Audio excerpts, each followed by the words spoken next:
So we're starting this meeting. Are we recording? We good, Amber? We're good. I'm recording it. All right. So starting the meeting at roughly 9:05 on this Friday, the 16th of October. Broker Lawyer Committee meeting starts.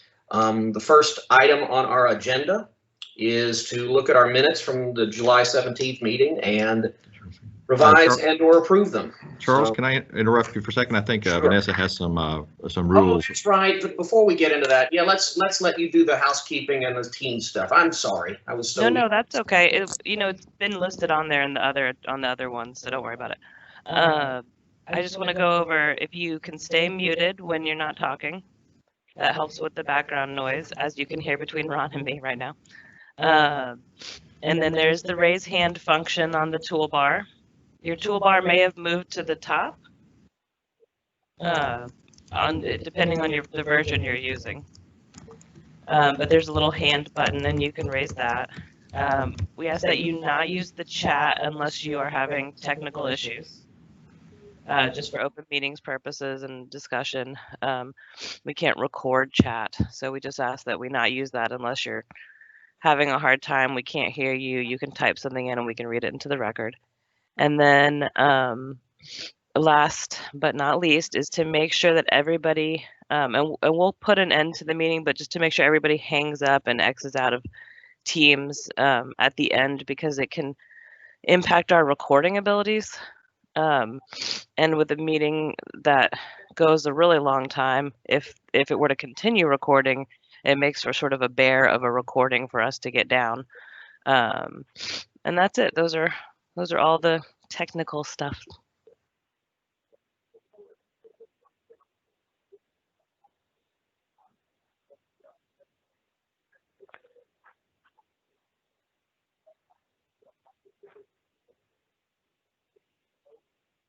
My apologies. I'm still not used to this format.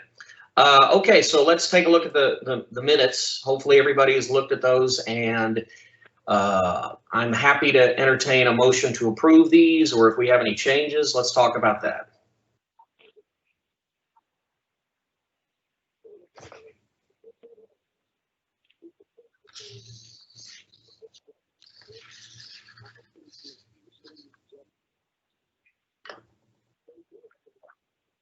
I'll move that they be approved.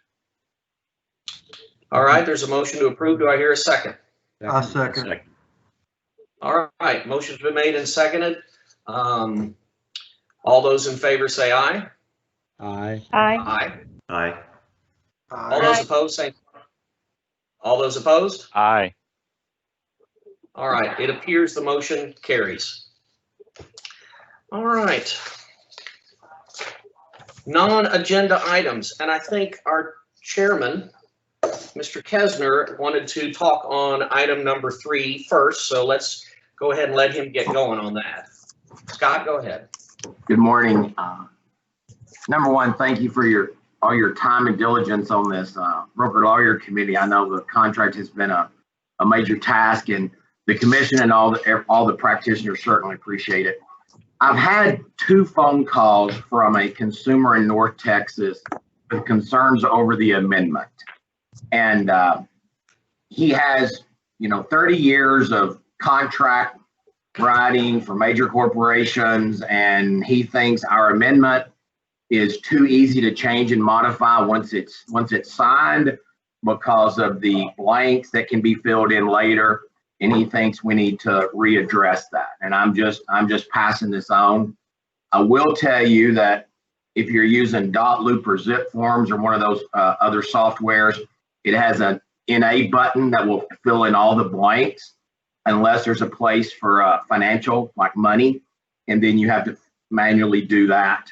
And so best practices is put NA in all those blanks. But that was his concern, that if he signed it and he checked box number 3, extending the contract, then someone could come back in and check box number 4 and add closing costs to the transaction. So I know y'all have a lot on your plate, but he's called twice, and I told him I would definitely bring it up to you for y'all maybe to look at it at a future date, or just comments, or maybe put out something best practices. Okay, but that was a concern of his.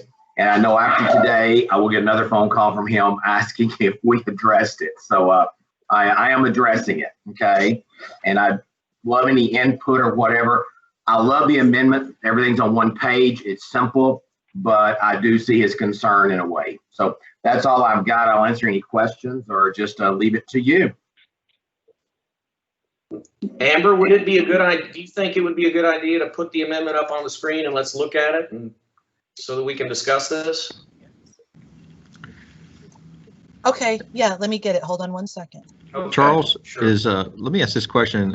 Scott, do you know, is that a technical issue with regard to the use of the form in a digital format, or is that just a deal with the form? I think it's probably the way the zip forms and dot loop is set up. Financial, you've got to hit space bar to type something in, otherwise it defaults to a number. Now, if you download from the Trek website in a PDF, you can put NA in each one, but on the platforms, you can hit one NA autofill and it fills every blank except the financial. Okay, because I think that while we produce the forms, the commission actually has some other rules dealing with the publication of the forms, both in a digital format and otherwise, and that they have to appear in the same format and those type of things. So personally, I feel a little unqualified to even talk about how one gets into the text of the form, and leaving that really to the experts in IT and other types of places to put protections in. I really think what his main concern was, and I told him, it says check each box applicable, and he goes, well, after I sign it, they can go back in and check a box. And I mean, I agree. I don't see that in the practice every day. Does that make sense? And I would hate to see an amendment for everything you possibly can. No, and I understand, and I guess you could arguably do that in paper format, whoever controls the original or Exactly. copies one way. Yeah. Scott, did this broker have any suggestion? What does he want? Really didn't have any suggestions. What he basically, and he wasn't a broker, he was a consumer that was doing a deal in North Texas, and they brought an amendment in to sign extending the contract, I believe extending the contract number 3, and he didn't want to sign it because he was afraid they would go and add something to the sales price or closing cost or whatever. And so, I told him, I said, well, just put in A, just anyway, that was his concern, that I'm going to say covered too much stuff after it was signed. Okay. Well, that's a matter of proof that you conceivably have with any contract. I agree. Was it signed? Did both parties sign the same agreement? And by making a record of what was submitted to the other side, you can easily prove that. Okay. Well, and on the consumer side, they can strike out the provisions that's a concern. I think that can easily be addressed directly by the consumer, not by our agents. Of course, striking out stuff would be a good practice, but by the consumer in this particular case, it could be easily remedied through that method. Agree. Yeah, I think this is a mechanical issue, not a form issue. It almost sounds like the consumer is bothered by the concept of check boxes itself, that he feels they're too open or open to manipulation. Exactly. Okay, and I don't. The problem with that is that that's a format that is used extensively throughout all of the contracts and has been in use for decades. And I'm not aware of any massive fraud or problems going on. I know how people, and certain people, especially very regimented and organized people, feel uncomfortable with unchecked boxes. I understand perfectly. Maybe the answer is just to line it out or put NA.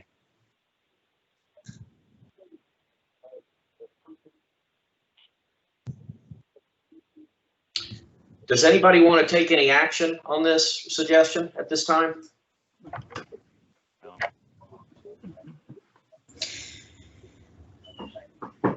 Okay, I'm not hearing anything. So, Scott, is there anything else? Is that the only thing? No, thank y'all. I wanted to bring that up because I know he'll call this afternoon. I won't tell him that we did bring it up, and thank y'all for hearing it. Thank you. Sure, sure. Okay, so what else is on the non-agenda items category? Is that it?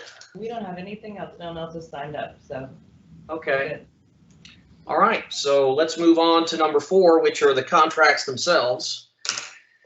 And I guess we go in a certain order, but the very first thing in our materials is Texas Realtors. They have a letter on page 150. And Lori, I know you had some trouble getting in. Are you in? Can you hear us? Lori Levy?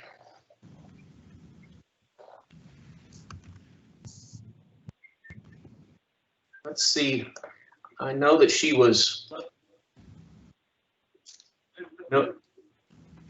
Oh, it's Lori Keebaugh. Excuse me. Is there any representative of Texas Realtors that's present and wants to speak to this letter?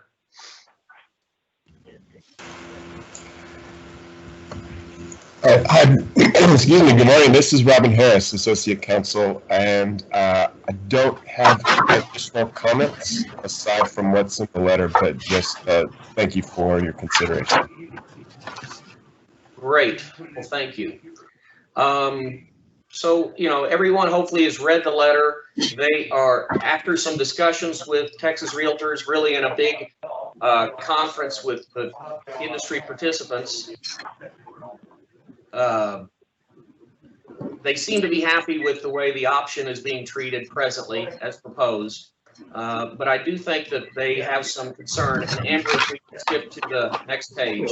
Right here. So they've got some heartburn on this lease addendum, specifically the little bitty part, I think, that is an estoppel from the seller about basic lease concepts. Personally, I don't think it's a big ask of sellers who are landlords. And I was kind of thinking about it this morning that even if those specific representations were not present, I think that it might be implied in the law under deceptive trade practices and other laws that if you don't mention those things, you might have a misrepresentation by a seller landlord. So I think they've got to say those things anyway. But if anybody else wants to talk about this, I'd love to discuss. Be happy to if I were there. Yeah, Charles, what I would suggest is looking at what I think, and Robin, maybe you can chime in here, and Amber, can you put up that that addendum up there, the residential It would chime in addendum? 17.46.24B, failure to disclose material That's facts Jim. which is noted at the time of the transaction. If such failure to disclose is intended to induce the transaction, it's not labeled. Wiedemer, Jim Wiedemer. Hey, Jim, can you Yes? mute? Can you mute just a second? Oh, I'm so sorry. I didn't realize I was That's all right. talking. Everybody I needs to mute. I apologize. Amber, are you able to do that or not? Sorry, I Yeah. couldn't hear exactly what you wanted me to put up because of the talking in the background. Yeah, can you put up the residential lease addendum that we had drafted? It'll be in the forms that are before the commission. It's 51-0. Yeah, There that's you it. go. So I think Robin is focused there on paragraph B3 is where the concerns are. And in going back and looking at that this week, I went and looked at it in most favorable to the comments there from Texas Realtors. I think if we want to, we could address a lot of those concerns first by simplifying that paragraph B3, simply changing the word from represent to seller is not aware of, and then a colon. And then if we delete A, and I believe A, C, D,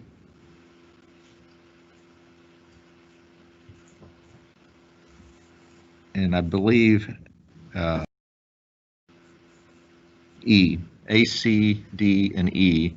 And then we just basically state that seller's not aware that the residential lease is not in full force and effect, that there's no tenant in default, that there are no outstanding disputes between the tenant, and there's no outside agreements. If we just simply state it that way, I think that might address most of their problems. Now, Robin, I'm putting you on the spot if you want to chime in. No, I appreciate it. You're right, that would address most of the problems. The problem is that we see from members' discussions with us on this forum is that they a lot of times don't know everything that's included in those specific A, C, D, and E statements. And by having that representation made, it just adds that additional layer, excuse me, for the transaction to get muddied up going forward. By removing those and by just making the more general statement, and I think you're correct, Charles, as far as, excuse me, Mr. Kramer, as far as Call me Charles. what they have to represent for DTPA fraud violations. You know, those are always going to be there, and we try to educate and make sure that agents, brokers, and are aware of that and can educate their customers. But by having it on the form, like I'd said earlier, it just allows another, I think, layer of confusion for buyers to, once they get through the contract, be able to point to something where the seller may have not had an intentional misrepresentation or tried to make that specific. I think Ron's suggestion of changing represents to seller is not aware of is going to take care of a lot of that, because that suggests kind of an actual awareness standard. You know, you have to say and I can understand a seller or a landlord that's uncomfortable making a representation about outside agreements, especially if they inherited this lease from a prior landlord. They may not know what agreements are out there that were struck with a prior landlord. So if you just say, I'm not aware of any outside agreements, or I'm not aware of any defaults, that I think will really help people who have concerns about making representations about things they don't know about. Well, hold on. And I want to give a different look at this. First of all, we're talking about situations involving rental properties, where the buyer is buying a property because there's an existing lease that he hopes to get income, he expects to get income off of. And so this is essentially a commercial transaction. And if I'm buying a rental property where I want to get rent stream, by golly, I do want the seller to represent each one of those things as true. And it's not unreasonable for the seller to take the time to investigate, make those representations, and if any of it's not true, to tell me what's not true.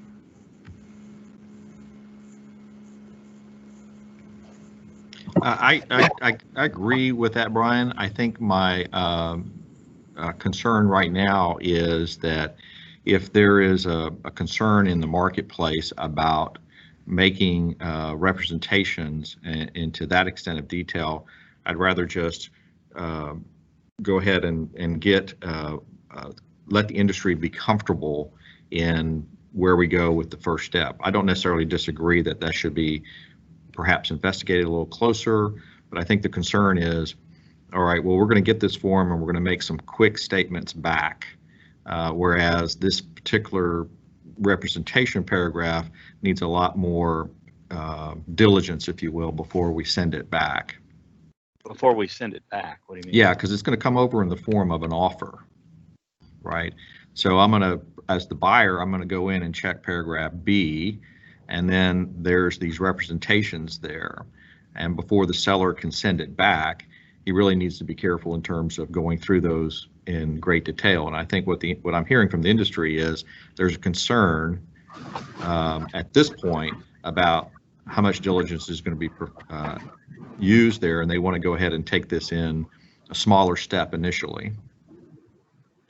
Well, in looking at that, I think the qualification about being aware versus represents addresses a lot of those issues. I'm not sure removing A, C, D, and E changes that much, because if the concern is the seller does not know those items, that qualification takes care of it. But I agree that these are important things that any buyer would want to know. And so I'm not sure, having that listed in there may provide the seller, the impetus to go down that process to figure it out, and to maybe ask questions that they otherwise would not ask. And I think our big reason for drafting this form is to address a hole in these items weren't brought to the forefront.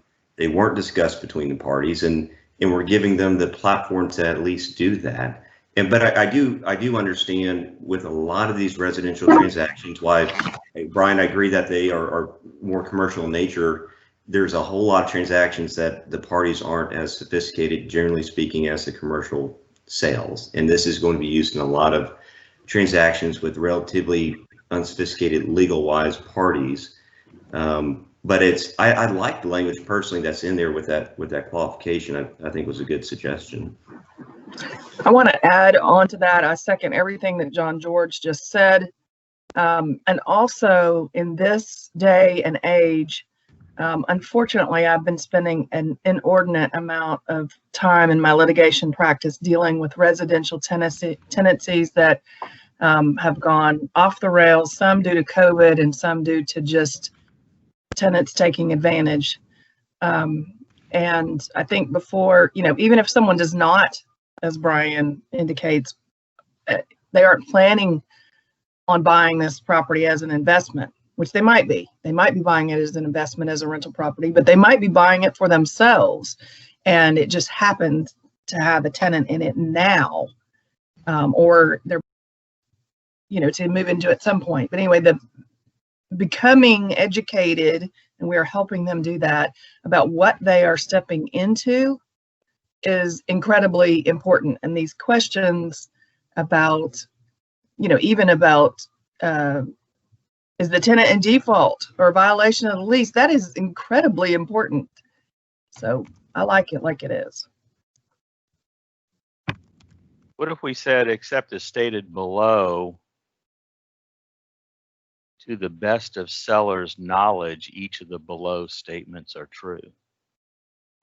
Brian, I'm kind of leaning that way too, because if I'm a seller, and those of you that do commercial contract negotiations, this is how it goes all the time. The buyer wants these big, broad representations, and the seller wants to clip them down saying, look, I'll tell you everything I know, but I'm not going to represent things I don't know. So I think that's where we keep coming back to seller is not aware, or to the best of seller's knowledge or something. What does the word represent mean? We may need to define that, because I think if you want to talk about what's commercially fair, I think it's only fair to ask the seller what they know, not just to say, I represent these things are not happening. That's a different thing. Are these things really that difficult for a landlord to know? No. I mean, I'm a landlord. I have a pretty good as a person that sells residential properties, and oftentimes there are tenants in them, I don't think these are things a landlord should know, whether they're managing them themselves or having them managed by someone else. They should be aware of all these things.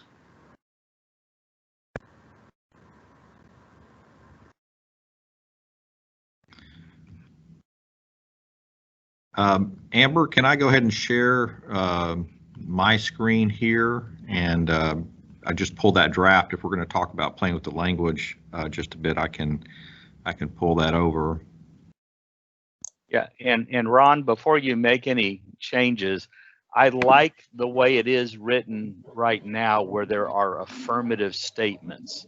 I would hesitate to be doing double negatives or. Yeah, I understand. So I just started, this is cut and pasted exactly what's there now. And the only thing I changed so far is just this up here to start that off. And there we have the statement that seller's not aware of any of the following with regard to each residential lease. And then however we want to do it, or. Ron, Yes. one thing I just went to look at was the seller's disclosure notice, Trex form, which, as you know, we all know is actually the statutory language out of the property code. And that, that might be some guidance. And so what that says is this notice is a disclosure of seller's knowledge of the condition of the property as of the date signed by seller and is not a substitute for any inspections or warranties the purchaser may wish to obtain. Is not a warranty of any kind by seller or seller's agent. We might look to that, to give us some guidance that, this is a disclosure of seller's knowledge of the leases, but is not a substitute for any review of the lease and tenant documents. Okay, so you want to put some sort of disclosure statement in there as well. I'm trying Okay. to bridge the gap. I also feel strongly that people ought to know what they have, but there is also, and we are asking for a legal conclusion here, and B, the tenant is in default or in violation. Well, I don't know. I mean, does a layman know? I mean, maybe they do. I hope they do, but maybe they don't. Well, that's We're why I think supposed- use the word not aware is appropriate with regard to some of these.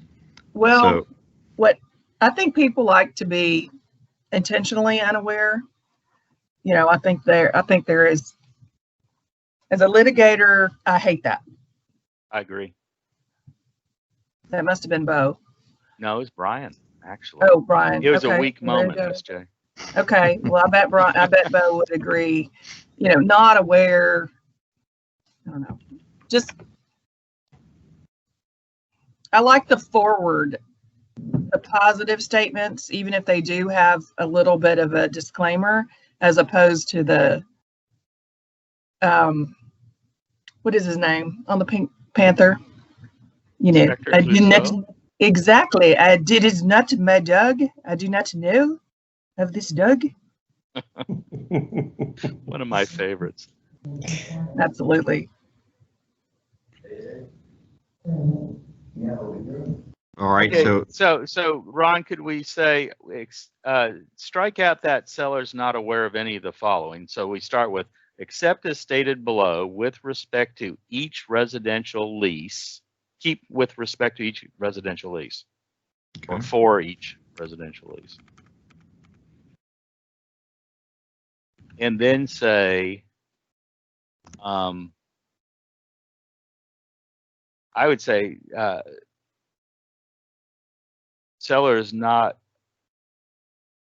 or to the best of seller's knowledge, the following statements are true. I don't think you need I don't think you need the word true. You just simply say, except the as best stated of- below with regard to each residential lease. To the best of seller's knowledge. Now, Brian, how is to the best of your knowledge and I'm not aware, is there any legal difference between those concepts? It's I think- just I that don't- it's a negative. I don't like the best. Best efforts does have legal import. I To haven't seller's actually- knowledge. Yeah, seller's knowledge is just To to seller's you know, knowledge. Yeah, it gets very awkward now. How about except as stated below? With respect to each residential lease, comma.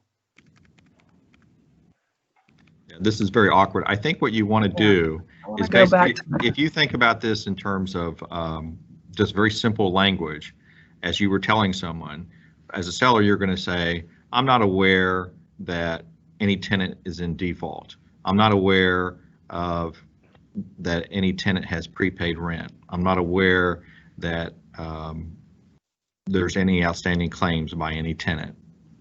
I'm not aware of any disputes. So I think maybe what you could say is, except as stated below with regard to each of the residential leases or each residential lease, seller is not aware. And if we forget the list, That any of the following statements are untrue? I think we're making this too hard. We're really trying to make it too hard. Again, I just keep going back to the seller's disclosure notice. For one thing, I don't want to repeat seller's knowledge or I'm not aware, I'm not aware, I'm not aware. So what if we say the below is seller's knowledge, or this is seller's knowledge of each residential lease unless specified below, unless otherwise specified below. And then we are still going to have the boxes, right? Default, yes, no. Prepaid rent, yes, no. no, we Or weren't blank. having any. We weren't having any boxes before. There's no boxes before. So, So it- for example, that's what you have now. Okay. Yeah, the less you fill out, the better. Well, needs to be filled out. And again, I'm looking at the seller's disclosure notice where, at least in our form, it has a blank in front of range, dishwasher, and you write yes, no, or unknown. Okay, well, the difference is going to be really one in use because this is an addendum that the buyer's attached. He hasn't, unless he's gotten this information ahead of time, he's sending this over, so the seller's going to have to strike through and send it back if he doesn't agree with it, or just sign it if he agrees with it. So I think How does striking through fit? How does striking through fit with our charge of? I mean, the agent is not going to do it. We're telling the agent they're not supposed to do it, just like they're not supposed to fill out the seller's disclosure notice. But that would be the very first addendum or I'm sorry. amendment. Yeah, I'm sorry. What you would do is go into the lines and you would go in and say, I am aware of whatever. I am aware of a claim. I am aware of a default in the lines. How is the seller supposed to know that? It says except as stated below. No, I know, but I don't even know that's what you wanted a seller to do.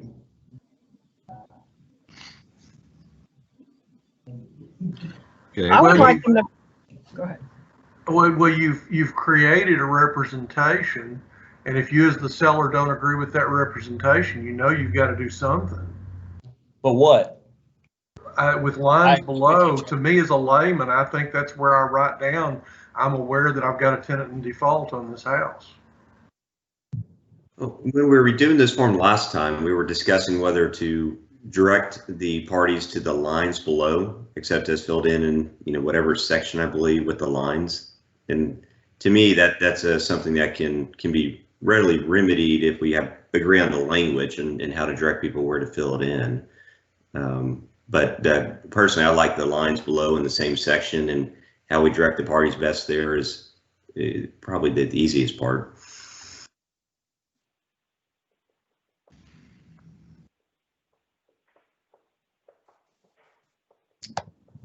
So, Bo, are you saying here that you don't even like the paragraph? No, I just don't know that. I don't think it's descriptive enough for a seller to know what to do. Are they supposed to strike through? Are they supposed to write down something underneath this? The tenant is in material default and here's what they're in default of. I mean, what are they supposed to do? I don't think we're being descriptive enough. I think the language we can fix. It's just, what do we want them to do? Do we SJ wants boxes, which I'm not opposed or against that, but what do we want them to do? Well, Do we want them to strike through?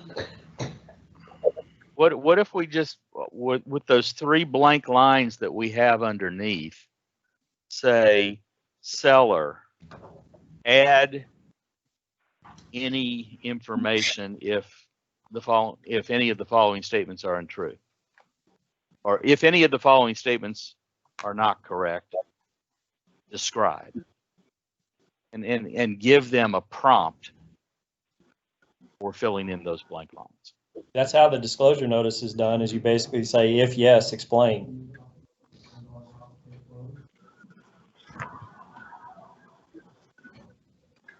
I'm fine with that approach. I'm fine with that. And it has the tagline too of attach additional sheets if necessary. So it kind of highlights that this could be a bigger thing that fits in, that can't fit in 3 lines. I like described better than stated, because that is like a real person word. Except as otherwise described below with Okay. regard to each residential lease, seller, and then the way this is set up is all in the positive, not negative. I think this, the is not aware right now is giving the wrong effect. I don't think you need otherwise. I do.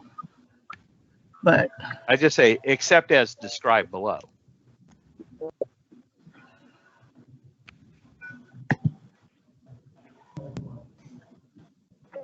I don't know. I like otherwise, but I'm not going to fight about that. But the Ron, main thing is we have it. take a crack at finishing the lines there. Okay. I don't like the double negative. Why are we doing the double I negative? took the double negative Now out. you just added the double. Oh, added, okay. I mean, I may be retracting what I said earlier and going back to seller represents that, you know, in a positive manner. All right, what do you want to say here, Bo, in terms of these lines? Describe. Somebody new has not muted their phone. I hear a female person talking about a deal. And we'll need to circle back to change how each one's phrased right now if we go with the language up top, because it's not aware that any, Right. all the no-no-nos. But Okay. Right. So what do we want to say down here again? Well, reading from the seller's disclosure notice, this, to throw that out there, says that the answer to any of the above is yes, explain, parentheses, Yeah. attach additional sheets if necessary. So, Yeah. So if any of the above is not accurate, please explain.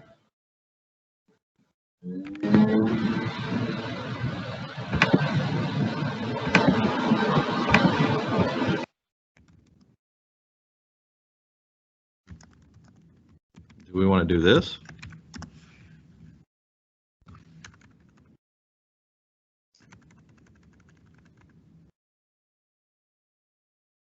Looks okay to me.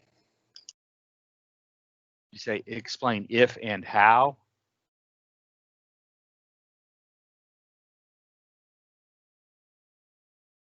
Yeah, that's fine. Do we want to say attach additional sheets, or is that creating more of a hassle?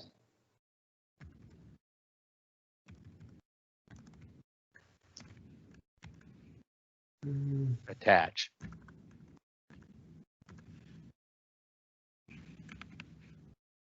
that may address some of the comments we can anticipate receiving about not having enough space for people to fill out the full explanation.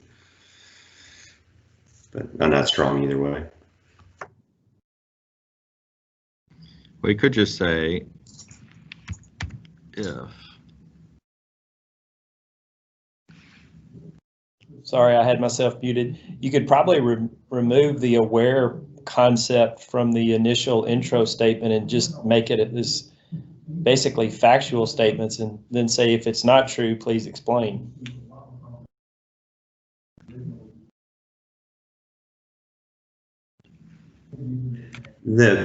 Without a qualification there, I think that circles us back to essentially the same thing as represents. And so without some knowledge aspect to it, or some other qualification, we may be in the same position when we started.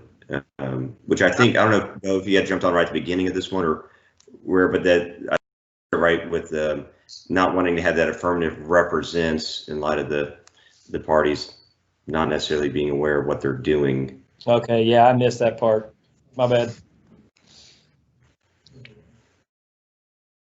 Hey, Ron, if we did the, instead of saying the not aware, back to kind of where you were going a couple of seconds ago, if you said, except as described below, to seller's knowledge, and then kept the statements positive. So except as described below, to seller's knowledge, any residential lease is in full force and effect, so that they're all still true. Yes, You've added the knowledge, I like but that. you've kept it all positive. I think that makes sense. Okay. Each, maybe? Yeah, yeah. Do we define residential lease earlier in Yes. the form? We do.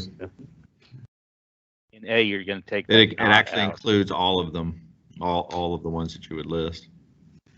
And Ron, you missed a not up in A.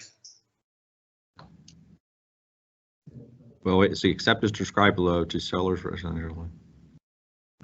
Is. To seller's knowledge, each residential lease is. There you go. That's it. And if you want to make it less legal, you could take according to its terms out and say as written. Or just take it out. How about that? Yeah, I think you can take it out. Okay. Also on B, you've got the residential lease. Maybe change that to each.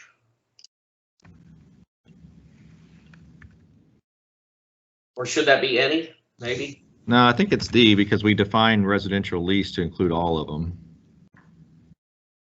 Why did you take out for each lease? Except as described below for each residential lease. And you could just say the residential lease is in full force and effect.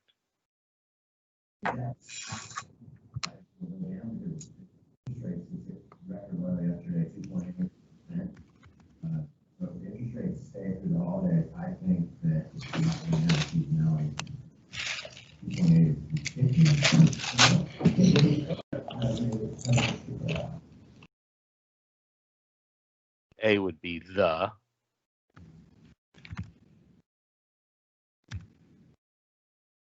The tenant is not.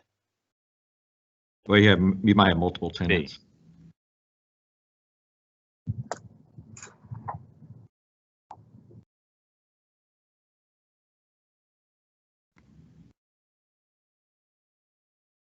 So does that work? Yeah. In G, regarding is not capitalized.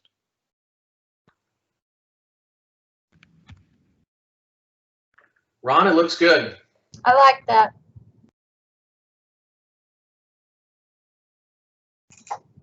Okay. I think that works. My question is here, do you want to add this? I guess it really doesn't matter. I was going to think about personal knowledge, but we're talking about residential property. Okay. Yeah, I thought the same thing, constructive versus actual, and I thought, let's not go down that rabbit hole because I don't think we've got it anywhere else, so.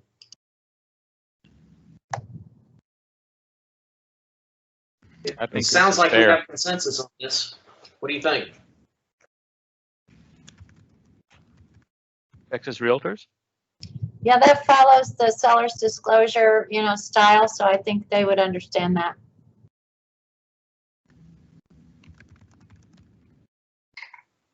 Okay, hearing no further discussion, I'm going to move on to the next. Can I ask one question, Charles, before Sure, we move go on? ahead.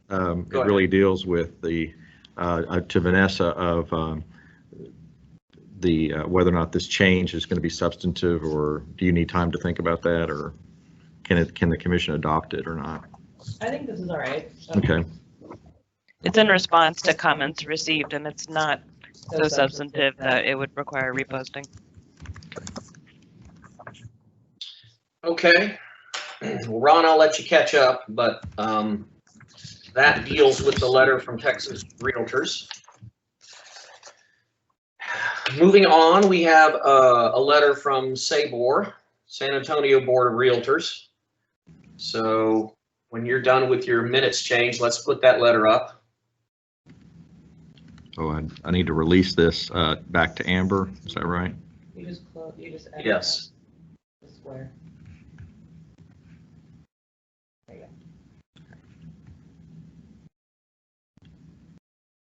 go.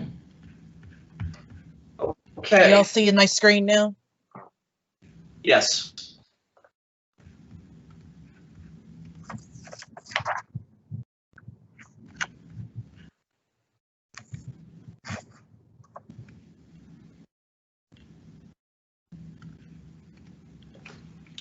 So the first bullet point, if I understand this correctly, is relating to paragraph 4 concerning the disclosures that we're requiring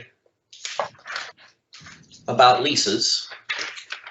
And they basically say, you know, most contracts start as offers from a buyer, and how is a buyer going to know how to fill that out?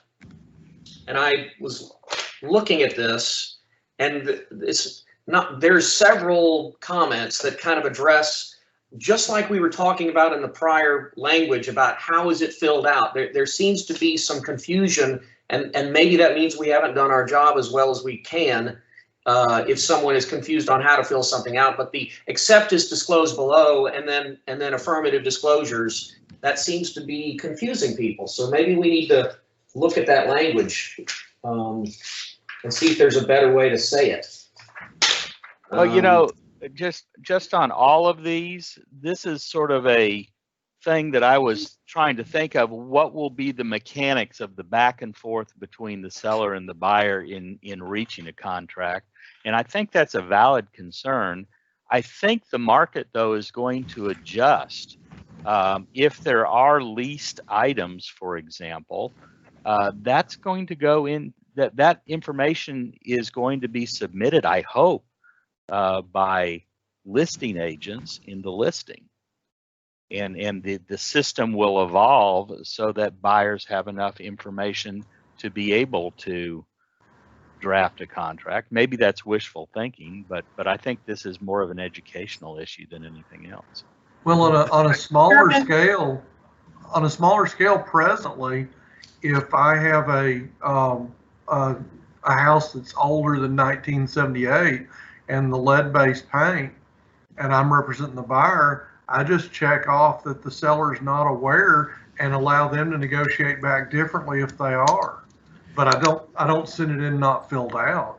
Well, it's similar to our process that we have in the unapproved and the new home contracts with the seller's disclosures that are in there that we've addressed in the separate subcommittee. It's the same practice of you send it over and it says it doesn't have the blanks to fill in, but representations are made by the seller in there that require them to be corrected and sent back with the updated to the buyer. And so I think the practice has at least been there. We know that part's been skipped over, but I agree with Charles that this likely will work its way into practice as you know, the education's provided and when the forms are out there. Chairman, I also have a comment following one from one of our recent prior meetings. I think we should actually document in our minutes today too that in this first bullet point, one of the reasons we wouldn't consider adding this to the seller's disclosure notice is because it is a standard and a tenet of this committee that and TREC generally that we are following the statutory language in the seller's disclosure notice, period, the end. And that's always been our practice. That first bullet point, you know, that's what, the way I read it, they're more concerned about putting this into the SDN instead of the contract. Correct. Agreed and understood. Maybe to guide this discussion, I might, and so that we can operate with several, we can keep this letter up on the screen, but the section that we're talking about is in our materials, page 7 of 150. That's what we're talking about. And so I'd like us just for a minute to look at how this is laid out and ask ourselves, is this clear? You know, because apparently there's a whole group of realtors in San Antonio that think it's confusing. So let's look at it with fresh eyes and ask ourselves, you know, does this make sense as it's laid out?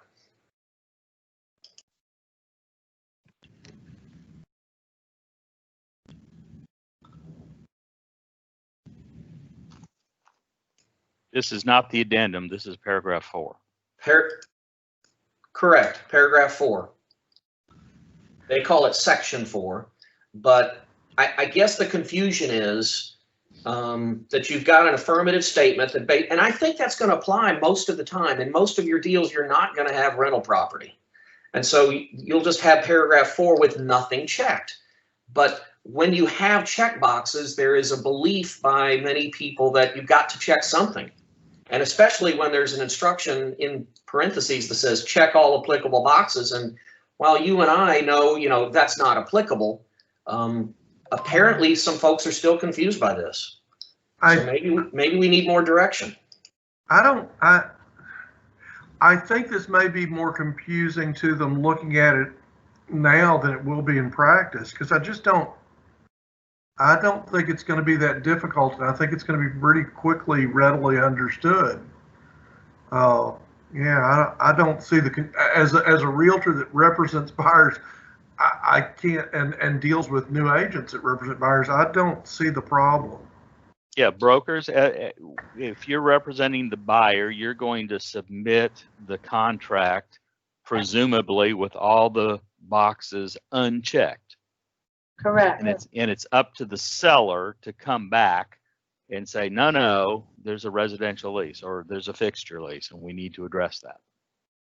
I'll add my 2 cents and simply say I agree with Charlie and Brian. I think the language is pretty clear. I like it. I've got another comment here going back. I mean, I disagree a little bit about that. The offer is a invitation to negotiate. That's not what an offer is. An offer is offered, and we have to have perfect unanimity for acceptance. And so I do think if the offer is made by the buyer with the boxes unchecked, then they're agreeing to buy this property, presuming there are no leases. There's no fixture leases and no natural resource leases. And I don't think the seller gets to just check that and sign it. And that's a counter by the seller if they check. Right. That's right. I don't think you get to change stuff and sign it and say, we have a contract. No. If I can, I think the language of the form addresses the issue, although it may be an education issue out there, because paragraph 4, the lead-in says, except as disclosed in this contract, seller is not aware of any leases affecting the property. So if they're not checked there are none. And then after the effective date, you can't change any leases is basically what it says. So that first sentence there invites the non-checking of boxes. To date myself a little bit, but I'm sure many of you are there with me. You may remember when paragraph 4 was the financing paragraph, and in the all cash deal, you just didn't check any boxes. So I don't know if it's that just needs to be educated out there, is that if there are none, you don't check A, B, or C, and there are no leases out there. I'm sensing fairly strong consensus that the language is pretty sufficient as drafted. Does anyone think that this is confusing?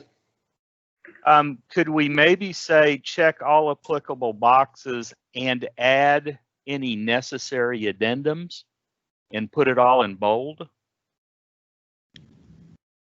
I don't think that's necessary. I think that's going to draw more confusion to it, because I think the first sentence there just takes care of the issue. It's already in there. Brian, if you check a box, it commands you to attach an addendum, so I think you're taken care of there. Oh, as I read it, it's fine. I'm just trying to make it simpler to understand. I just want to give full discussion to this and look at it with fresh eyes to make sure that this isn't confusing. Maybe it is simply a matter of teaching people how to use this new language. That's all it is. Agreed. Okay, bullet point number 2. TREC should reconsider and not adopt the deletion from 10B of these forms. That language should remain. I have a feeling 10B, if we look at our red lines, is probably something that was moved. I don't know that we deleted much of anything from our current contract. Let's take a look at that. Correct. It's removal of reference of leases, I believe. Which are moved into the addendums. Yeah. Right. I think we almost copied verbatim the language. Okay, so don't worry, San Antonio, that has not been deleted. It's just been moved to a different part of the contract. Third bullet point has to do with the language on the broker information page.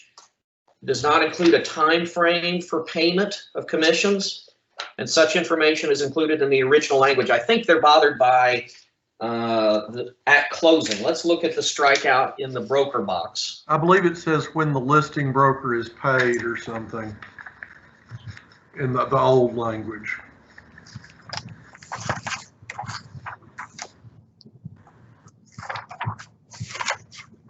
Yeah, when the listing broker's fee is received is in the old one, but we pretty much we're going to do without that section anyway. Yeah, I think the language represents a shift to what you see in the commercial contracts very often. It simply says, it talks about commissions, it says, look to a separate agreement. It's not this contract. This is not an agreement to pay a commission. Yeah. And I think that's completely intentional. And when you pay the agreement and how, when you pay the commission and how you pay the commission is set forth in the commission agreement. And I can tell you that I don't know any escrow agent or title company that's going to ignore commission simply because this language is struck. You know, that's not going to happen. No. Not for long.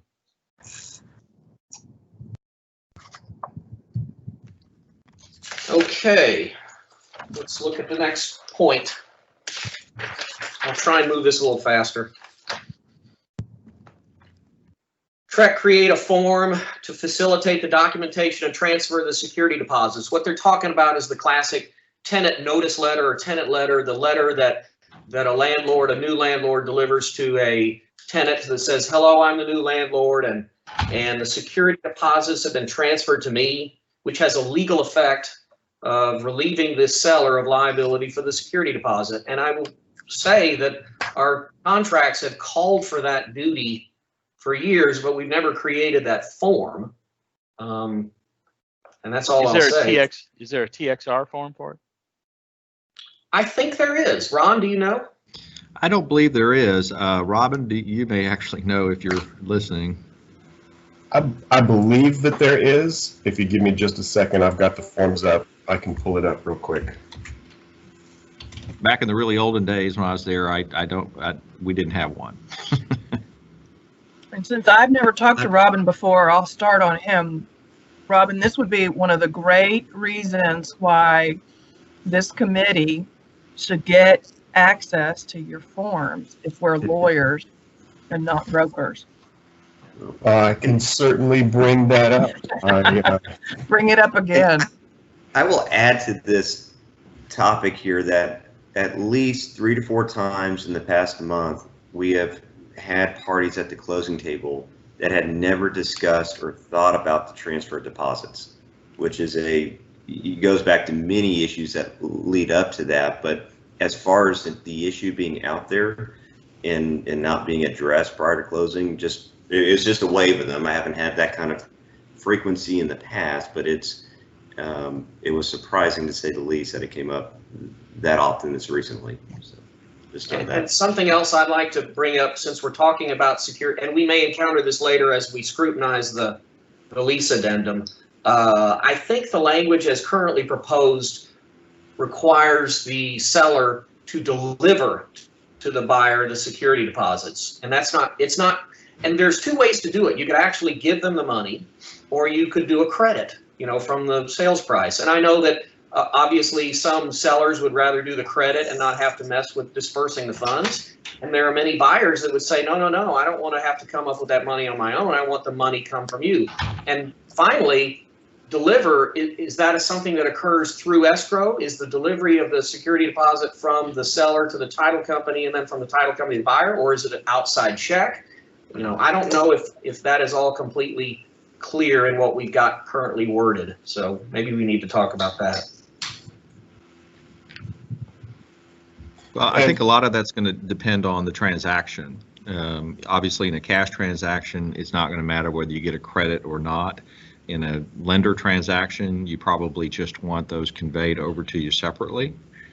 But I think that's going to depend on the transaction. So I don't know if there's an issue there. We have to get into that kind of detail. And that's probably going to go beyond what we have before us anyway. I agree that maybe it's not on our radar right now, but I do want us to think about credit versus payment, because I can see a buyer complaining. Let's say a title company decides to do a credit instead of actually delivering the funds into the hands of the buyer, and the buyer is like, well, this is a fourplex and I've got, $3,000 I have to come up with now. I want the seller's money. I don't want a credit. So well, you effectively get it because you have to bring less money to the table. Right, that's not the same thing. Charles' point is valid, and if we are going to consider making a new form, we can make those choices available. And if you're Brian and you have fat cash and you don't need the $3,000, you can take the credit. And if you're Charles and I, and you want to run your rental properties separately and you want that cash or check, whatever, to go into your account for that, and you can check that box. So I would like to go back to the question of, are we considering doing a new form? I know our colleague is looking to see if TXR has one already, but is that something we want to consider, that we would create that form? Well, I don't have any problem creating that kind of form, but that's going to be a form that's going to go from the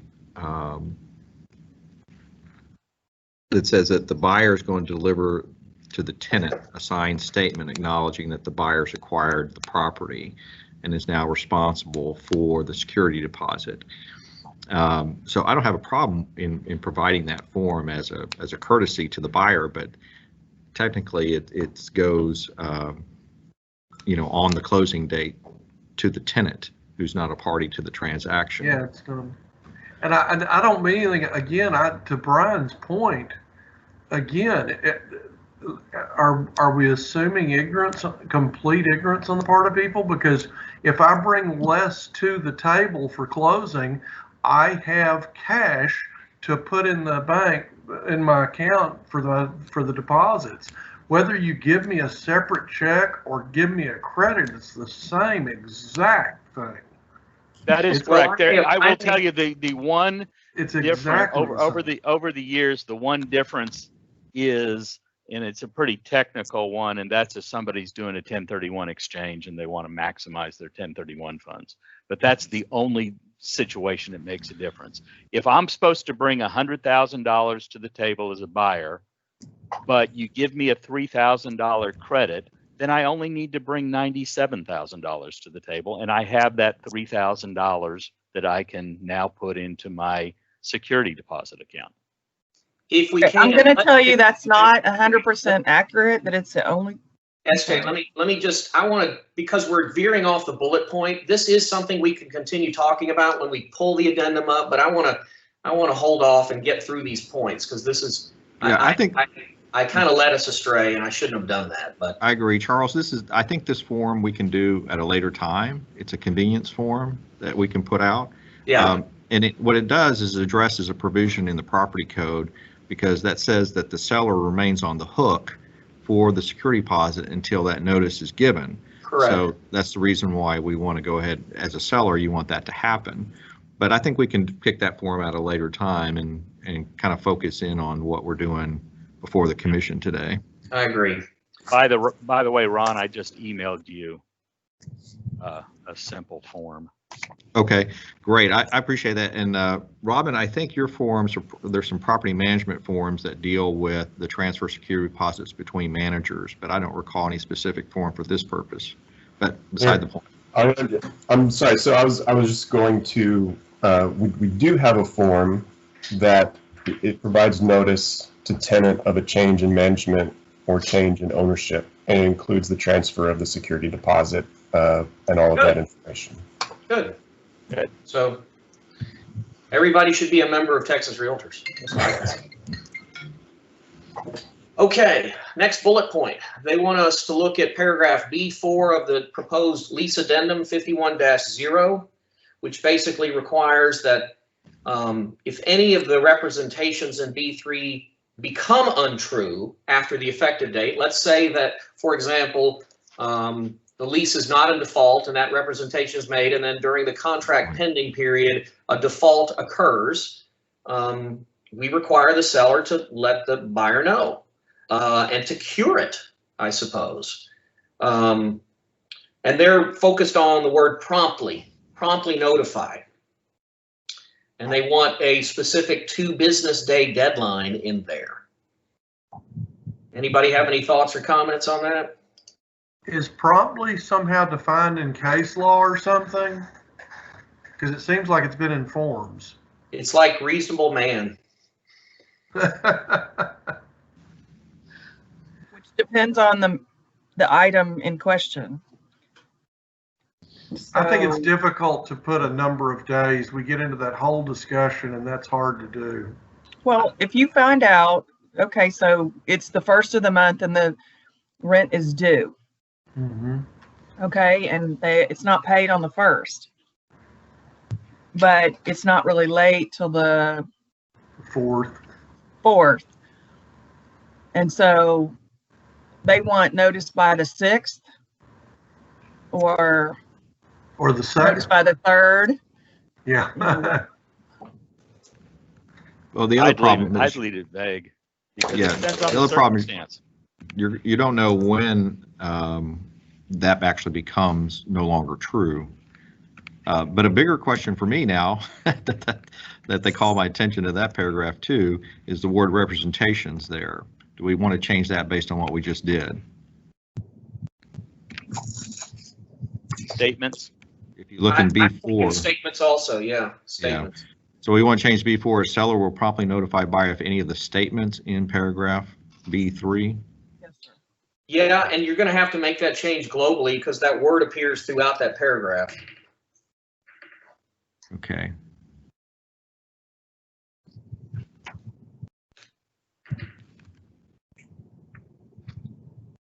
But I'm inclined to agree with the other committee members, excuse me, that what's prompt depends on the facts and circumstances. And if there's a default that's 30 days before closing, that's going to have a different timeline than a default that's 3 days before closing. So I think what if you're like 2 days before the end of the option period?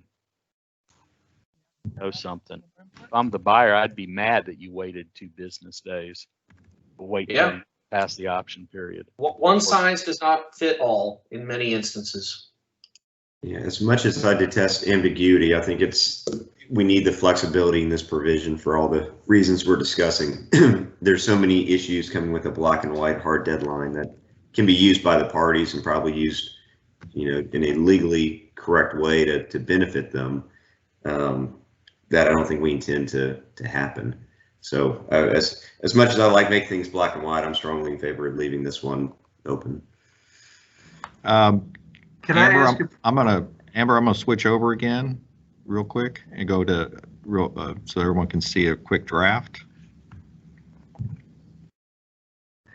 just a quick question? If there is a default all of a sudden or something like that changes, is there understood to be an option of the buyer at that point if they're past the option period to walk away in a sense, or I don't know how that works. Yeah.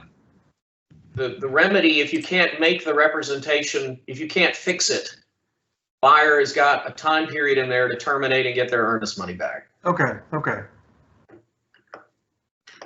So this is the quick change I made. I do want y'all to look at that though.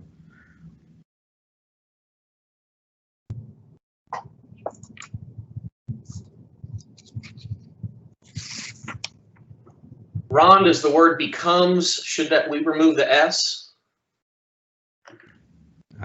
Second sentence. Yes.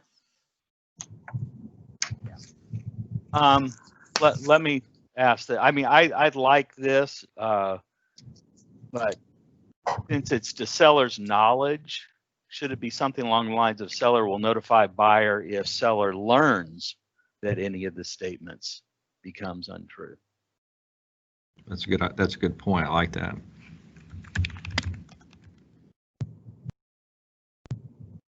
that? If? Yeah. Okay. Actually, that I misplaced it. Let me. It's if, take it out of here. There you go. That's the knowledge triggers the duty to disclose, and then it triggers. No, it should be two ifs. Will promptly notify buyer if seller learns. Okay. Of any. Right. I'm not a preposition guru, but maybe the second if could be a that. I don't Correct. know. If seller learns that.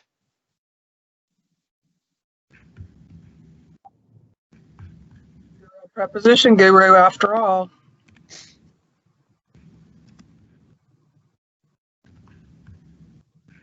No, I think the that is before any. Yeah, If that's what I seller was thinking. learned that any of the representations. Take out the if.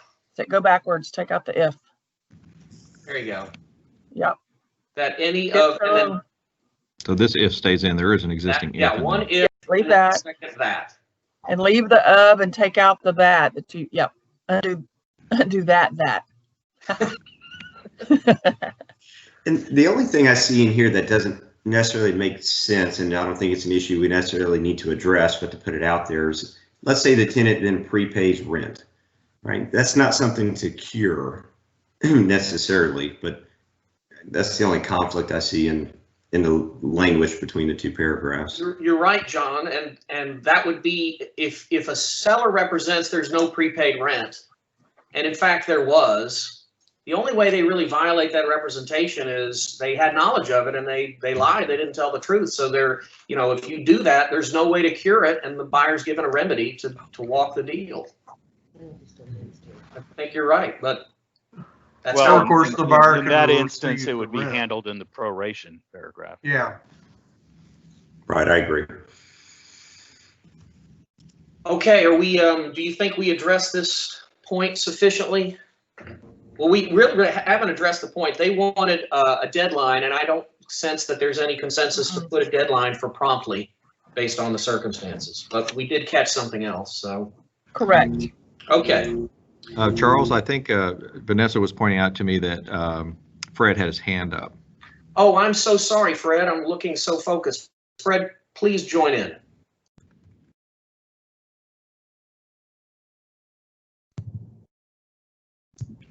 Fred, you're on mute, so if you want to talk, be sure and click your mute button.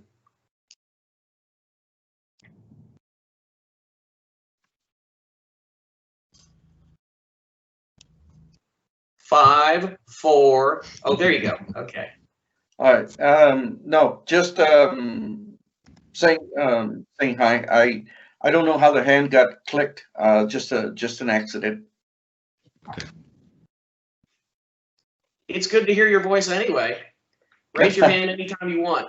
SJ's doing an excellent job of raising her hand. No one else is, so she's the politest. of this committee. Yeah, thank you. We're just chiming in.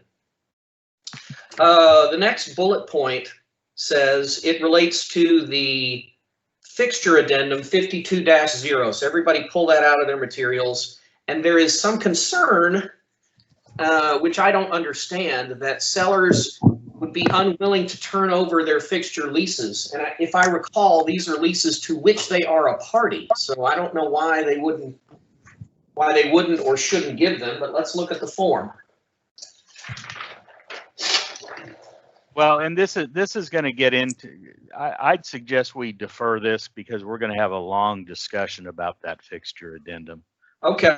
But I'd make the comment that I think there's a discussion underway that they only provide fixture leases that are going to be assumed. And in that instance, it would be more than reasonable that the buyer should be able to get a copy of those leases that they're going to assume. I agree. So let's kick this till we hit this addendum full bore. And let's move on to the next comment, which is page 20. Oh, Charles, yes. it's Lee. Hello, Lee. First of all, I apologize that I had to be so late. Good morning. But can you tell me what page we're on so I can follow? Yes, ma'am. We are, at least I am on page 23 of 150. Thank you. Okay. So, Robin, who may still be with us, just put in a comment. We addressed that letter pretty thoroughly. Hopefully they're a little happier with those changes. Cecilia Roberts writes, and this has to do with, I think, paragraph 10B. It's kind of hard to read what she wants done. Consider adding the word lease. Whoops. There we go. Does anybody want to decipher this? Let's see. I assume for point of ease, she's wanting a title to that section.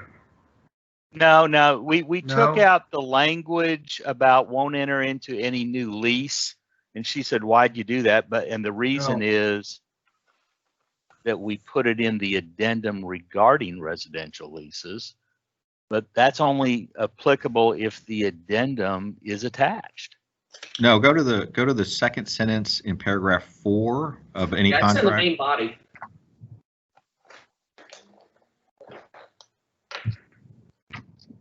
I think it's there. Yeah. Correct. So I think that a lot of the concerns about strikeouts are actually people not figuring out that this language was moved from one part of the contract to another. This was simply taken from 10B and moved into the new lease paragraph 4. So yep. I hope we've addressed her comment. I just don't know what else she wants, but it's all there.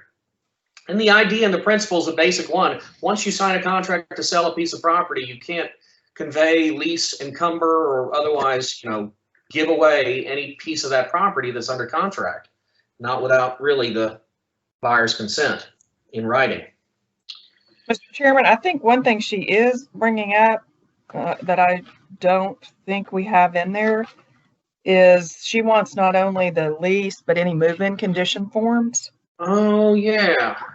So that's not a bad idea.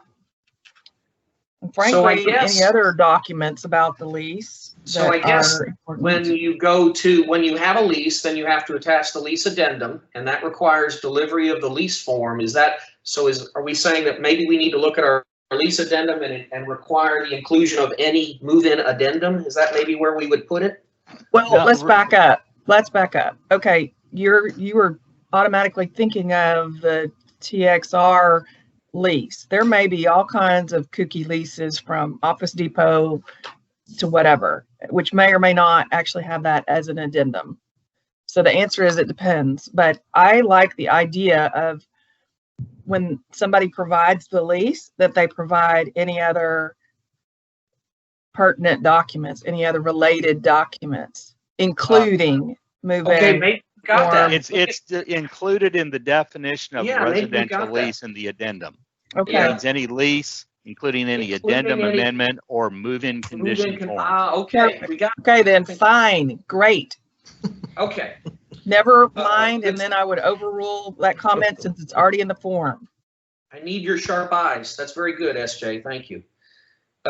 Susanna Boyer says, is timely delivery of the option fee considered to be the escrow officer now instead of the seller? I think the answer is yeah. If we change the option fee to go to the title company, then that's who it gets delivered to. Is that the question? I think so. Yes. Wordsmithing. And I didn't really see what these were, but I'll just let us take notice of this. And Amber and Vanessa, if you can take a look at those comments and clean up any kind of typographical or wordsmithing errors. I don't think we need to talk about that. I'm going to move on to page 24 and Cheryl Conrad. And writes, the 1 to 4 residential contract says the earnest money and option fee will be submitted to the escrow agent in one check or separately. Does this mean the option fee check will be in the title company's name, not the seller's name? The answer is yes. M.E. Ellen Smith writes, Paragraph 5, fantastic, but should read business days. And again, there's lots of comments about once you shift the option fee delivery to the title company, now they want to change other mechanics of the delivery of the option fee, such as impose a 5 p.m. deadline, put a number of business days. I'm not sure why that is needed. We put the same time frame as we did on earnest money, and that's workable.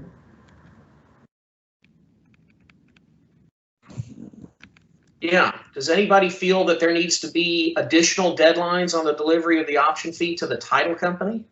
I think we discussed that pretty extensively at our last meeting or two, and especially the 5 p.m. deadline. And I think there's a good thought behind that, but in practice, as with the earnest money, hasn't been an issue. But a lot of title companies, shut down at 5, and then we discussed about, well, what evidence would you show that you actually, got the money to the title company on time, and putting that duty on the agents to, make sure it was delivered. And I think we talked about, taking pictures when you put in night drop box, or discussing up front with the title company and in different ways. So I see the concern, but I'm not sure. Last time we discussed this at length, we ended up keeping it at the midnight deadline.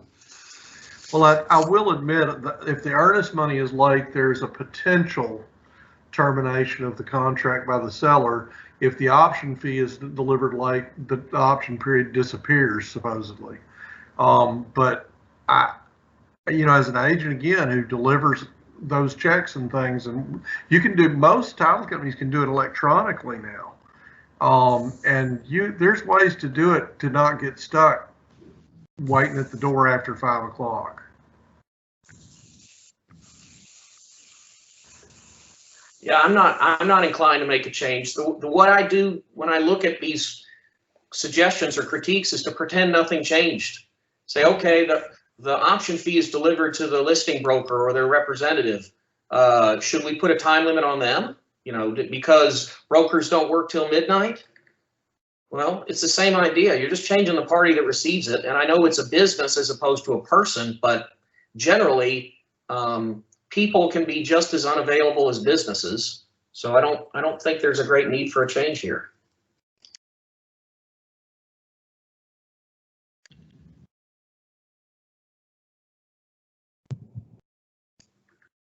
All right, hearing no other comment, I'm going to move on to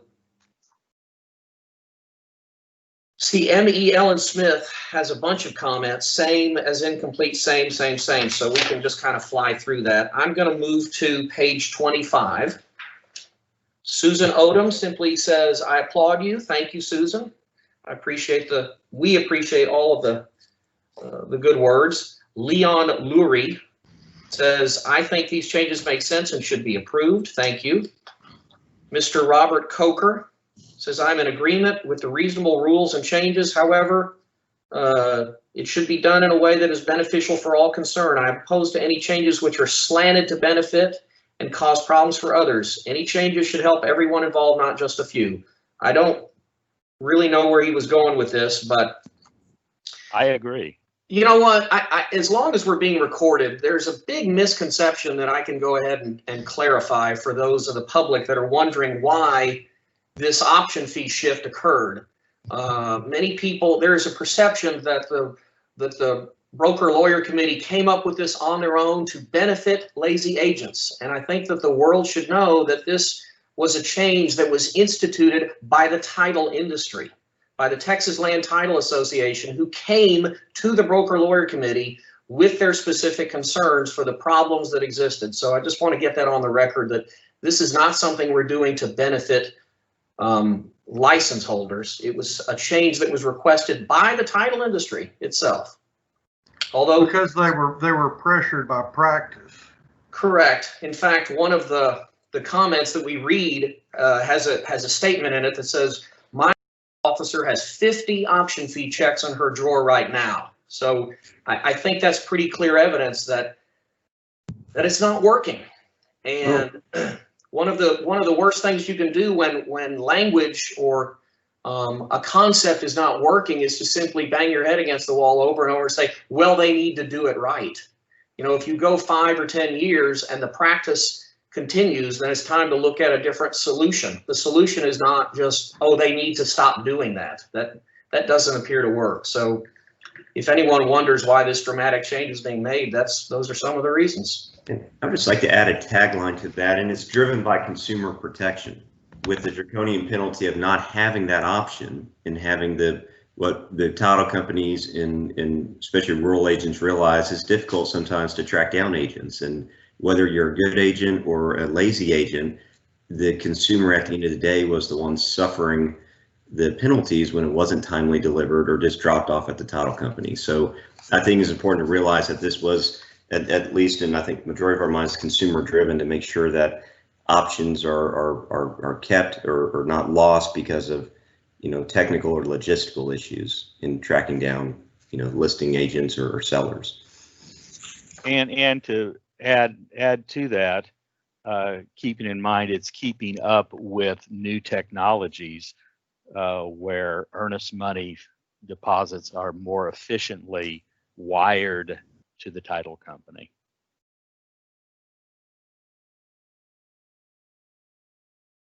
All very good points. Okay, I'm going to move on to Shirley Knowles, bottom of page 25. Simply says, the changes that are proposed are simply amazing. One change that the title company will receive the earnest money and also the option money is a great thing. Consider my vote to approve this. Thank you, Shirley. Risha Mitchell, or Jean Risha Mitchell, says, she asks a question, will the release of earnest money document be changed to release the option money as well as the earnest money upon termination of a contract? That is not a TREC form. Let's just say that rather than commenting on the legal propriety of that concept, we'll just say that's not within our purview. That's a Texas Realtors form.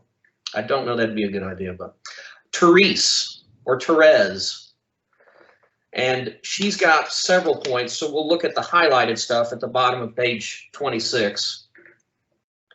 I propose the broker lawyer committee add a couple of hard dates. So she essentially wants the contracts revised to actually have fill-ins in the way that a title company sometimes does what I call a date letter.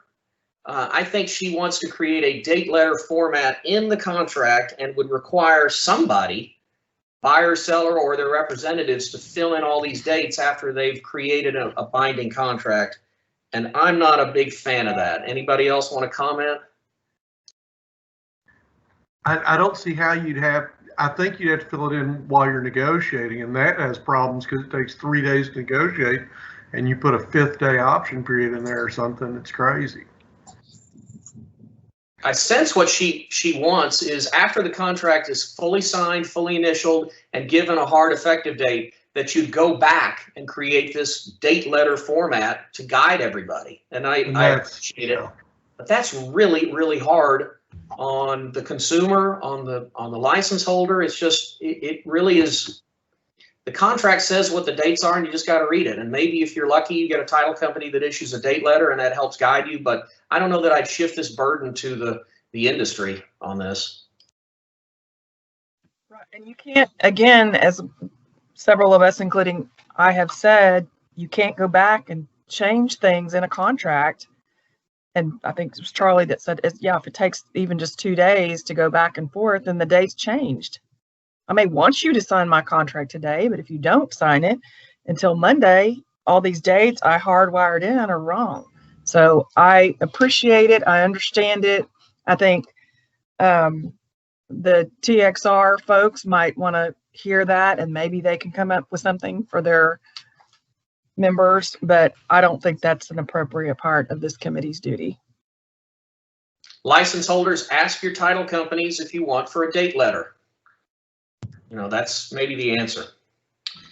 There are other comments, but they're not addressing the topic at hand. So I guess we're going to move on to it. The next comment. Stephanie Hansen says she would like to inquire whether we can have time limits written into the 1 to 4, a time limit by which the buyer or seller needs to respond to an initial written offer or written initial offer and subsequent counters, and a time limit for final signatures. Delay in responding creates problems. You know, we've seen this before, but the committee has uniformly declined to get into this area in the past. Do we want to do it now? No. All right. Chairman, I do think, going back to Ms. Landa's comments, though, I mean, are we picking those up later? She Well, has comments I don't on know, the because that's third a party. question. I was looking at the highlighted stuff because a lot of people comment on different forms, but I don't mind addressing them. She If wants. they're in there again, we can pick them up. I just don't At the recall. end of the- Okay. At They're the in end of there the again. materials, all this, Okay. I believe, Sorry. comes back in. Sorry. Okay. Thank you. All right. Stephanie Hansen, I don't think we're going to do anything. Rick Lutowski says, paragraph 8, the section for disclosure of brokers that are parties to the contract only has a little bitty line. They need more space. I'm going to put that in the hands of the agency to take a look at. I don't think we need to talk about it. Then she wants to talk about paragraph 10C, this new smart devices section. And she suggests that at closing, we deliver to the escrow agent written information. And I'm not sure why. You can't just have the seller give that information to the buyer, but she wants the title company involved in that process. Anybody? That varies between the parties. For example, delivery of the keys. Sometimes it's done between the agents. Sometimes they give it to the title company. Sometimes it goes directly between the seller and the buyer. It just depends on every deal. And it's probably not good to contractually obligate a non-party to the contract. You know, there are some things title companies have to do. They have to handle money, so you have to turn over. You have to tender documents for closing, but you don't have to put every responsibility, every delivery that a seller makes to a buyer doesn't have to go through escrow. I'm thinking, for example, of the resale certificate and those materials. They can, if the title company wants to undertake that duty, but the idea here is that this is information that the buyer needs if there are smart devices that are part of the home, and we think sellers should deliver that material. I'm not sure why the title company needs to be involved in that process. That's one additional party that might trip or miss or delay. You know, I think it causes unnecessary delay in the delivery of that information. I agree. And the last 6 closings I've had, I was just thinking about it, you know, and I am not a title company fee attorney, but I've closed my clients at my office. We don't go to the title company. So it would have, you know, they'd have to scan, send them over, all that. I don't like that change. And same as Charlie said, we can't make the title company do something because they're not a party to this. Her next comment is on C2, which requires the seller to terminate and remove access and connections to the improvements and accessories from any of seller's personal devices. Basically, wipe the app or take it down to 0 or whatever. And her question is, well, how can you ever verify that's happened? And if you can't verify, what's the penalty? Well, welcome to the world. On tech devices, is there, and I'm not a tech guy, but is there not a way to like rekey them like with a lock where you just reset things? I think the answer is a smart buyer will change passwords. I still think we need the duty, the legal and contractual duty for the seller to get out of those smart devices, to pull out, to wipe them clean. That we have heard stories of sellers that maintain access to the Netflix account that's on the TV. And so if you have someone doing that, that should be a breach of contract. There's a line in our contracts that says all of the covenants, representations, and warranties of this contract survive closing. So this is, I guess, if you really had a seller that was messing around with the smart devices that were left in the home, you could have a lawsuit. And I think that buyers should have that right if they're damaged. I think we should be, I know it's hard, it's maybe impractical, but. Look, the contractual obligation is in our new paragraph 10C2. Seller shall terminate and remove all access and connections to the improvements and accessories from any of seller's personal devices, including but not limited to phones and computers. I think that's a fair ask, and I think and there might be some enforcement issues or some questions as to whether that's done, but I don't see a reason why that language shouldn't be there. So now the language is there. We added it in 10C2. Correct. And she's just asking, how does this work? And so I guess it's a lawsuit is what it is. Yeah. It's a breach of contract. Yep. Paragraph 20, which is the FERPTA paragraph. She wants to add a checkbox so that the seller will represent whether they are a foreign person. I think that scares me, guys. I think that gets agents and brokers way too close to fair housing related issues. I would be very uncomfortable if that were in a contract that I had to present to a client. That checkbox. Well, number one, it's not defined. She didn't say foreign person as defined by section 1445 of the Internal Revenue Code. She just says, so if you did it, you'd have to really narrow what you mean. And I think the contracts, in a sense, already address it by requiring every seller to deliver a non-foreign certificate or non-foreign affidavit. And if they can't, because they are in fact a foreign seller as defined by that Internal Revenue Code, then there's a withholding process. So I think it's dealt with in a sense already, but we have strayed away from this difficult definition. I think the contract deals with it very well. And I mean, again, I worry about how those conversations would go if there was a checkbox. And then I also worry that the conversation wouldn't go at all and it would just be another blank that they miss when they're filling out the contract. I just don't think it's a good idea. Yeah, I worry about, for example, and the title people will know what I'm talking about, substantial presence test. You have sellers all the time now that are claiming that they're not a foreign person under the regs because they have a substantial presence, which is an extremely complicated formula. I can easily see a seller thinking and believing that they don't qualify. They tell their agent to check the box when in fact it is legally and factually untrue. You don't want to get people, our goal is to keep people out of trouble, and making this affirmative representation can lead to mistakes, problems, misrepresentations, I think.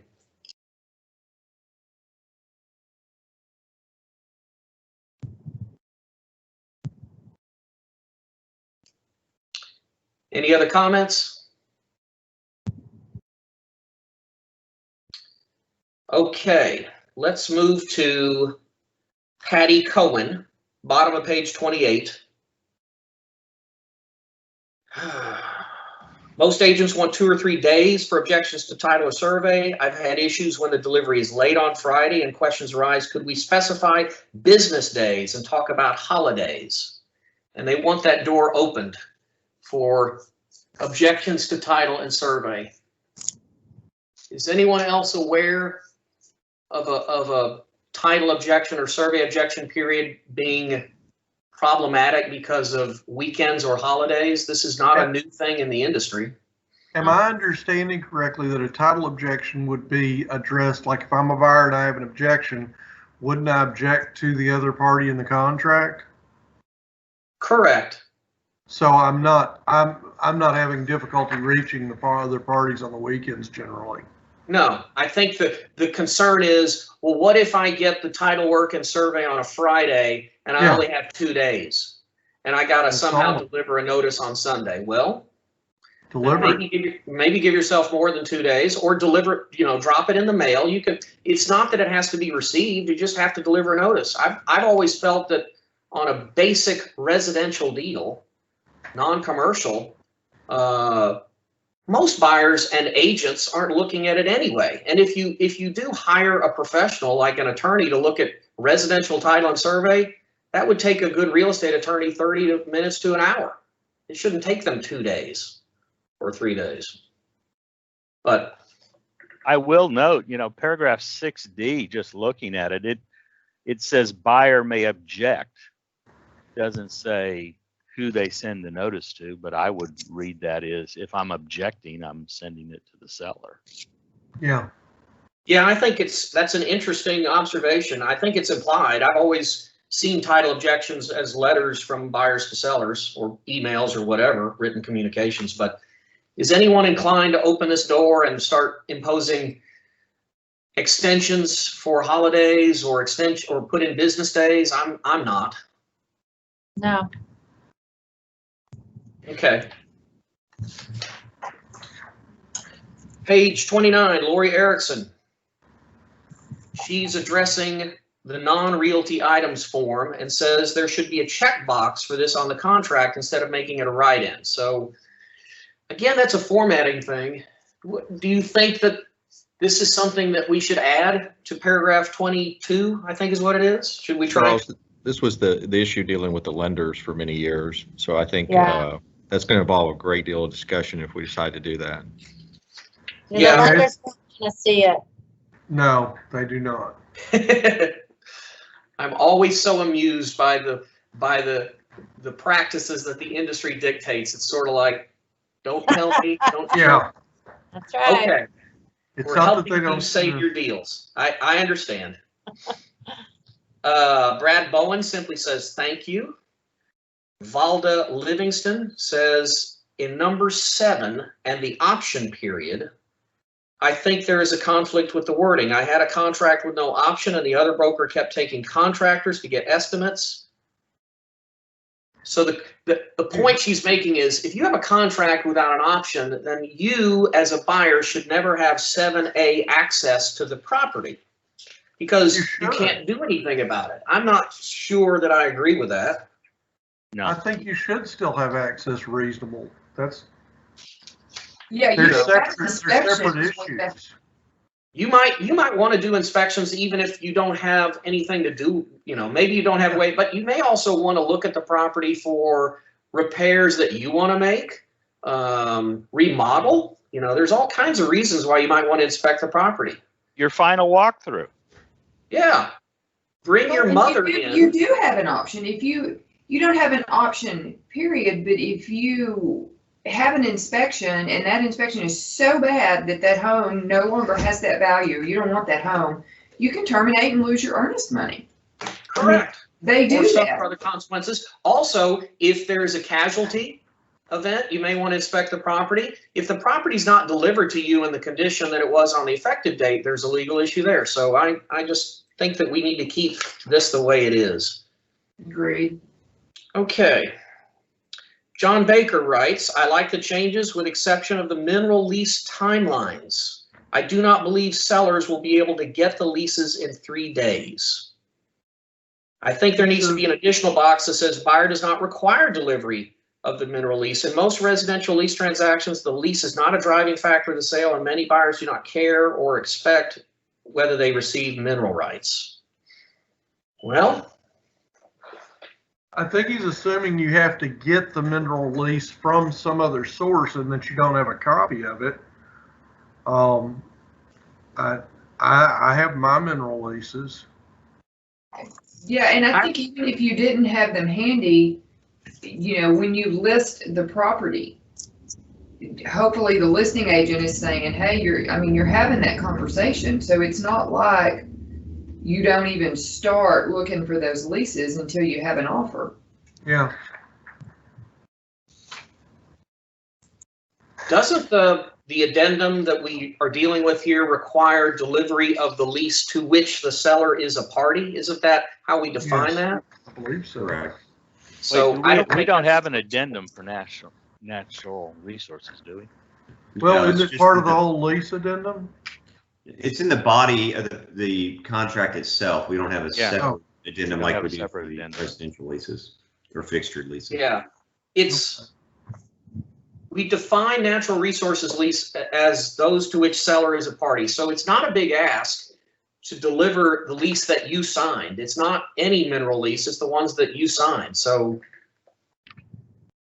we're giving them 3 days. I mean, does anyone think that's not enough time to dig out your own lease that you signed?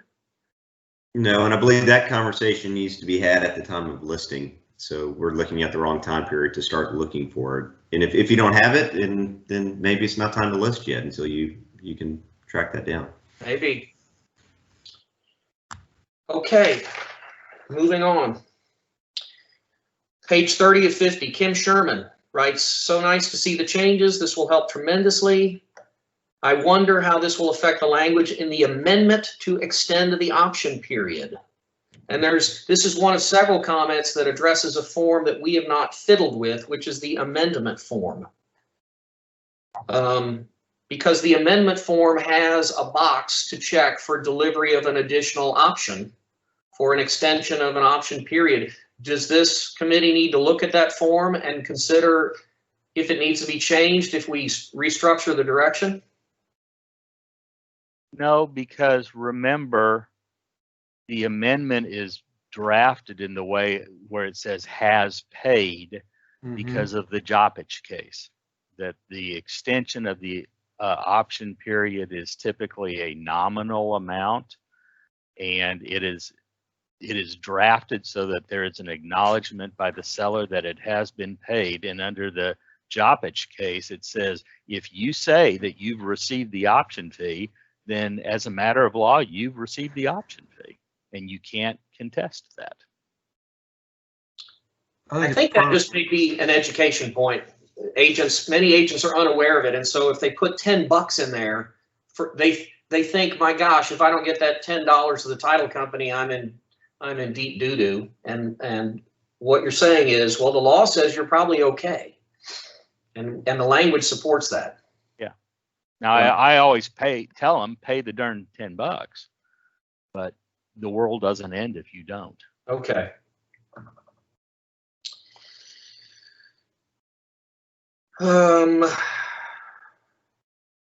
Sure would be nice for some smart attorney to come up with language that makes extension of the option period such that no money needs to be exchanged. And well, the Texas Supreme Court did it for us. So that's what the Joppich case is about. And that's why, if you're wondering why it's in the past tense, has paid, is because of that case. And in a sense, we're telling the world it's okay.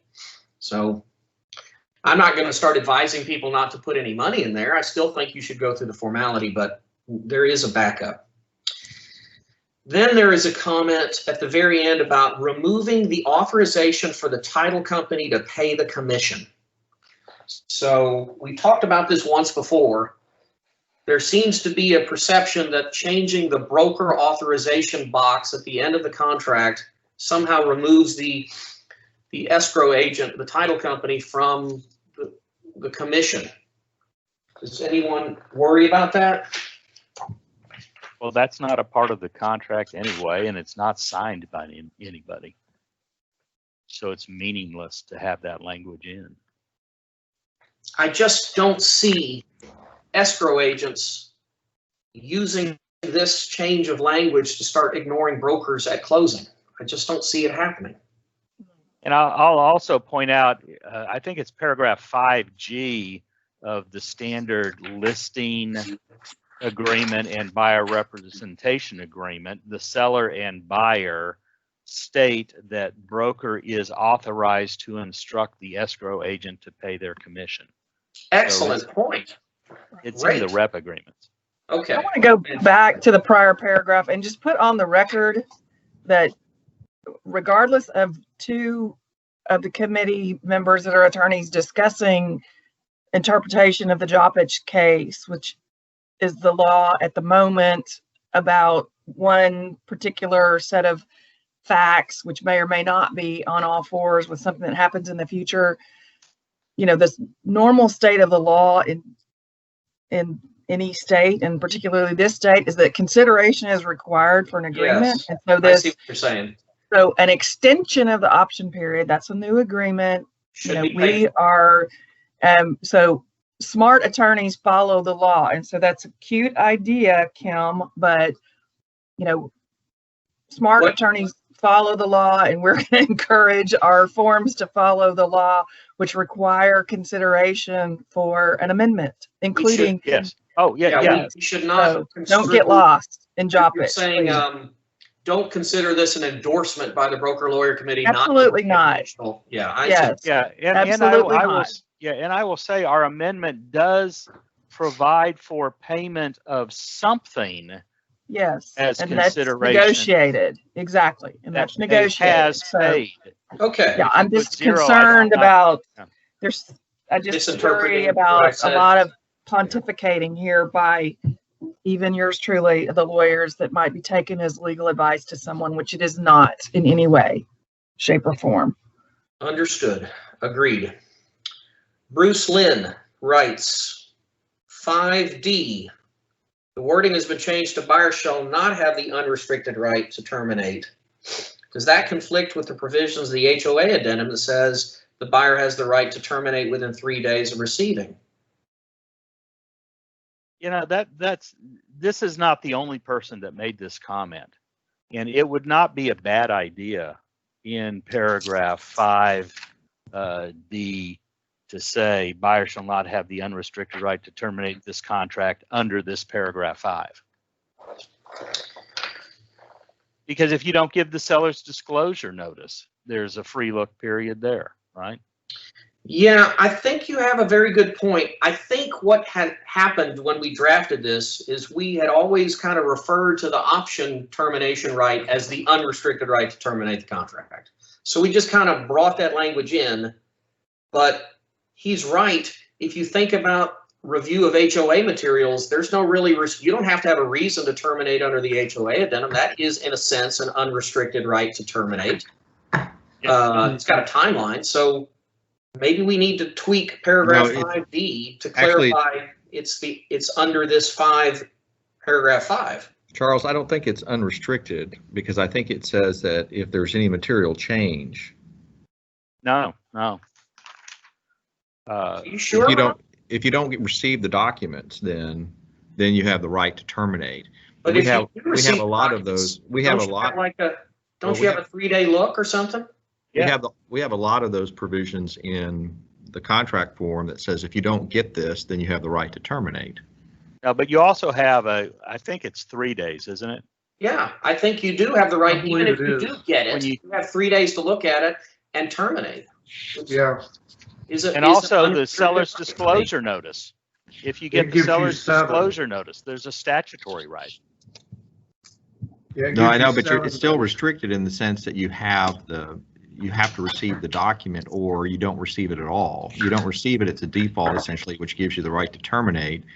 And then, of course, once you receive it, then you can, so it is restricted, but you have to receive it.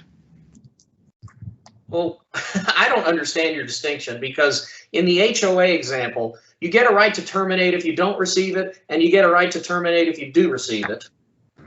And you don't have to have a reason. To me, it's exactly like an option.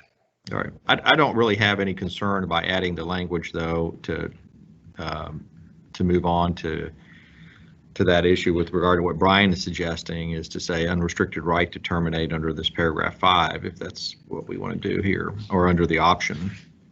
I think saying under this paragraph 5 is good. Yeah, I think so too. I mean, believe me, I actually do think I understand what Ron is saying, but I don't think that the average person, and certainly the consumer using the contract, necessarily will. So I like the idea of adding under paragraph 5. Okay, so for the minutes, we want to say that we're adding under paragraph 5 in paragraph 5D at the very end. Paragraph 5. Yeah, under this paragraph 5D will be the last few words. Okay. I'll add that to the things. Okay. Okay, all right. Real quick on that, I'm not sure we want to say under this paragraph 5D, right? Or You're just right. under this Paragraph That's paragraph 5. I'm sorry. Okay. 10B. So that would eliminate the ability of wholesalers to assign the contract if their original contract said A, B, C, or assigns 10. What is 10B? The prohibition about conveying an interest in the contract? What is? May not convey any interest in the property without buyer's written consent. And I guess he's saying that isn't this contract itself an interest in the property? Well, if it says Charles Kramer and or assigns as the buyer, isn't that the written consent of the buyer to assign the contract? Aren't we okay?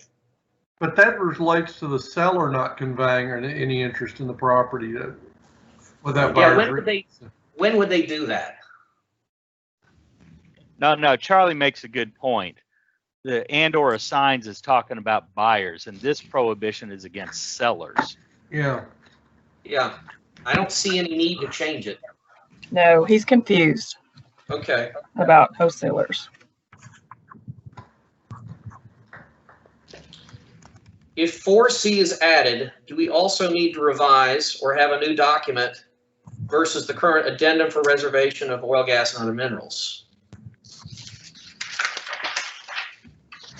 Again, that's a different matter. Disclosing what leases you have already signed as a seller for minerals is not the same as I'm keeping the minerals, which is the purpose of the addendum. So they serve different purposes. Next page. Is anybody tired? Do we want to break, or we keep plowing through till noon? What do you want to do, committee? I had a call about the warranty on my car expiring, so I may need to take a break to talk to them. Okay, do you want to do that now, Charlie? No, I can work through our break. All right, I'm good. Kristen Wilson.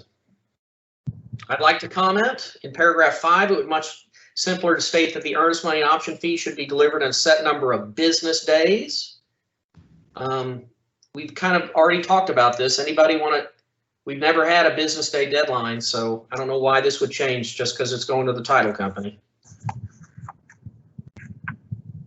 Hearing no comment, Dave Buskey says he's in favor of the rule change regarding the option fee. Cindy Cox says the same thing. Art Moreno, bottom of page 31, says interesting and sensible changes. Thank you for the Herculean work. Maybe it's just me, but I'm confused about the proposed language on page 10. And it's the, again, it's the changes to the broker, the commission, and making them referring to a separate agreement. And why did we take that out? To clarify the continuing confusion by brokers that this section of the contract constitutes a binding agreement and that it somehow supplants MLS, which is the majority device used. And originally we tried to remove it, and that caused a lot of upheaval. Well, especially in the farm and ranch segment, there were so many pitchforks on that we left it alone in the farm and ranch because it has been a tradition in farm and ranch to kind of put it right in the contract itself, put the commission split. They don't often don't use MLS, and for whatever reason they like the simple language, so we left that segment of the industry alone. But most residential transactions either use MLS or use one of the fine products from Texas Realtors to create an enforceable agreement between brokers to pay commission. Charles, my bad. I was focusing on his language about pursuant to previous separate agreement, and I was wondering why we took out the language in paragraph 8 saying all obligations for payment of broker's fees are contained in separate written agreements. There is an interesting comment we'll come to later about the adding maybe like an EG as an example, because this disclosure at the end, we've of course took it out, Pitchforks came out, put back in, and then, but it seems to be across the board still confusion about this and that language. There's not so much in materials, but personally I've received a lot of feedback on that, and people just don't understand it, and we'll get to it later with that EG language, but I see maybe a potential tweak we can make there. Okay. Well, when you want to talk about it, let us know. It's a later comment that we'll get to. Okay. Okay. Mr. or Ms. Pisek says thank you.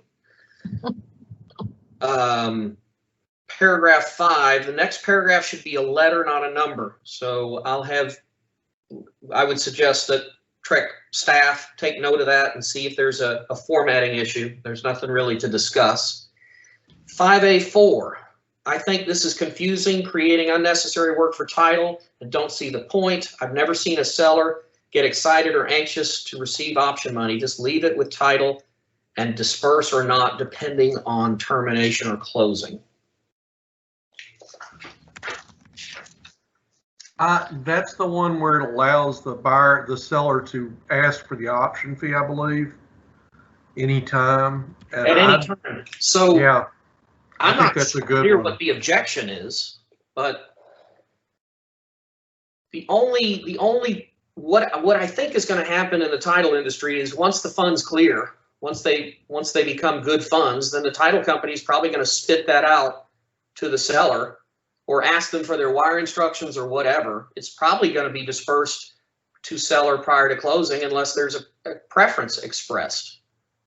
And I think that's the way sellers want it. There is some complaining that when you deliver a personal check from a buyer to a listing agent, they get to cash it immediately, as opposed to waiting 10 days, 10 business days. But to be honest, if that check bounced, it's the same issue. So, you know. Hey, Charles, could I bring up something? This is in terms of the mechanics and numbering of paragraph 5. And this is a comment that was made by Jack Radican at Radican Title in Fort Worth. And I think Roland Love of TLTA Regulatory Committee was going to send a letter, but he hasn't sent it yet.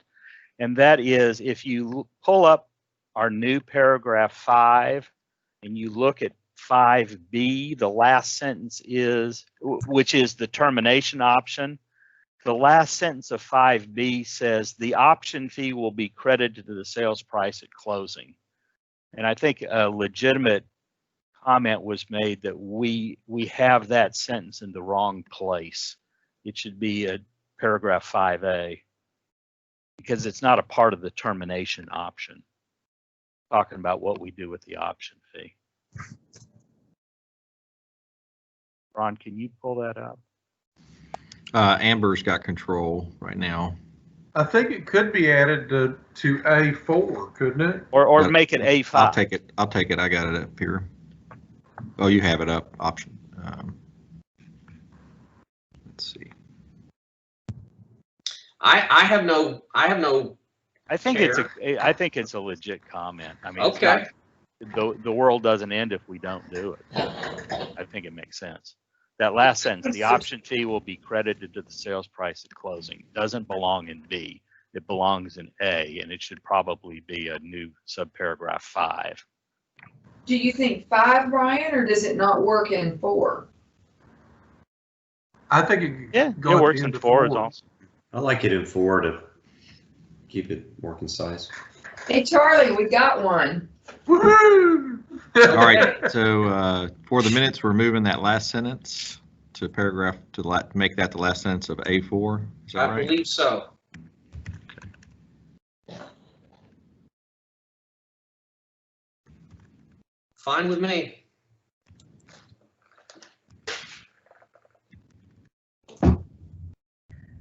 Would we need to say it's unless it's already been delivered to the seller?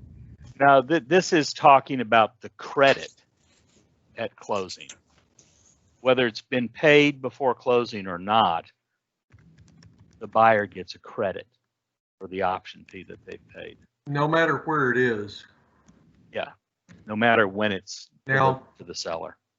Yeah, because it's going to be delivered to the seller also. If it hasn't been delivered already, it would be delivered at closing. Is that addressed elsewhere?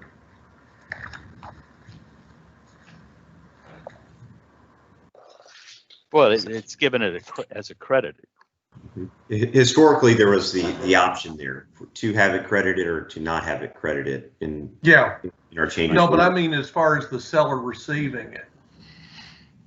Charlie, that is paragraph.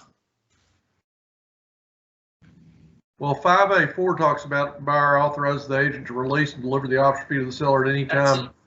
At any time without, the timing of that is at any time without further notice. Basically, it's when the check clears, the title company can send it to the seller. So if they don't choose to do what you were talking about, delivering it to the seller immediately, when you close, if it hasn't been delivered to the seller, then they can credit it on the closing statement. It's two different. You're thinking two different things. No, I'm talking about for the seller. Yeah. Yeah, Go the ahead. seller's got to get the money at some point. And then two, they give a credit for the money that they received. They're two different things. Oh, I understand. The buyer gets a credit, but at closing, let's say you get to closing and the title company escrow agent has not delivered this option fee to the seller. They still hold it.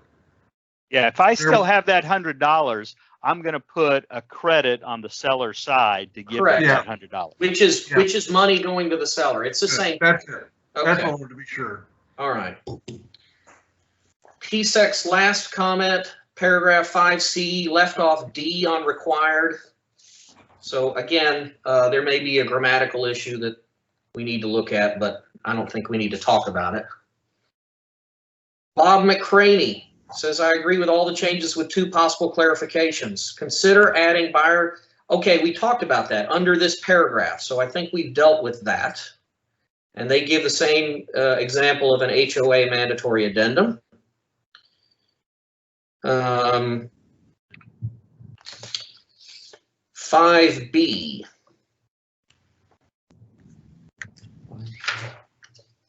We frequently have problems when we leave the contract during the option period and the title company wants to renegotiate the termination option period by asking the seller to release the earnest money. I don't understand. What is he saying here? What he's saying is that title companies require a release of earnest money before they'll disperse the earnest money. That's a different issue.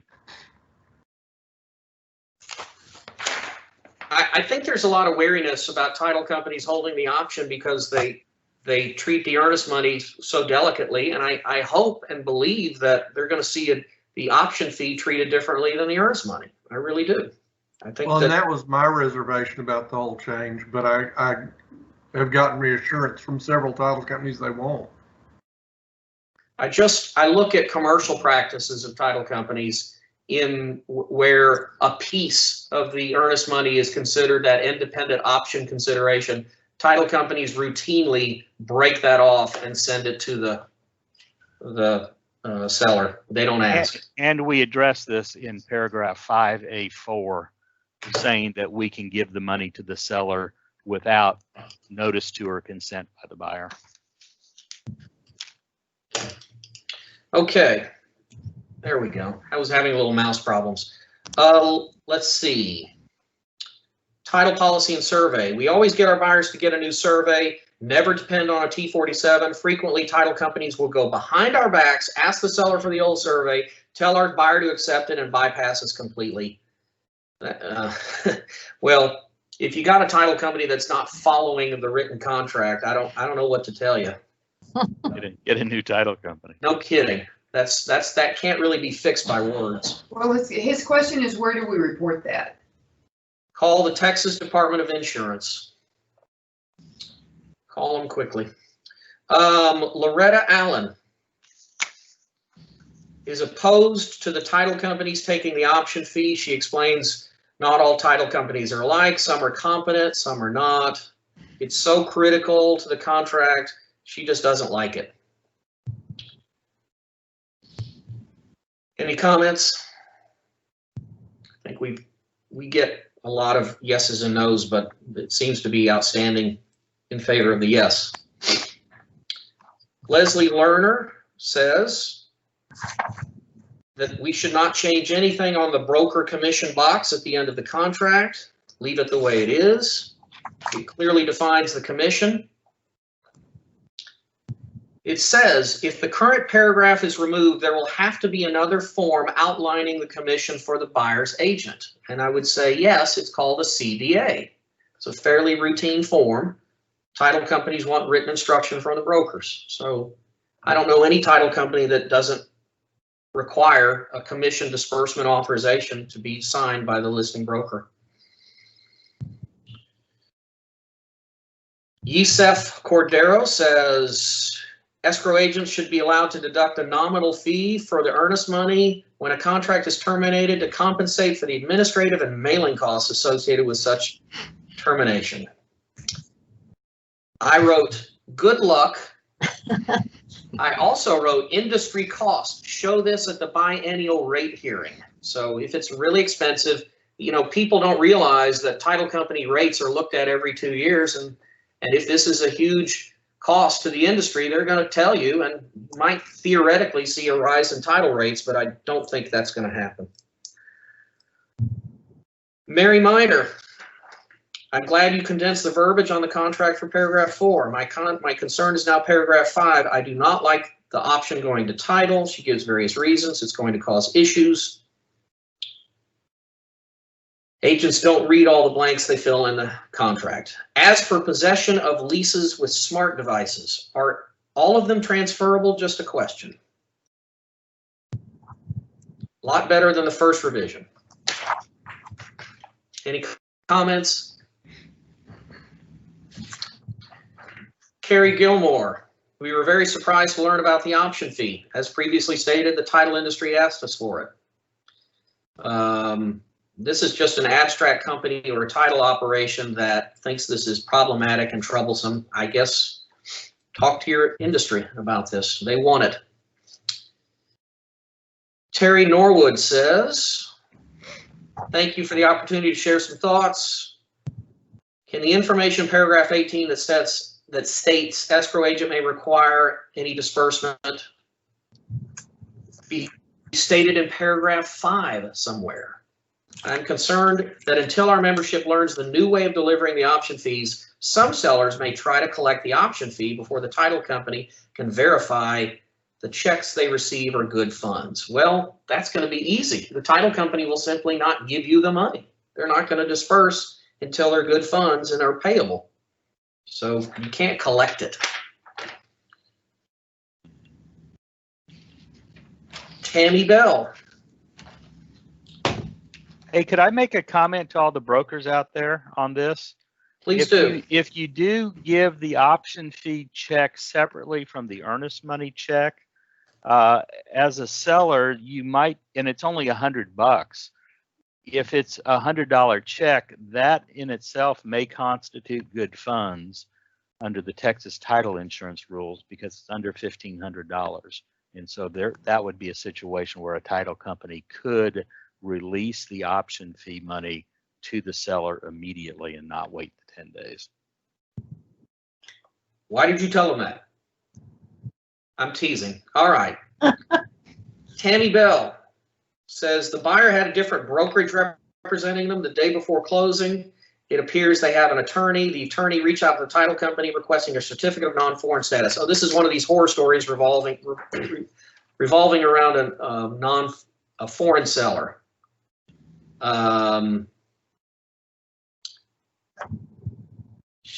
This agent does not understand really how paragraph 20 works and the delivery of a certificate of non-foreign status. Where do you get it? It's an IRS form. Every title company's been pumping those out since 1980. People talk about junk forms. This is one of the junk forms of a title company, is this non-foreign certificate or affidavit. Look back through your closing packages, you'll see it in every deal. Well, and I would also point out, I took, you'll be glad to know, Lee and my other broker colleagues, I actually took the Legal 2 update class yesterday, And if the brokers and agents would take their class and pay attention, there's a good update in that this year, reminding that it shouldn't be waiting till the end. And when she took the dang listing appointment, she should have gotten that. Her clients focused on that in the beginning anyway. So. Yeah. And I believe that the Texas Realtors disclosure form, which is very comprehensive, has a specific line about this. So again, if this is something that concerns you, if you don't want to get trapped at closing, use that disclosure form and become a member of Texas Realtors. It's a good form. And could I also make the comment, SJ made a good point about those legal update classes. I think it would be a good idea for TREC to give the legal update books to all members of the committee when they're issued each year. They're available on the website, the student manuals. Mm-hmm. Okay. Yeah, they're available to, if you Google search it, it brings it right up. All right. And just as a quick Go ahead. commercial, I don't know that Lee's doing them for free, but there are some providers that are, if you want to take the class, even if you're not getting broker hours, you can actually, as a lawyer, can get CLE hours for it. I can connect you with some providers, although Lee York is the teacher too of these courses, and they're available for free. 4 hours out of your life each time, but they're available. Super. Excellent. Alwyn says the prior comment about why not add the non-realty items addendum box to the list. We talked about why. It creates lender issues. We're going to kind of leave it hidden. Would you add space for a second email in paragraph 21? Maybe remove the fax option. Guys, what do you think? What's the fax? I think we should. We talked about this for at least 5 years. We definitely need more room. We need room there to have 2 email addresses. So I really don't care if we leave the fax thing or not, but we need room for 2 email addresses because we often have at least 2 buyers or 2 sellers. Can we just ask staff to try, if there's room in the formatting, to add some additional blank line that somebody can use either for an email or fax or whatever? Oh, maybe that's a great idea. Actually, here you stumble upon what if you change the fax line to say fax or email? So you kept the line, you took out the parentheses, so you just have a blank line, and so they could put a fax number or an email in that line. Maybe that's what we do. Or what about other, just a more even generic one of some other method? I'm not sure what would be out there, but that would be all encompassing. My only concern with doing it that way, and I'm not sure that it's a valid concern, is just formatting with all the forms things out. I mean, fax or phone number, it's the same format, but fax or email is different formatting. I don't want to take away the right. If there's a small group of agents or customers that are still using faxes, because they are still out there, I don't want to take that away from them, but I would like to add a line. So maybe we just convert a line to be additional fax or email or something like that. Can I make a suggestion here? It's Sure. just in both where it says fax and email. Why don't we just put email/fax on both of those? I love it. Love it. All right. I think we're going to have very few people use a fax number on there, but there are some. My CPA still loves faxes because they're more security, that says. But okay, well, why don't we make that change and we'll move on. All right. Anne Marie Gargano Parks says, don't give the option fee to the title companies. The real estate agents should handle it. If they don't, they're lazy. Don't put the option fee with the title companies. I got you. Diane Moore says, I believe, oh, this has to do with the order in which option fee and earnest money is applied if it's short. She writes, I do not believe that any deficiency should be applied first to earnest money, or it should be applied first to earnest money and then to option money. This is the argument that I made at the last meeting and I lost. And well, then do we want to rehaggle this? I don't know. I mean, I think it's Brian and one other person. So I feel like it would have been me, unless y'all remember differently. I was probably with Brian. It feels wrong. Well, remember, it's within the buyer's power to get it right. And if he screws up and doesn't give enough money, then why should the seller be punished by there being less earnest money? That's well. The problem is if you don't present option fee in time, the option disappears. If you don't present earnest money in time, the contract is cancelable. But no option fee is dangerous, and I really think that's why it needs to be applied to the option fee first. And I The agree with contract that. can be canceled. I remember that now. I agree with Yeah. Ronnie. It can be terminated by the seller. Can It's be. not, automatically canceled. That's So a there's race. flexibility Yeah, there that it's gives a the race. seller the right to terminate it, but it doesn't have that draconian measure of absolutely doing it. Yeah. Right. I like it the way it is. I Mr. didn't Chairman, leave them. I'm going to move for a break. Okay, let's take a break. How long, SJ? Maybe you should ask the committee or let us know what your plan is. Is there going to be a lunch break, or is there going to be just a small break? Why don't we, I could go until 12:30 before lunch.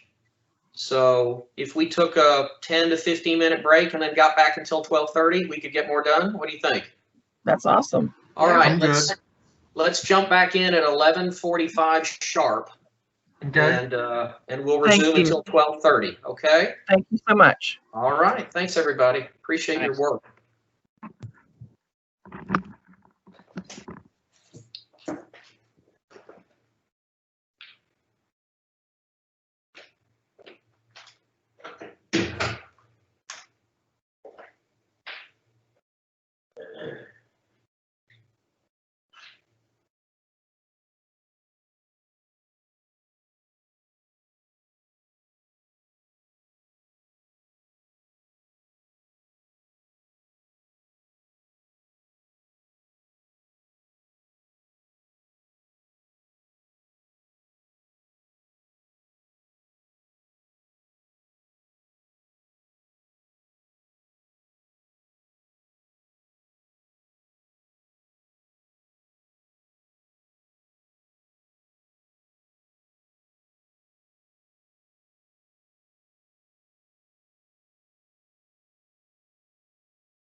Hey, Ron? Ron?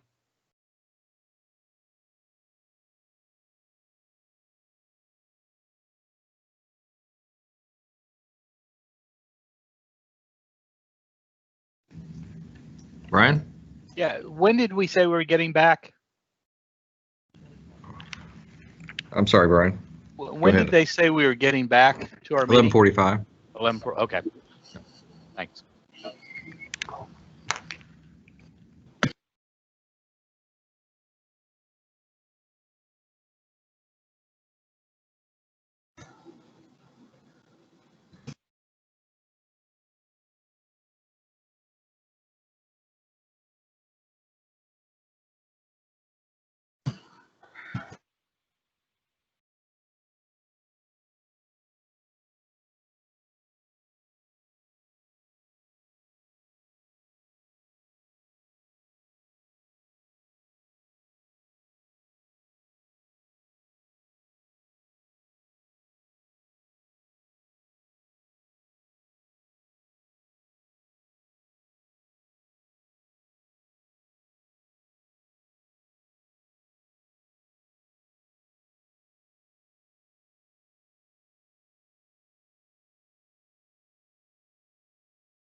Charlie.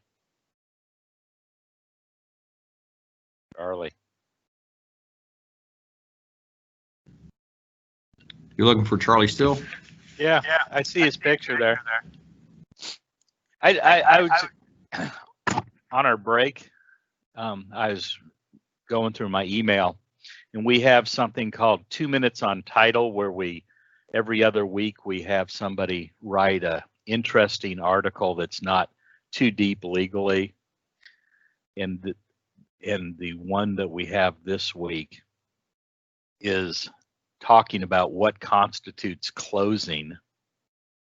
And there's a funny, and it goes back historically to medieval England when they had the turf and twig ceremony. Have you ever heard of that one, Ron?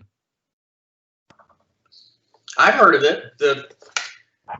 Are we talking about covenant of season? Isn't that related to that as well? Livery of season. Livery of season. Yes. Yeah.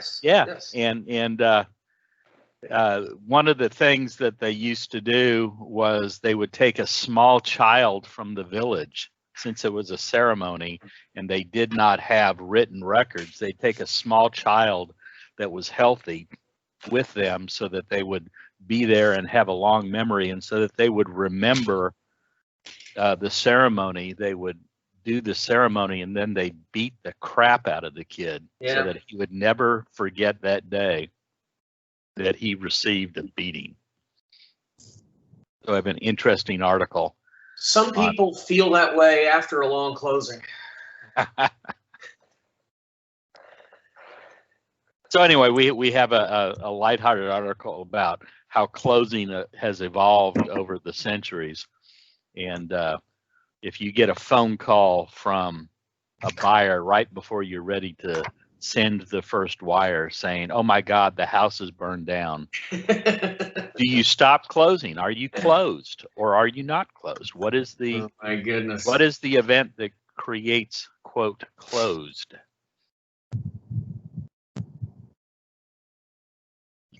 We used to talk about, has the train left the station, which referred to, has the escrow agent started sending out money? If you've delivered the first check or wired the first. Yeah, you better not stop. Can't stop. But if the train has not left the station. But everything's happened. That's right. It's happened for you to deliver then the it's deed like, and disperse the funds. Are you closed? Well, that's a good question. If I'm an escrow agent, I think, will there be a lawsuit if I move forward and disperse this money? That's kind of how I'm thinking. I think that's. Could there be a lawsuit? I think that's the right answer. Yep. You can always disperse tomorrow. That's right. They can wait. Okay. We got about a minute, but I'm going to start chatting. Are we recording? Looks like we are. As a housekeeping, or really clarification measure, former chair or co-chair, Mr. Bob Baker, who is listening in or was pointed out a misstatement that I made about FERPTA and the disclosure of foreign person. It is not, in fact, contained in the Texas Realtors disclosure form, but is, in fact, rather placed in the Texas Realtors listing agreement, their standard listing agreement. So it is there, it's just in a different place. But the listing agreement is not provided to the buyer. Yeah, and so the question is, well, is that something that Texas Realtors should put in their seller's disclosure? And his comment was, this is actually not an easy question to answer for some people, and it's got a host of issues. And so if you're worried about faulty or incorrect disclosure, that's the place to start, is put it there. And I would also note, Charles, you also made the comment that every title company does that, and not every title company does. There are some that say, hey, that's not our job. Yeah. And we're just totally staying out of it. Actually, that's a very good point. It's sad how I think it is the job of the title company to act as the traffic cop in certain situations. And I can't imagine a buyer who's not aware of the penalties and consequences, who just gets steamrolled and they're not even, not even made aware of that. But I could go on and on about good and bad practices. Just so you know, I'll take it a step further. There's a rather large title company in North Texas that not only do they not do it, but one of their junk forms, as you called them, The hold harmless. Yeah, I bet. specifically says that, that they don't and they won't. Wow. Well, on another housekeeping matter, my esteemed co-chair, Mr. Walker, pointed out that we've got some really heavy lifting to do on a specific form, which is the lease addendum. Is that right? Yeah, the fixture lease addendum. Fixture lease addendum. And that we might want to call an audible and take this out of order, and because of the pace of how we're going, and once we get that heavy lifting done, then we can go back into the comments. But maybe we want to do the hard work first and kind of get that out of the way, and then we can go back if everyone is okay with jumping out of order. I tend to agree with that idea. I like that idea. Omaha. Okay, so Ron, you have the floor. You have the stage and the screen. Go ahead. I'm gonna steal control again, Amber, and we're gonna put up the draft that we sent to you all by email as well. So you should have that, what I'm showing here, and we can toggle between the final review and the changes here. Most of these changes came as a suggestion in long discussion that I had with Don Moore, a former broker lawyer committee member and esteemed attorney there in the Dallas area with the title company. And so she pointed out some good points that I think were worth including. The main thing was it seemed to be sort of an odd situation where we were talking about fixtures, but then saying that they were not part of the property, when the common definition of fixtures, of course, is that they are part of the property. They're just subject to certain leases. So she suggested that, as we do in the other addendum that we've come up with regard to the residential leases, that we just simply have in there a provision that says either you're going to assume these leases or not. And then if you're not going to assume them, then the seller is going to have to address that either by paying them off or having them removed, depending on whether that's possible or not. And then obviously that is going to be an issue for the final sales price that maybe end up being negotiated. So with that kind of structure in mind, she suggested changes that you see here in terms of what this will take place is that we're just simply saying, here you got some fixtures are subject to leases, and the seller is, the buyer is going to assume these leases or not. We'll state which ones he's not going to assume. State if there's any transfer fee for the assumption and assignment, how that's addressed, and then they'll, then they'll deliver, and then you have a copy of the provision in terms of how we were delivering the leases. That'll pretty much stay the same with very little changes, except that you would only be required as a seller to deliver the leases that the buyer's actually going to assume.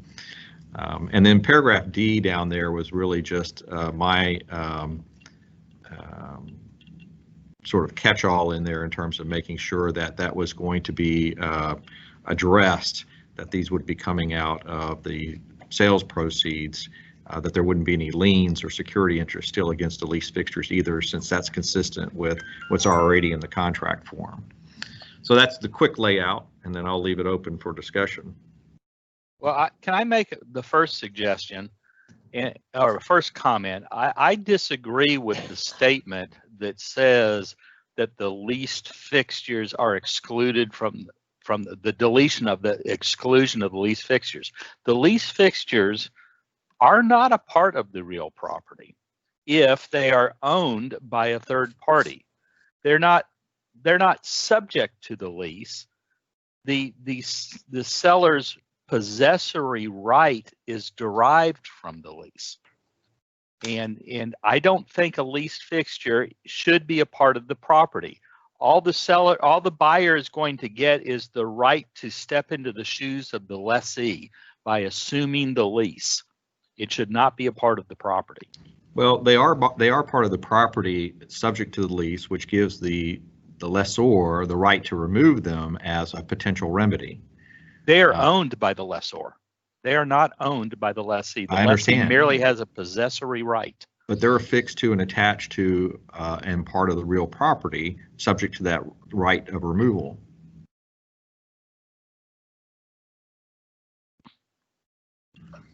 Let me ask this, and I'll ask it of Brian first.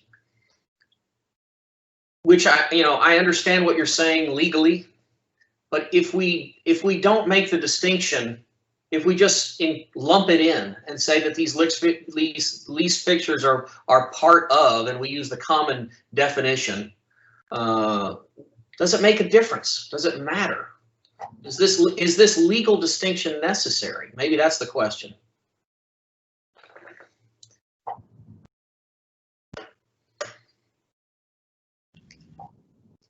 Well, first off, the way that first sentence in paragraph B is important, because remember that what about those lease fixtures that are not being assumed? They're stated right there.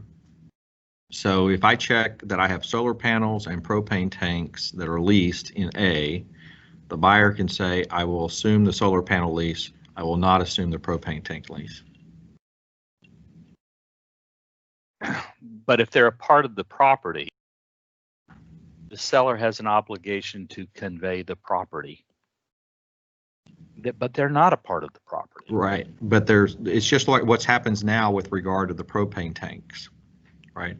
If they're affixed to that property, we define them as fixtures in the current forms. They are subject to the propane tank company coming and removing them. So let's take the propane, or more often than not, it's the water softener. And this buyer says, I'm not going to assume that lease. But it's still a part of the property, and under the contract, the seller has the obligation to convey. I think we need to exclude the lease fixtures from the quote property, because all these other places in the contract that address that, and the only rights the buyer will have will be the rights of the lease that they assume. So I think it's important that we exclude, quote, leased fixtures from the definition of the property. And in this addendum, we are providing for them having the right to assume the lease and deal directly with the lessor of the equipment. Well, I disagree with that, because I don't see any difference between that and what's going on now. And since they are fixtures, they are part of the property. They are being purchased as part of the property, subject to any lien or lease that's there, because the lease basically operates much like a lien.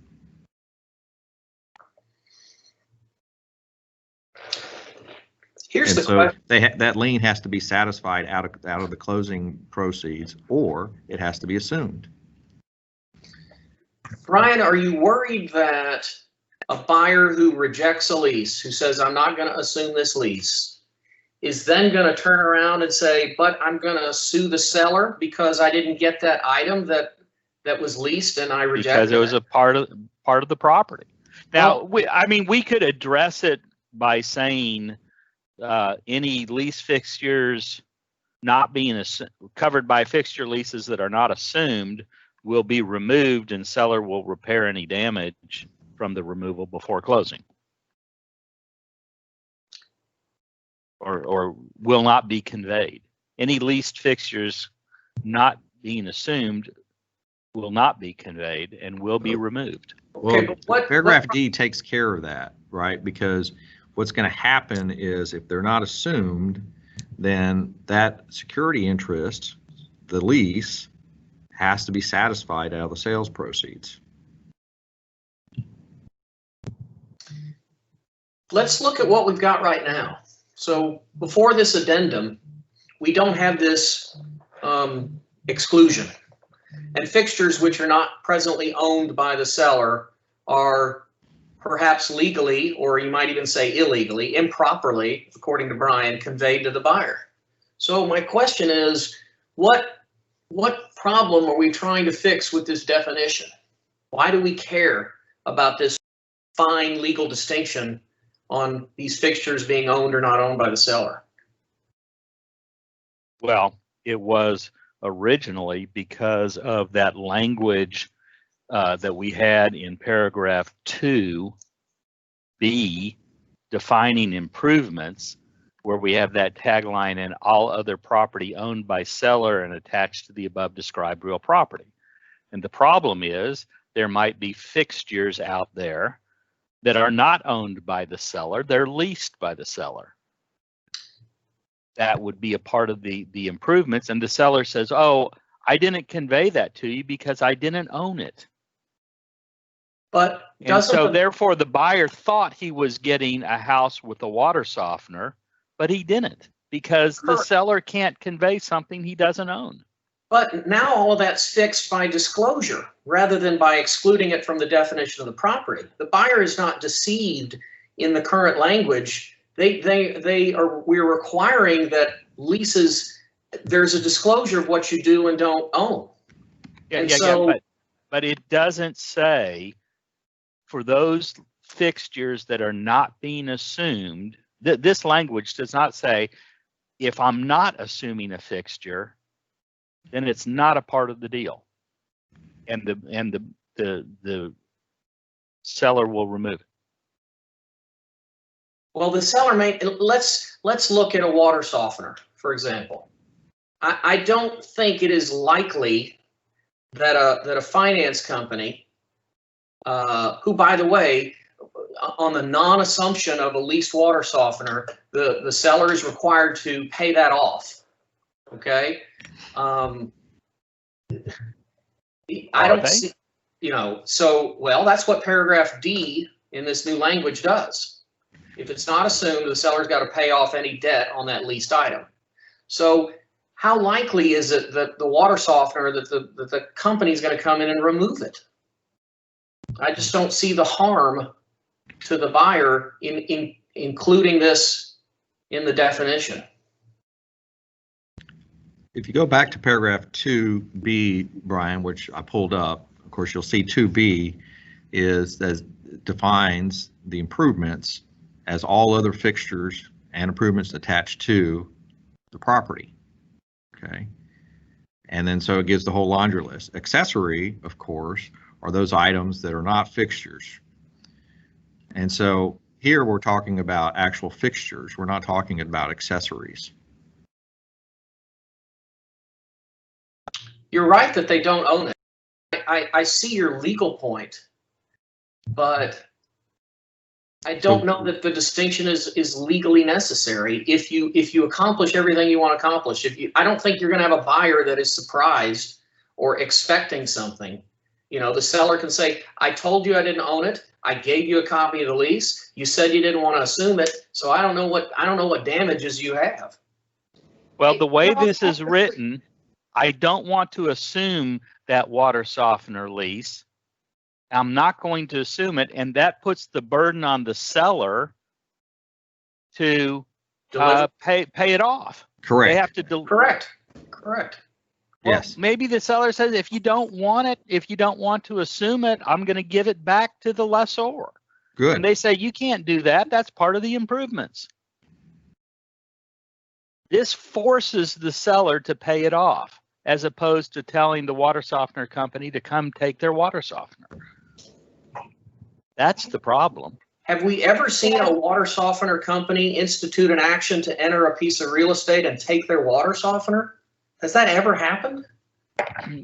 We have title claims where they say that we have the right to be paid, and if it's a part of the land, it turns into a title claim. So don't we because take there's a financing statement. All right. So doesn't paragraph D take care of that? Well, yeah, it makes the seller pay. If there's a financing statement that's shown in the title commitment, it now puts the burden on the seller to pay it off. So what the buyer's going to say, oh, I'm not going to assume that lease, but you have an obligation to pay whatever necessary to get that financing statement removed. Yeah. That's And so now the seller has to pay. I think that the problem comes into play with the solar panels. To pay those off is exorbitant, $60,000 or whatnot to pay them off.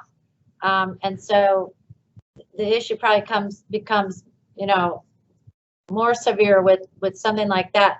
The other thing, I was talking with an insurance, and this goes back to the seller repairing. If they take those solar panels off and it's the roof is damaged, most insurance companies will not insure the roof until that roof section is either repaired or replaced, which really gets into a mess. That's what we've seen a couple times up here. Right, Brian, here's what's going on, okay? I'm going to sell my property with solar panels, right? And I have a lease. The buyout of the lease is $50,000. So now I get an offer in, and the buyer says to me, I am not going to assume your solar panel lease. Then I have to say to him, well, I don't have $50,000 to pay it off, so I need to raise the price by $50,000 if that's what's going to happen, or I just don't sell to you. I will find someone that will buy it and actually assume it. That's what has to happen here. Yeah, but you're missing the third option. I mean, option one is the buyer assumes. Option two is the seller pays it off, and they factor that into the sales price. Option three is they call the owner of the equipment and say, come take your solar panels off. Come get your water softener. Right, but and now this in form order for does me not to, this form does not allow for that option number three. I see Brian's point that he's making here, and it could be one that's lost, except for on a legal perspective, because in A, as we had in the old form and is kept in this one, the suggested changes, it says the seller doesn't own it, but that doesn't necessarily mean it's not part of the property because it's affixed to it. And Brian, I hear your concern taking out in B where it's expressly excluded from the property. And then by doing that, it allows parties then to figure out the whole platform of those three choices, what they want to do. But not having that statement in there could lead to the issue that Brian's bringing up. And I love that the new language of the additions here that were made. I think it makes this particular form much more useful. But I don't have the answer to Brian's point, but I do see Brian's point, and it could create a bigger legal issue more than just a logistical thing between the parties. Hey, Charles, this is Lee, and I have a question. I feel like it's in here somewhere. I just can't find it. But in this addendum, it really only gives one option. It says the buyer's going to assume. There isn't anything here about if the buyer refuses to assume something. So where is that option covered? In B. Yes, that paragraph B, you'd fill in all of the leases in that blank. Okay, you say except the following. Okay, so at that time, when they may not have even seen the lease agreements. That's a good question. And I don't know if I want to leave we're already jumping to another point we need to talk about, which is how does a buyer and a seller figure this out at the initial part? But let's go back to this. Are there two options or three options? I want to hear this fleshed out. Brian, go ahead. Sorry, I want to jump in. One suggestion that may help. In D, what if the statement's added at closing, the lease fixtures that are not being assumed will either be removed or seller will I'm not sure what the tagline is, ensure no liens or security interests are against the lease fixtures. Some language there that throws in that third option that I agree with Brian, it doesn't exist right now with what we have. And it should be remove and repair any damages. Maybe that needs to be subject to negotiation or a checkbox where you say, one, you pay it off, and two, seller will or will not remove these lease fixtures prior to closing. Maybe that's what we're looking for. I don't know. In the solar panel contract, it says that there's just two choices. The buyer either assumes or the seller moves it to another property and continues the lease. Or they pay it off, yeah. Well, we do have a provision in the residential addendum for the termination of those leases, which is paragraph A at the very top of the form. So if you took in here paragraph B and broke it into two parts, that says buyer will assume the leases except for the following, and then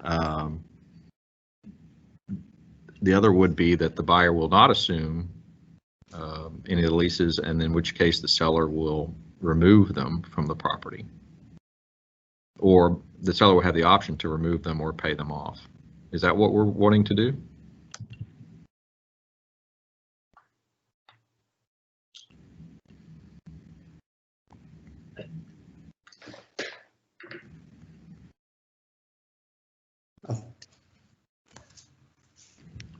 I think that's where we're leaning.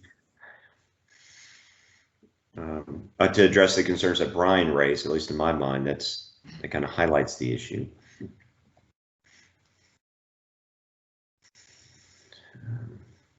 But I'm having a hard time visualizing that versus there's an easier way to address it. But I think that's one.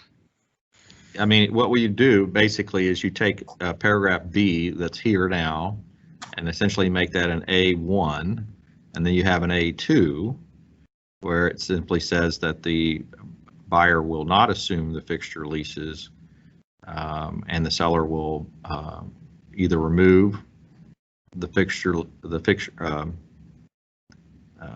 have the lessor that the, I guess do you want the buyer to even have the right to have them removed, or just leave that up to him later? Ron, I think you gotta have both, because let's say you've got some fixtures that the buyer does not want to assume, and let's say there's debt owed on them. Mm-hmm. I don't think it's a solution title-wise for the buyer, for the seller to just peel them off and say, well, I mean, there's still a lien on the real estate. Right. You have to have, if you're not going to assume it, then the complementary thing is to pay it off. And then there's the question, the unaddressed question, can you remove it? Do you remove it? You know, that's a harder, stickier thing. Do we let the parties negotiate that? There might be a situation where the buyer says, well, I want those solar panels pulled off, and or the sellers, you know, they may not agree on that, whether they're going to be removed. If requested by buyer, they will be removed. I thought I read in one of these Solar City leases that the tenant didn't ever have the right to remove the solar panels, even if they paid it off. You know, I don't know. What constitutes an unconscionable lease?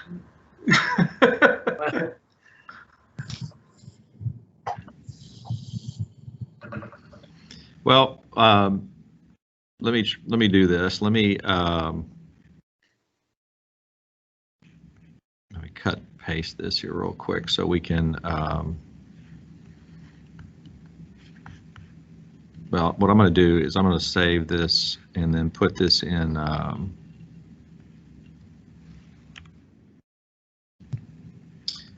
If I'm going to go ahead and accept everything here. I have one more thought, Ron. So if we did this and we put in here, if we made this a checkbox.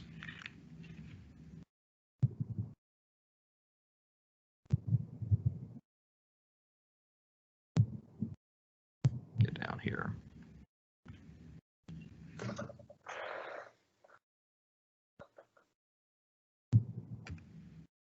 Nope, didn't do it.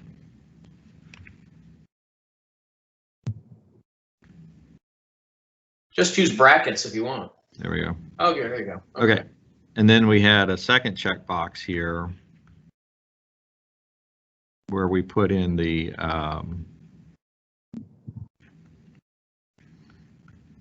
statement here that buyer shall not assume, or, yeah.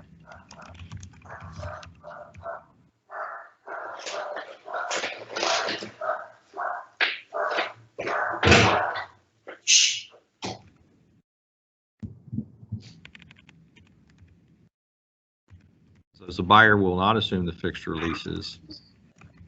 So what happens? What do we want to say?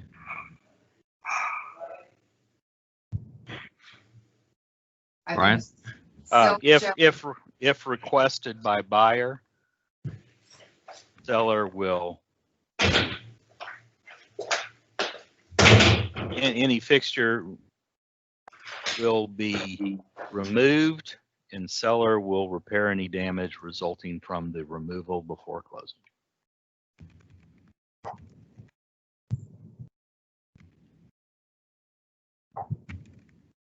Can we make that 2 sentences? It's kind of a run-on, and in. All right. And the other issue there. You're doing a great job, Ron. Yeah, the first box, because these 2 check boxes could cover multiple leases. So if there's solar panels, propane tanks, water softener, so we'll have to make it broad enough to allow. Well, what if just thinking here, if we left this as a 1 and 2, then we could say shall not any fixture lease not assumed. Yes.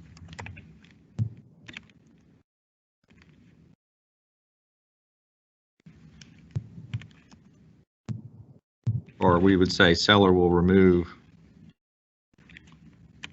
the leased fixture. Leased fixtures covered by fixture leases not being assumed.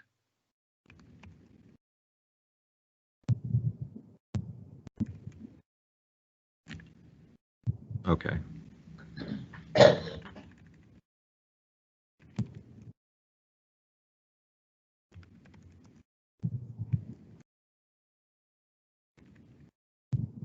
Can you say unassumed leases instead of not being assumed?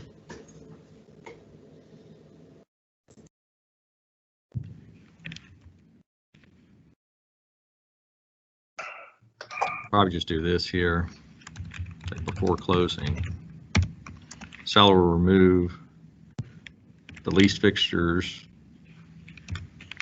covered by the fixture leases that buyer does not assume and will repair any damage to the property caused by the removal. And then, so you just take these check boxes out.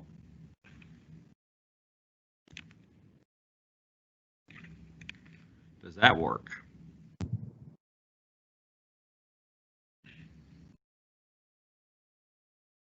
Now, what if the seller says, well, I don't want to remove them, I'll just pay them off.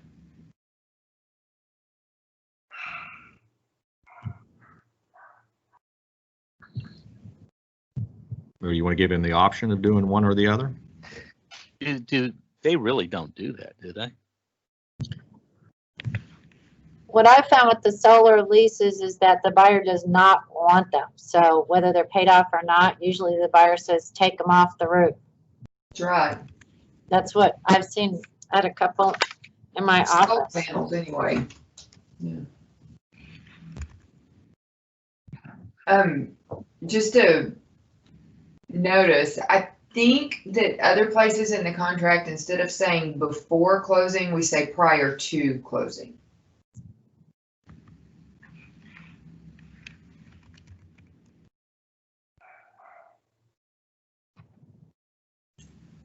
And on 2, could we, here's the compromise, Ron. On number 2, add at the end, and those leased fixtures are not a part of the property defined in paragraph 2. Well, they're being removed, so what does it matter? Yeah. I don't think you need that.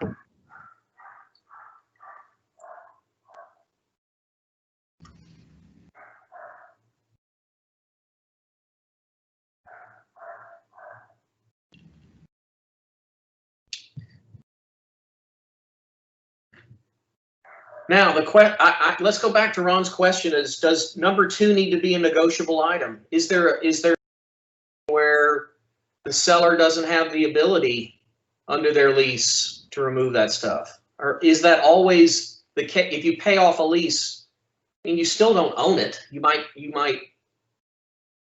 you know, I'm worried that there might be a lease out there that says you don't own this, only we can remove it and it doesn't belong to you. And whether you've paid the lease or not, that isn't a lease to own.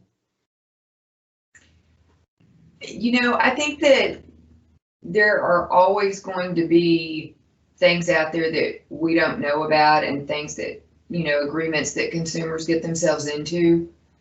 I don't think that we can or should cover every possible hypothetical thing. I mean, this is pretty thorough, and if it doesn't meet their requirements, maybe they should be talking to an attorney.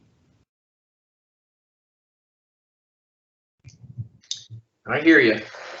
What's the harm in putting a checkbox or will or will not remove within that statement that's there? Because down below, and I believe it's D, we have the statement saying that all the security interests and liens will be paid off. And then that allows the flexibility to the extent there are any leases that, you know, continue on after they're addressed and not assumed, that say that it has to be on the property. Or I think more commonly will be items that the buyer may still want. You know, I might add this, that if we have a situation or an option to allow the leased items to remain, but they're not assumed, that you might want to add a line just reminding the buyer, say, any leased fixtures that are not removed are subject to the rights of the lessor under the lease, you know, under the fixture lease or something like that. Just kind of warning the buyer, saying, look, if you're not going to assume this lease, you know, there may be rights to this, and you're not asking it to be removed. There may be rights of the landlord, of the lessor, to take this stuff. Okay, so you moved a little fast for me there, Charles. Okay. Charles, but that's okay. It was just a suggestion that if we have an option where the lease fixtures are not going to be removed, that we have a warning or an additional sentence that reminds the buyer that the lease fixtures are still subject to the rights of the lessor under that lease.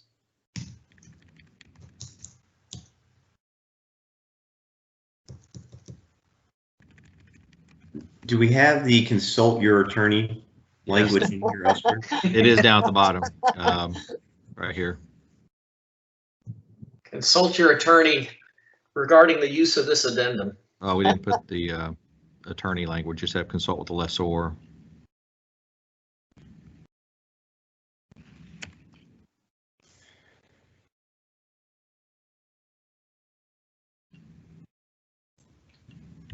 I think on every other document where we say to consult an attorney, it's not a paragraph, it's just a notice at the bottom. That doesn't mean we have to do it that way here. I'm just saying for consistency. Would that be better? Yeah, that looks good. You could take out the E if that's what Lee's saying. Just make it a statement. There you go. I don't know if we have the word notice in there or not, usually.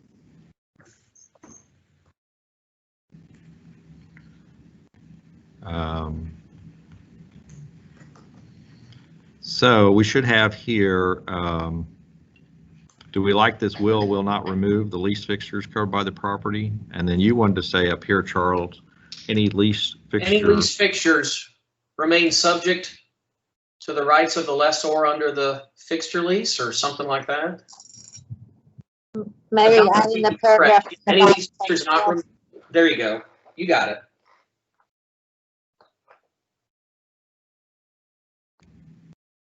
Remain subject. I'm using the word remain twice. Are subject to the rights of the lessor under the fixture lease.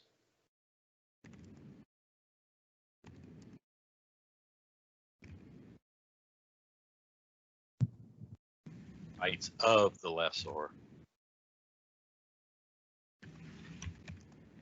There you go. Okay. Now in the first You want that sentence, bolded or anything? Sure. The first sentence, we need to break it into two sentences. That buyer does not assume, period. Which first sentence of one? Of two. Of two. Period. Seller will repair any damages to the property caused by the removal. So just make that a sentence here.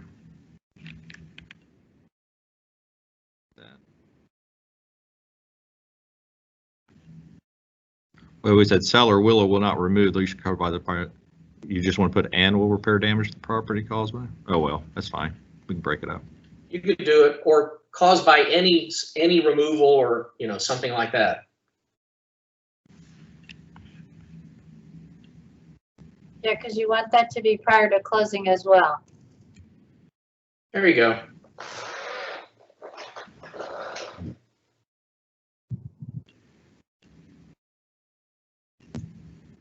What do you think, Brian? Okay. Can we see the whole thing? Yeah, let me make this a little smaller.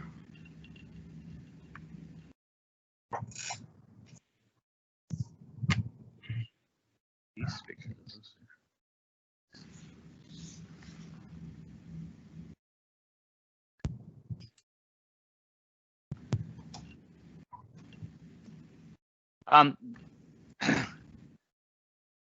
It works on paragraph 1 where you're saying these are the ones that they're not going to assign.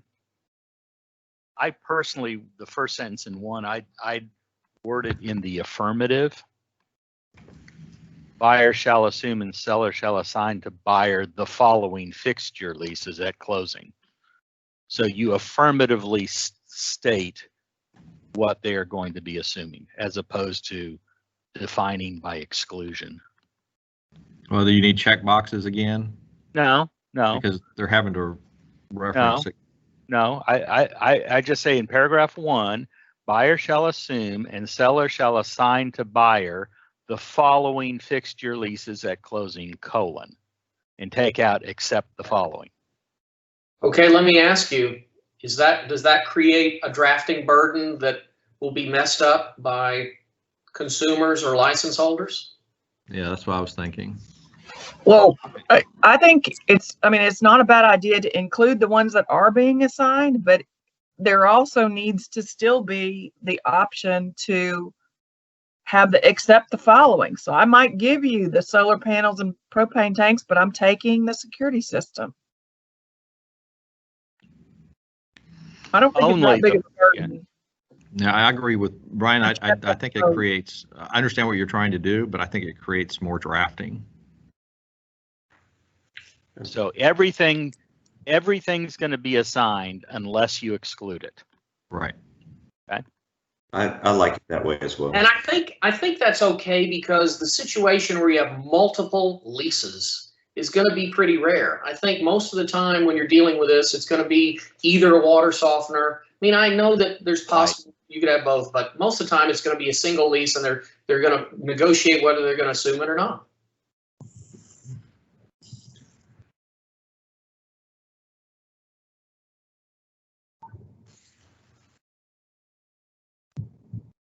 All right, Mr.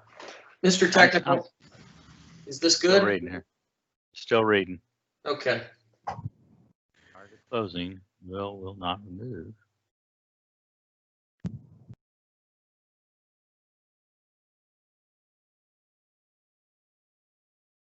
Will repair any damage to the property.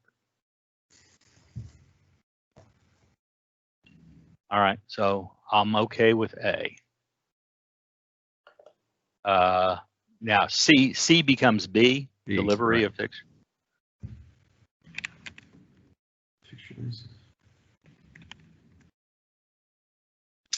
Gosh, I think we've covered everything. Okay. Do we need this C if you're saying that it is a part of the property? We already have that in the contract. I don't think it matters. I mean, I hear your legal thing, but we've dealt with every single issue. the lien that might arise, assumption or non-assumption, and removal or non-removal. So it doesn't really matter if there is an unintended implied conveyance of title of this thing that you don't own. I just don't see, if you take care of all these issues, I don't see a claim by a buyer against a seller for the definition of property and the warranty of title. Okay, so the argument I'm going to make, if I'm the buyer, I said, don't remove the leased fixtures. And it's a part of the property.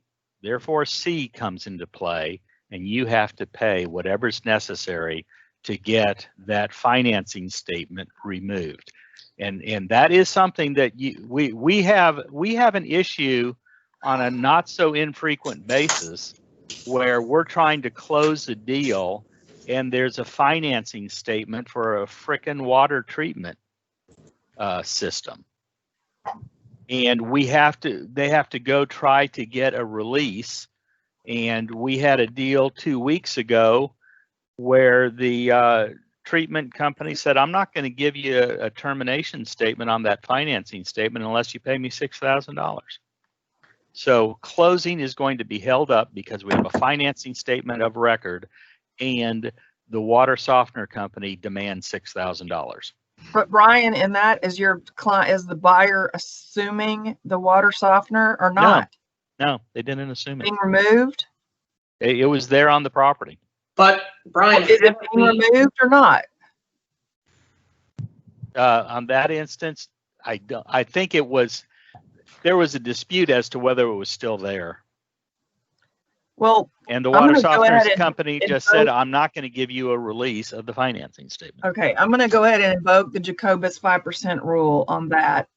And, you know, we're trying to look out for the majority of Texans here and not one completely goofy thing that.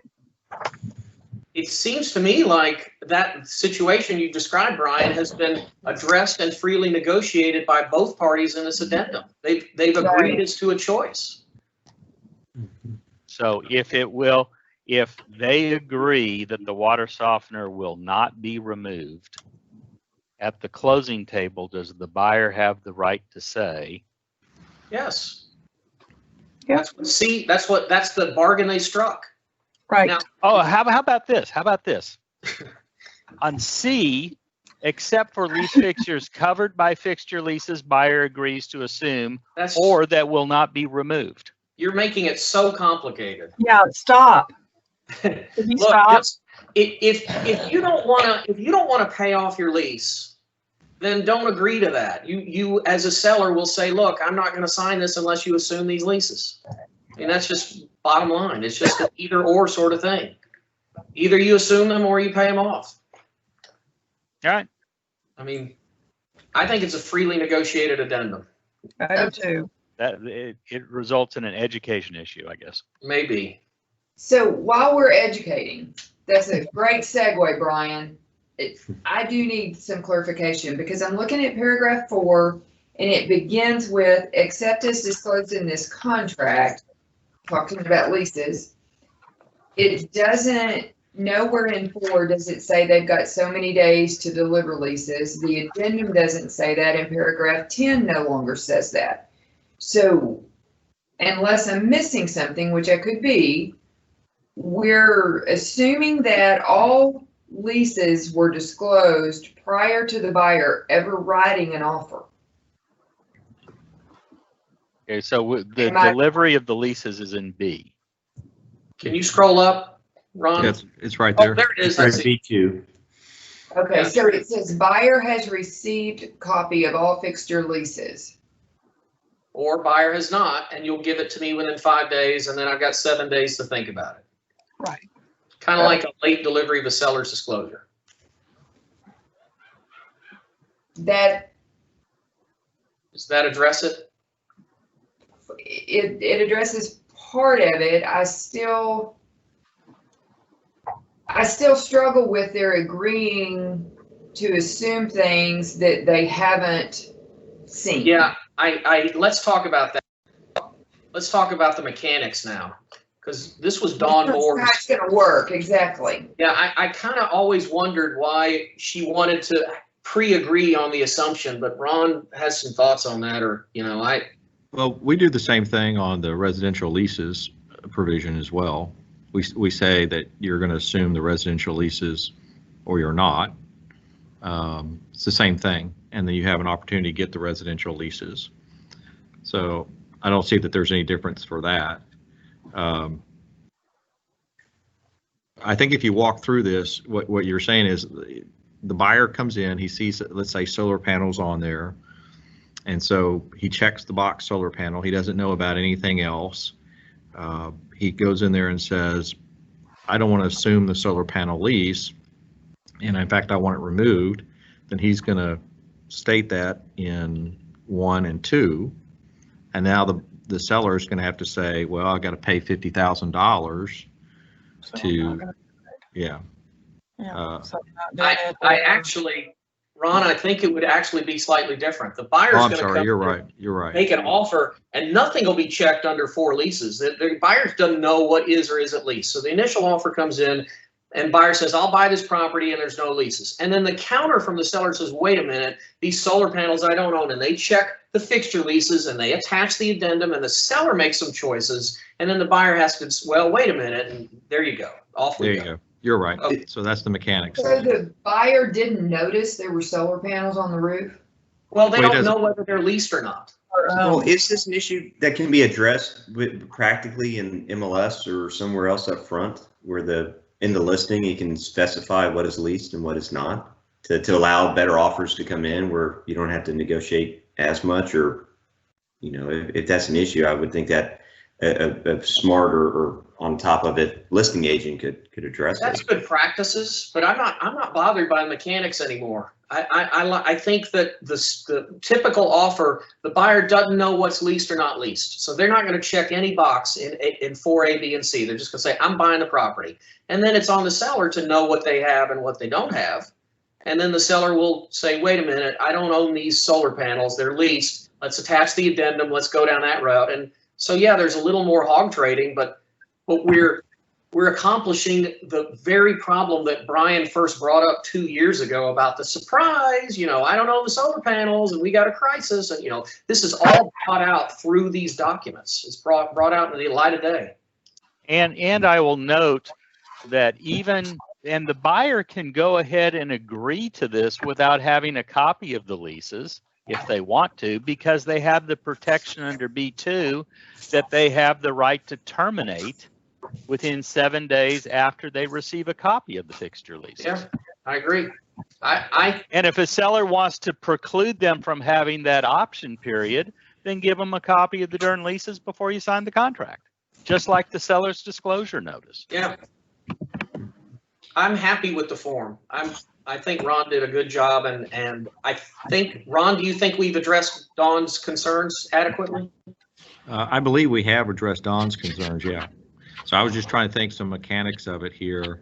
If under 1, I assume the solar panel lease, and then I'm going to come down here. If that's the only lease that we've got, then I guess I'm checking the box, will not remove the lease fixtures not covered by that, even though there are no additional ones that we're aware of, at least.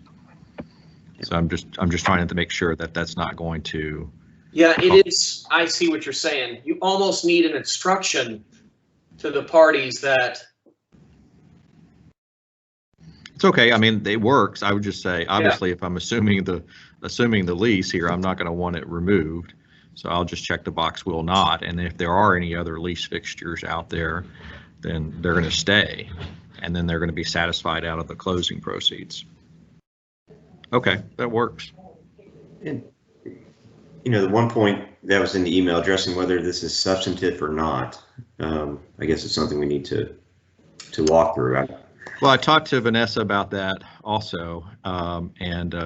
Before we just made these changes, she was okay with moving forward with that. And I think she's giving me the thumbs up right now that she's okay with recommending the commission to go ahead and adopt them based on the fact that we've received comments and we've made changes to the forms that way without republishing. So.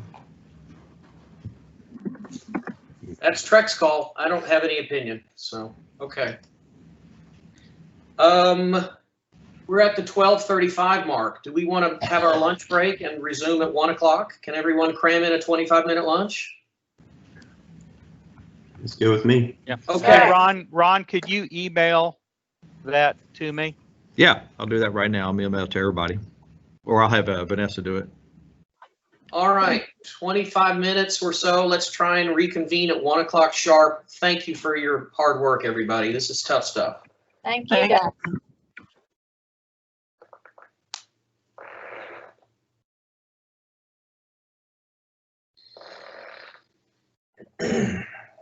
Okay, here we are again. I believe that Amber sent Ron's new draft out to everybody by email, so it's there if you want to look at it while we're doing other stuff. It's there. Amber, if you don't mind resending that to me, I don't think I ever received that. Or Vanessa, I'm not sure which person sent it, but let's see. I've got it from, let's see, Vanessa. Vanessa sent it. There's still a few of those group emails where I think still has my old email address in it. Yeah, John, could you give her the right email? She's listening in. Yep. Sure. It is jgeorge@hometowntitletx.com. So jgeorge@hometowntitletx.com. And that's a commercial that will last in the archives of the Broker Lawyer Committee forever and ever. There you go. You know, I will say that's what we have. Let me try sending it individually. It might be that your email rejected it because it looked like a spam or something like that. So I'll send it right now. I appreciate that, and I'll check into that on my side. So,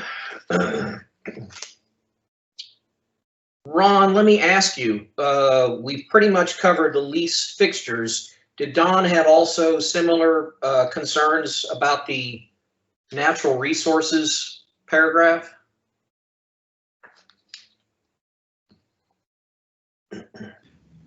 Right. So the bottom of the what was just sent out to you, there were some minor changes in that one. Those really came as a result of more of my discussion. Dawn did bring those specifically to my attention, although she noted a couple of real minor things. And then I sent that out as a correction. So let me see if I can get the screen back up and we can talk about that. I think the major addition, while I'm vamping for you, is to clarify that the leases are defined as the ones to which seller is a party. Correct. That was the main issue, right? And I don't think anybody has any objection. That's a good clarification because it could be quite a burden on a seller to retrieve leases of minerals that were done before the seller acquired title. They may or may not have those, but and we had there were some other changes. Let me go back here and let's see. Minor changes. I think it was she had some concerns about the term delivered as opposed to what we had before. The buyer has received. She was saying that the obligation is the seller shall deliver as opposed to the buyer receiving. Okay. So I thought they were good suggestions that she came up. And that's a delivery that I do not think should go through the title company. So, all right. Any comments on that? I think it's pretty much acceptable to most folks. Okay. Where are we? I'll turn back control to Amber here. Yeah. On page 36. Page 36. 36. All right. We had just done more. Diane Moore. Okay. So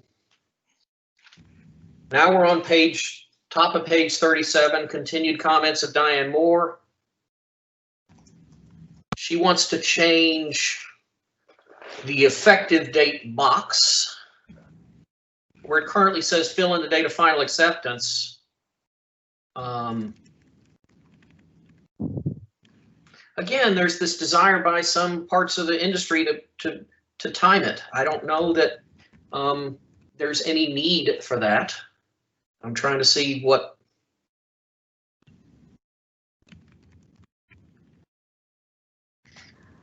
I think it's when we get into these negotiations, they go late into the evening. Yeah. They don't want to lose a day of their option period, and there's no avoiding it.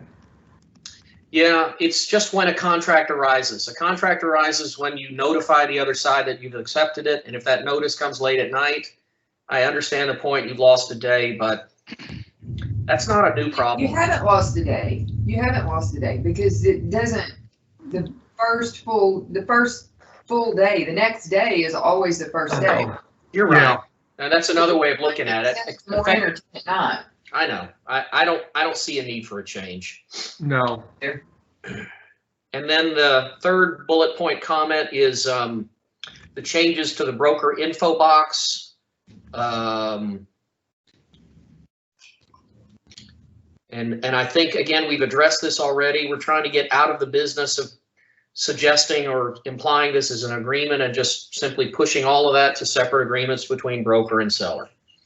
Yeah, this was one I was brought up earlier about, there's a lot of confusion still, even with the new language, about what the separate written agreement is. And the one in red there about that EG statement about what is that separate written agreement. I don't think it should be necessary, but the feedback we're getting from the agents and brokers pretty uniformly is we'd like it in there, but we don't fully understand or appreciate it about what that actual agreement is. So I don't know if it's worth considering that. I think that's either a subscription to MLS. It's the subscription agreement that it is a binding written agreement. If you're part of MLS, you have to abide and honor unilateral. You have to make unilateral offers of compensation to cooperating brokers, and you have to honor those. So that's the written agreement. And if it were a non-MLS deal, you would hope they would use one of the Texas Realtors forms of agreements to share commission between brokers. You got to have something. Right. And what I think the point is here is disclosing what that is, or at least my perspective here of what that other agreement is, because there's so much confusion right now. I see. So you are thinking it might be wise just to point that out to them. In fact, put that parenthetical in there, e.g. MLS offer of compensation between MLS members. Is that the thinking? Right, something, because even with this change, we're saying it's informational only. There's some other separate written agreement.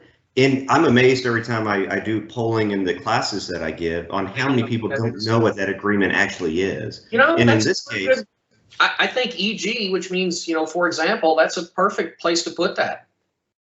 MLS, I like the way it's done. Just stick it in there. I don't think it's a substantive change. I'm not opposed to that, but I think if we mention MLS, we should say or other written agreement between the brokers. Let's do this. Let's replace the Latin with for example. For example, comma, MLS offer of compensation between MLS members. That way it's just an example. It is just an example, but remember, we have people using these forms that are not members of an MLS and are not realtors. Instead of, for example, how about such as? Such as, there's the language, and then Lee would like additional words that say, or other written agreement between brokers. Is that what you like? Or a second example. I think when we point out MLS, there's a message there that we don't want to send. Okay, such as MLS or other written agreement between brokers. That's fine. Whose dog? That was a doggy. Was that yours, Lee? She's not going to admit or deny. Okay. Yeah, they're mine. Somebody's at the door. That's all right. We got it. Ron, did you catch the suggestion there? Yeah, so that's what I was going to double check here. I'm sorry, I was trying to catch up on something else. So I'm going to take the what's written there now in the blue changes, and then we're going to add, let me get over there.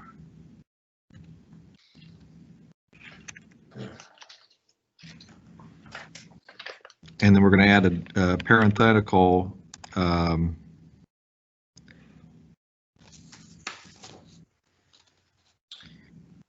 And Lee was, had some particular language she wanted, so she can guide you. Okay, so this is after the parenthetical, or what are we doing here? Where we're putting that in there? I think it's after, it's the very end of the sentence, so, oh, no, wait. It should be after separate written agreement, right there. Pursuant to a previous separate agreement, parentheses, and then we're going to describe what that means. We're saying such as MLS or other written agreement. How's that? Yeah, MLS offer of compensation or other written agreement. I like adding a little tagline, just MLS by itself. so, MLS or other agreement. Lee, how do your dogs want it written exactly? I think MLS offer of compensation or other written agreement. Yeah. That sounds fine. Very good suggestion. That'll clear it up. That's a great idea. Okay, so I've got, well, let me ask this question here. Do you want the word written agreement there? Because it doesn't have to be in writing to be enforceable between brokers.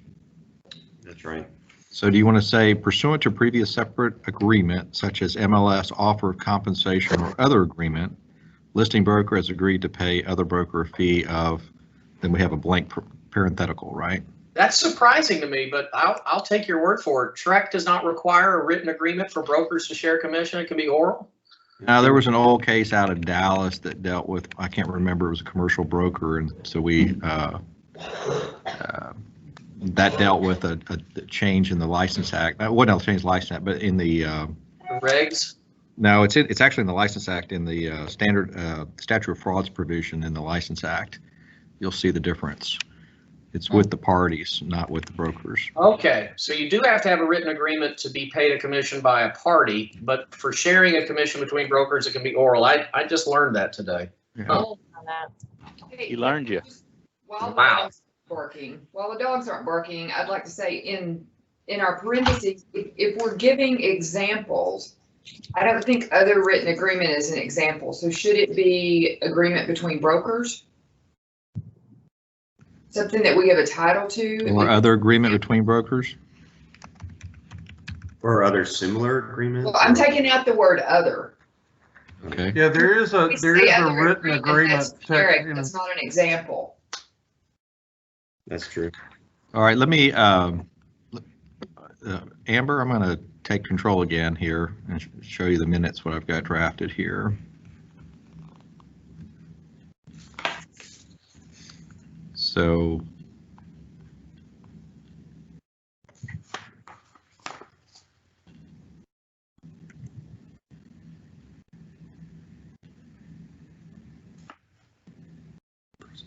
can everyone see that?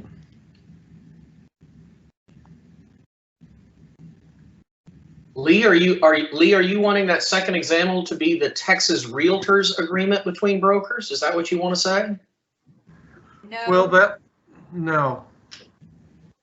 Yeah, It also needs to say brokers, plural. Yeah, that's where I was going. There you go.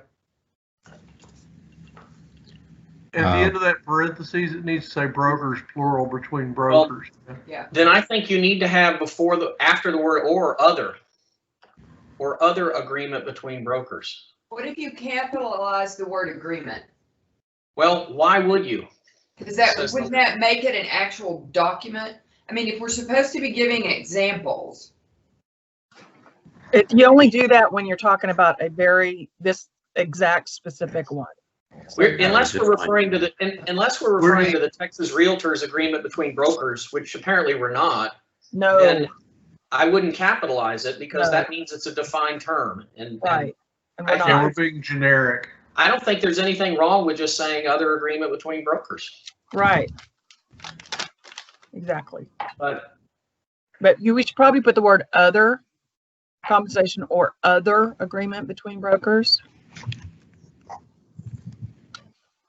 Lee, do you think that's too, what do you, I'm trying to see what you're looking for.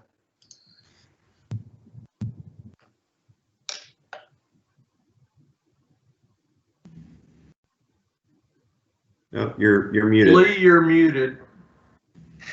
Thank you. I was first of all, this is not a sword I'm willing to fall on. Let me put that. Okay. But I'm uncomfortable referencing an MLS agreement or a Realtor agreement, you know, any other entity's document in our contract, first of all. If we're on board doing that, and then we say such as, to me that says we're citing specific examples. Because if you say separate agreement, example, other agreement,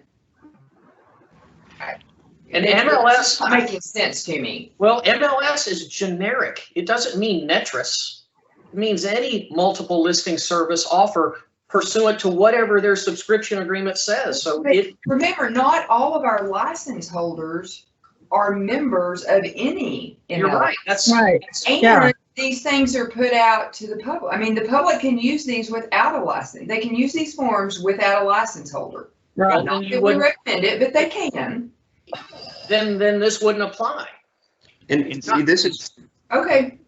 In the main Instead of purpose saying- of adding that additional language is because there's so much confusion right now on what that type of agreement would be. And there's still I would say almost a majority that thinks this is the agreement. And then when the couple of comments we received in the packet were, well, what is that separate agreement? Which then highlights the reason that we put this disclosure back in and try to put the educational side to it. So I would say every comment we get on this subject further convinces me that it doesn't need to be here at all. But I get that we're trying to work through it and put something there. And again, not a sword that I'm willing to fall on. If everyone else is comfortable with this, then let's leave it and move on. There was one other suggestion we can do, and I'll undo this if y'all don't like this, but we could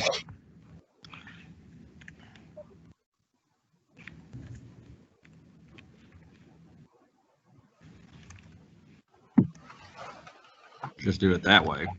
Pursuant to a previous separate agreement between the brokers, listing broker has agreed to pay other broker a fee. Why do we have the word previous in there? Well, Because because it should be done. Yeah, we don't have to have it. it's just separate. That's what separate means. Take that out.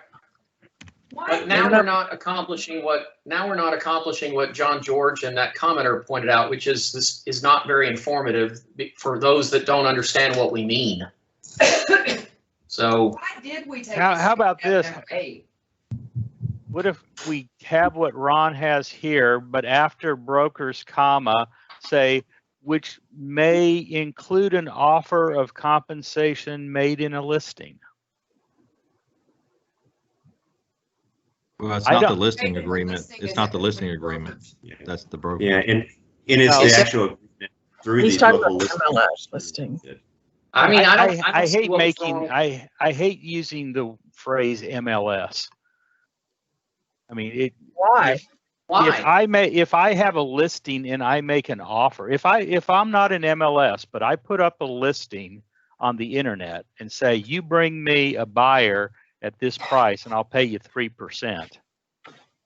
5% That's enforceable. 5% rule there. That's not happening very often. Well, but aren't we taking care of it by this language? That's an other agreement between brokers. Well, what about, I think I have a way to satisfy a couple concerns here. The one that Lee brought up about having other agreement, which I agree is somewhat duplicative. What do we put other listing agreement between No, brokers? because a listing agreement is yeah. an agreement between an owner and a broker, and we're talking about an agreement to share commission between a listing and a cooperative broker. This is Right. Listing is not the right word for that, but what that is, like with what Ryan was saying, taking in that if somebody put up an offer out there listing the property, maybe that's confusing things. With clear cooperation, you can't really do that now. Again, if you're Only if you're members. Right. And I think it works fine like this. But we've got 20 to 30% of the license holders that are not realtors. Yeah. I personally like it how it is on the screen right now. I do too. I Which think way? it's I've clear. got both of them up. Oh, sorry. Yes, exactly. I like yeah. the second one. I like the top one. So, where are we? Do we have a consensus on which one? Let's hear from the brokers. The lawyers talk so much. I think the top one's good. I like the top one. I like the bottom one. Is Lori, are you here? Unmute yourself. This is Greg. I'm for the top. Hey, Greg, good. This is I Fred. think that has me outvoted, y'all. So. Yeah, I think we're going over the top. Okay. Yeah. Can I make a comment on the one on the top, which I favor? Since the discussion is about a compensation agreement, wouldn't you put the word compensation between separate and agreement?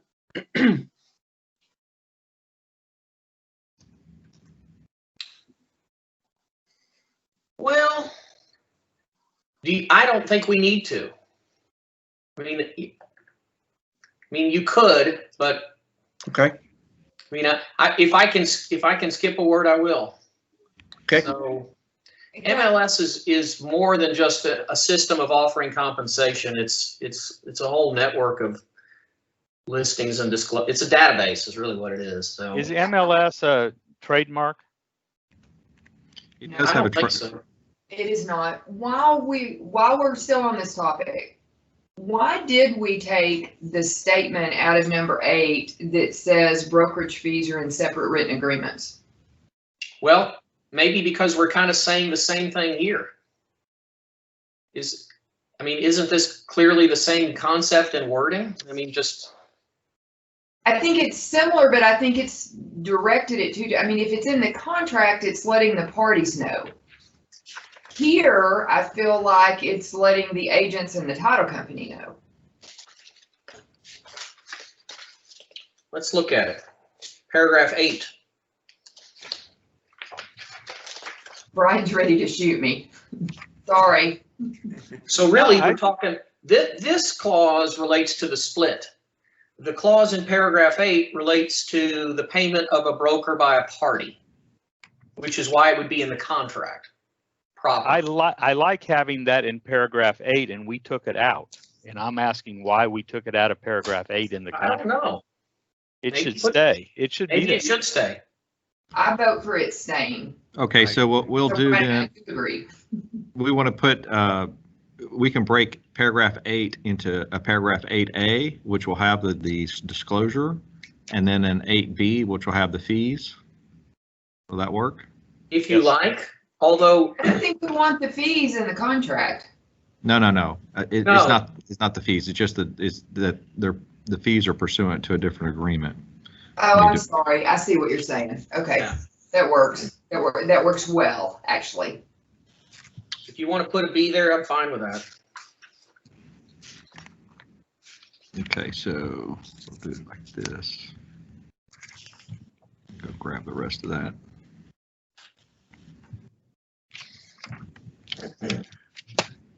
Okay. You want me to let you catch up, Ron, or you want me to? Why don't y'all go ahead and talk? I'll release it, and All then right. I'll come back and give you guys another look. Okay, going on to page 37 of 150. Woo. Loretta Allen says, I'm concerned, why fix the option fee? And she gives various reasons why the title company 1, 2, 3, and 4 should not handle the option fee, or 5. Okay, duly noted. Excuse me, let's see here. Jennifer Viescas. May we please reword 7D1? I don't think we're going to go into that. Any comments on that? It's not under review. It's not under consideration for change. And I hear this a lot. I hear this when parties enter into an as-is contract and the seller intends and wants to say, don't ask me for repairs. They get upset when the buyer asks them for repairs. I don't understand why a seller can't simply say no and Well, and with or without the termination option, I, as a buyer, can submit an amendment asking for anything. Yeah. You just got to say no. This broker perhaps doesn't understand the interaction between paragraph 7B and the option. They're kind of like a balance of power. They balance each other out. Yeah, my comment is under no circumstances are we going to change this to anything other than an as-is contract. Yeah. Ever. Going down that path really confuses everything. Ever. So, yeah. Which is such a weak as-is provision that's interpreted by the case law. That is a whole separate issue, but I would like just to make a note of that. Yeah. No pontificating by lawyers, but I think. All right. Nancy Henderson says, I don't like the elimination of a separate option by lumping it in with the earnest money. It eliminates the option fee in the hands of the seller. She wants the option to stay the way it is. Alexis McCarty says, on paragraph 2C of the contract, clarification on what controls are and what is meant by transferable rights. Let's look at 2C. There were more than a few comments that didn't like our strikeout of the examples: garage doors, entry gates, and other improvements and accessories. And I think we went that direction because we were expanding the definition of controls, not just remotes, right, but also apps. Or really, I think we're talking about the iPad. iPad. Yeah. So what does she want us to do? Clarification. Clarification. Isn't that an education issue, perhaps? Well, part of that is what we addressed when we drafted the language when we discussed hardware solely used to control the improvements or accessories. We had pretty long discussion on that and how that could be a concern. I thought that solely used to control was the language we added to address it. Yeah, I think if we in the teaching of this stuff, if we explain that the example we were thinking of is a dedicated iPad-like device, right, that would control something in the house. Right. It's not a regular iPad, but it is. Yeah. Not your iPhone or anything like that. It's used solely to control those. It might not be something as simple as an electric remote. It might be something with software. So all of that should be handed over if it's part of the house. I think, with all respect, Alexis, I guess, Ms. McCarthy doesn't understand any of these things that she's talking about at all. What controls are, what transferable rights are, smart devices, and what is exclusive to the house and what is not, and what the definition of intellectual property is too. Well, I think she has a valid concern that we discussed pretty extensively at the last meeting. So I'm not sure she doesn't know what it is, but that it's hard to come up with that language that we did with solely used to control. So I think this will be an education issue. A lot of people will come down with the same thoughts that she has. Let's if we want, we can jump to 10C and make sure that we haven't drafted smart devices too broadly, but I think we're good. Haven't we looked at this pretty carefully? We have, but yeah. Let's do it again. Smart device means a device that connects the internet to enable remote use monitoring and management of the property. Anything in a non-realty items addendum that is being sold with the property, or items in a fixture lease. Seller shall deliver information on how to use it and terminate your access to those things from any of seller's personal devices. So I don't read any of this language to require that you hand over your iPhone or iPad. No, she's concerned about passwords, usernames, and access codes. But those, again, what we talked about that might be an education item is if, before you give the password, change it. If it also controls anything else, change the password for that thing. Let me ask this question. Does C1 conflict with C2?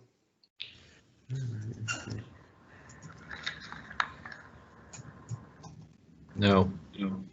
Okay.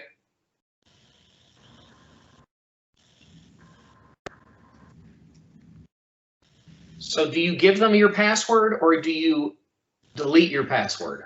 Well, you change it. You give them the password so they can access it, then it's up to the buyer to change the password. Or I think like if we look at Ring doorbells, right? You have to remove your account first, remove the Ring from your account, then it allows the buyer to open up a brand new account that's not even tied to yours. So it can be broader than just sharing passwords. It applies in multiple situations. This Can is I a ask first another? step. Can I Go ask ahead. another question? Yeah. Is it possible to have a smart device that does not connect to the internet? Well, you can have, like, for example, Bluetooth locks that are not connected to the internet. They're just Bluetooth. See, we say a smart device is a device that connects to the internet.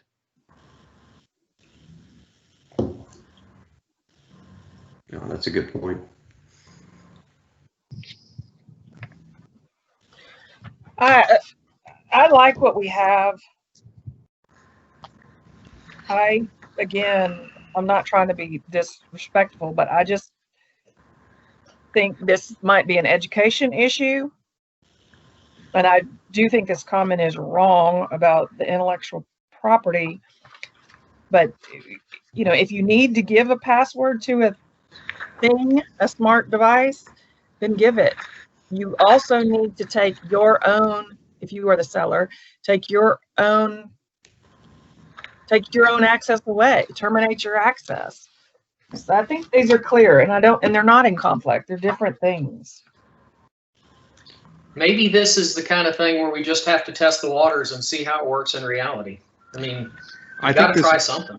I think this is okay because the Bluetooth devices, while they're usually things that buyers are going to change out when they change the locks, or they're going to go in and change the codes. They'll clear out all of the codes that you can use to access that by Bluetooth. So I think we're okay. I'm inclined to leave it alone and revisit this if we get real life problems. It's better than what we had. I agree. Nothing. Yeah. Yeah. All right. Let's move on. Ron's comment, maybe we hit all of that. So that takes care of page 39 and page 40 and the top of 41. Now we move on to Melinda at Moving with Mel. Option money should not go to the title company. And gives various reasons. Lori selected a tally again. Didn't we keep a tally last time about how many? Yeah, I did a tally. It was overwhelmingly in favor of it. Not that really is, but it's still my opinion is, or my gut feeling is that those opposed are a vocal minority. Lori selected official tally here, but I think the majority, as I was going through, were for it in our materials today. I was making notes as I went along. Okay. And a large number of the people that are objecting to it, I think, have a misunderstanding of it. Yes, absolutely. So I think it's going to be one of those things like when we changed to the option period from the property condition addendum. I think over a short time, they're going to appreciate it. Yeah. All right. Lori Selecki has a lot of nice things to say. Will bring clarity, blah, blah, blah. And positive, looking forward to the 10th. I guess that must be the date of the meeting, the commission meeting. Victoria Yarborough, 100% in favor. Thank you so much. Richard Farrelly, I'm in full support of this because of COVID, traffic congestion, ease of electronic payments, and fiduciary abilities of the title company. It's prudent, social distancing, la, la, la. He doesn't even have a problem with title companies tacking on a fee for that. I hope that doesn't happen, but in fact, I don't think you can do that unless you go through the rate hearing, but maybe they can. George Thomas. I'm concerned about the language in the amendment, which, by the way, there's a lot of comments about language that's been around for years. I'm not sure what is happening here, but maybe as phrases get moved from one part of the contract to another, people see things that they've never noticed before and they want to comment.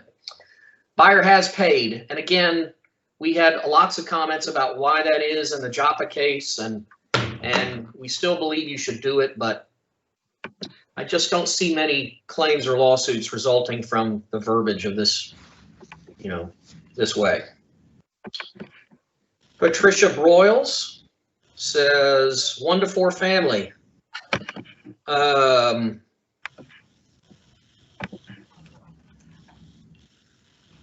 in paragraph 8 should be moved right under paragraph 2.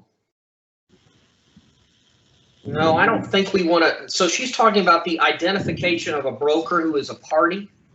She wants us to move it again. I don't think we want to move it, do we?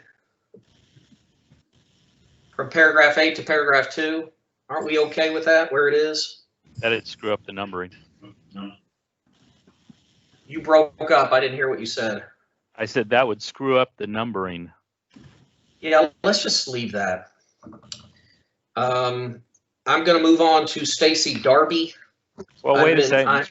Patricia did have a comment about gate codes, remotes, I feel and gate garage codes doors. should be spelled out. Yeah, again, another comment about they don't like the broadening of the term controls in paragraph 2C.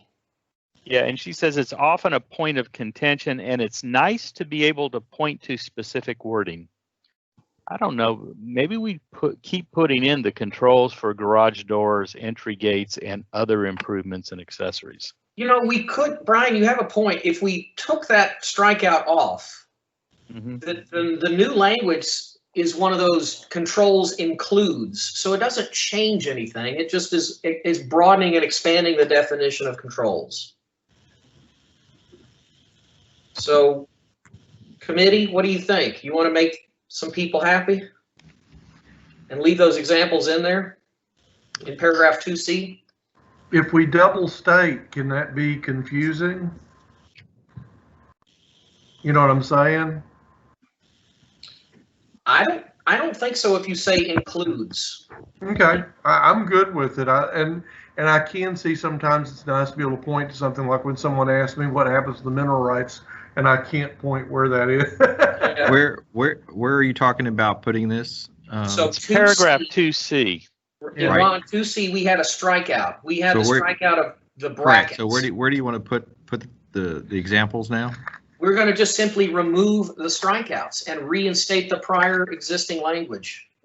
Well, the problem is that we have the words controls, right, already defined. And so now I think we've got a conflict here because we're saying that accessories includes controls for just these 3 things. Well, wait a minute. Includes does not mean define controls. It doesn't say controls is defined as. It says controls includes.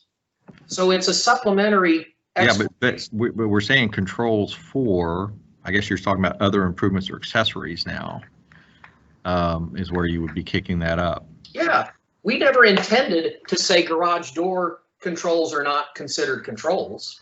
We're just saying it also includes the special iPad. All right, so number 3, Roman numeral 3 is going to be your catch-all. So for the things that are beyond the garage doors and entry gates, yes, then Roman numeral 3 is the catch-all that we're worried about with the definition of controls there. Correct. I mean, I don't see them as conflicting at all when you use the word controls under the word includes. If you want to put the word also in there, you could say controls also includes seller's transferable rights to the hardware, the software, and other applications. You could put the word also. Okay. But I think they go together. All right. Okay. Everybody cool with that? Putting it back? Okay. Okay. All right. Yeah, I'm only just gonna real say- quick, on the word also, I'm trying to make sure that fits there, because that's it. Right now, we're saying controls for those things, not that those are the controls. Where controls, if they say also, we haven't said what controls are in the prior sentence. Oh, I Agreed. guess, okay, I see what you're saying. Yeah, we haven't really defined controls, so you wouldn't say also. All right, just leave it. That's fine. Stacy Darby. I feel it's a huge win. She loves the changes. Please make them on November 10th. Tom says, paragraph 4 regarding leases. What if there aren't any? Do I just leave them all blank? Yes. The answer is yes. We kind of looked at this and looked hard at it. Was it clear? And we'll just have to maybe make sure everybody understands how that works. When there's no leases, there's no boxes checked. Susan Shakespeare. Don't have the title company handle the option check. Don't think it's advantageous. Don't want to make 2 stops. Okay, she just doesn't like that.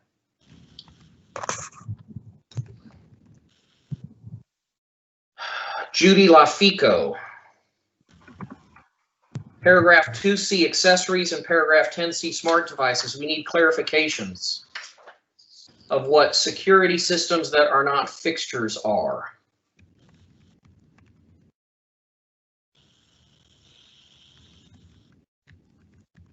Your dog.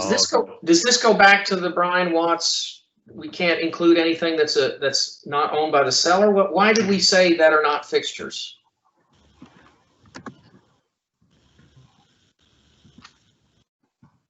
You're talking about security systems? Yeah, 2C. Well, because security systems now can be non-fixture items, but you can still have them in there. So are we just? And things like that. Would it They be can just more- be an accessory. Okay. It's really a definition of accessory versus fixture. Okay, so we're not excluding security systems that are built into the property. We're just simply saying also separate security systems. That's correct. Okay.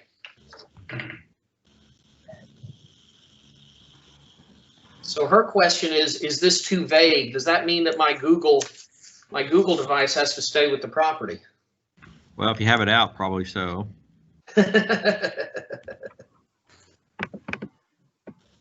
Well, I don't want to create unintended sales consequences for agents or sellers. If it's hardware that is used for other purposes than to control improvements or accessories, then it is not included.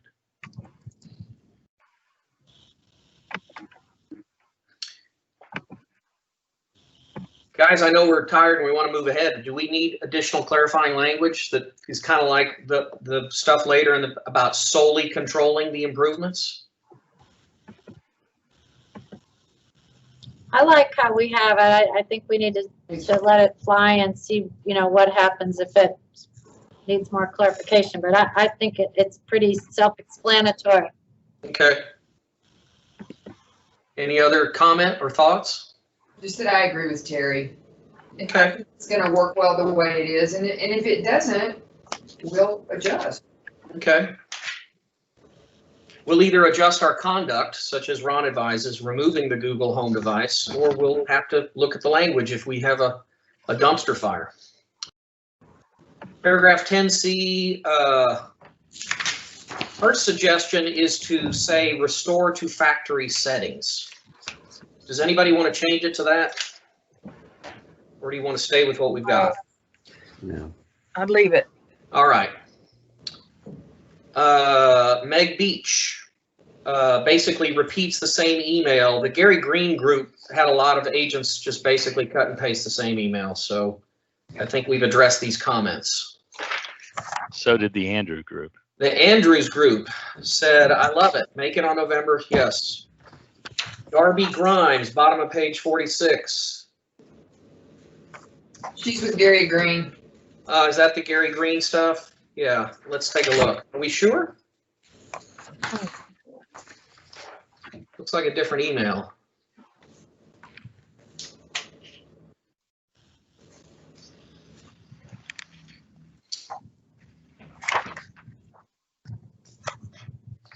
Paragraph B, addendum for disclosure of fixture leases.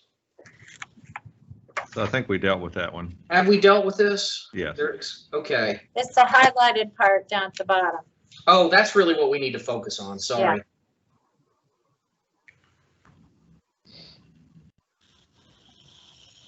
Sellers should not be authorized to execute a new easement or restriction without buyer's consent. She may not realize, but it's there already. There's a prohibition against conveying any interest in the property after you sign a contract. So I think she'll be happy to learn. It's covered. Or he. Darby could be a guy's name. Dan Price, page 48. Thank you, committee. I welcome these changes.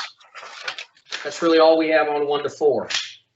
Erica De Leon says,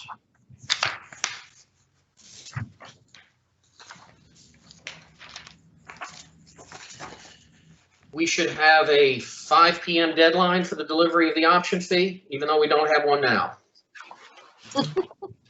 Anyone think we should change that? Still no. Okay. Debbie Kovar, thank you. This can be a huge issue. She's happy with it. Amber Brown says, I love these changes. Properties are changing. So just a thank you. Sharon Tusink, I hope I'm saying that. I have concerns about delivering the option check to the title company. And she goes through the reasons for her concerns. And there is, again, a suggestion that it would not be handled well, blah, blah, blah. Yeah, I think we've addressed that sufficiently. Sherry Malone repeats the GaryGreen.com emails of the other agents, so I think we've got that. Sherry Malone has a separate email on page 51 concerning the option fee. Please add a 5 p.m. deadline. I don't think we're going to do that. Jeanette Beasley, please add a 5 p.m. deadline. Title companies all close around 5 p.m. Rita Donnelly says several things. 1, suggest the earnest money and option fee be delivered by 5 p.m. Paragraph 5B, termination. For nominal consideration, suggest replacing the word nominal, which I note has been there, Ron, 15 years. I don't know, 20? Yeah, at least. Okay, let's not change that. 4C, she wants that put back in. We did, so she should be fairly happy. Martha White, I don't want the earnest money and option fee be delivered to the title company. No earnest money at the title company. Okay.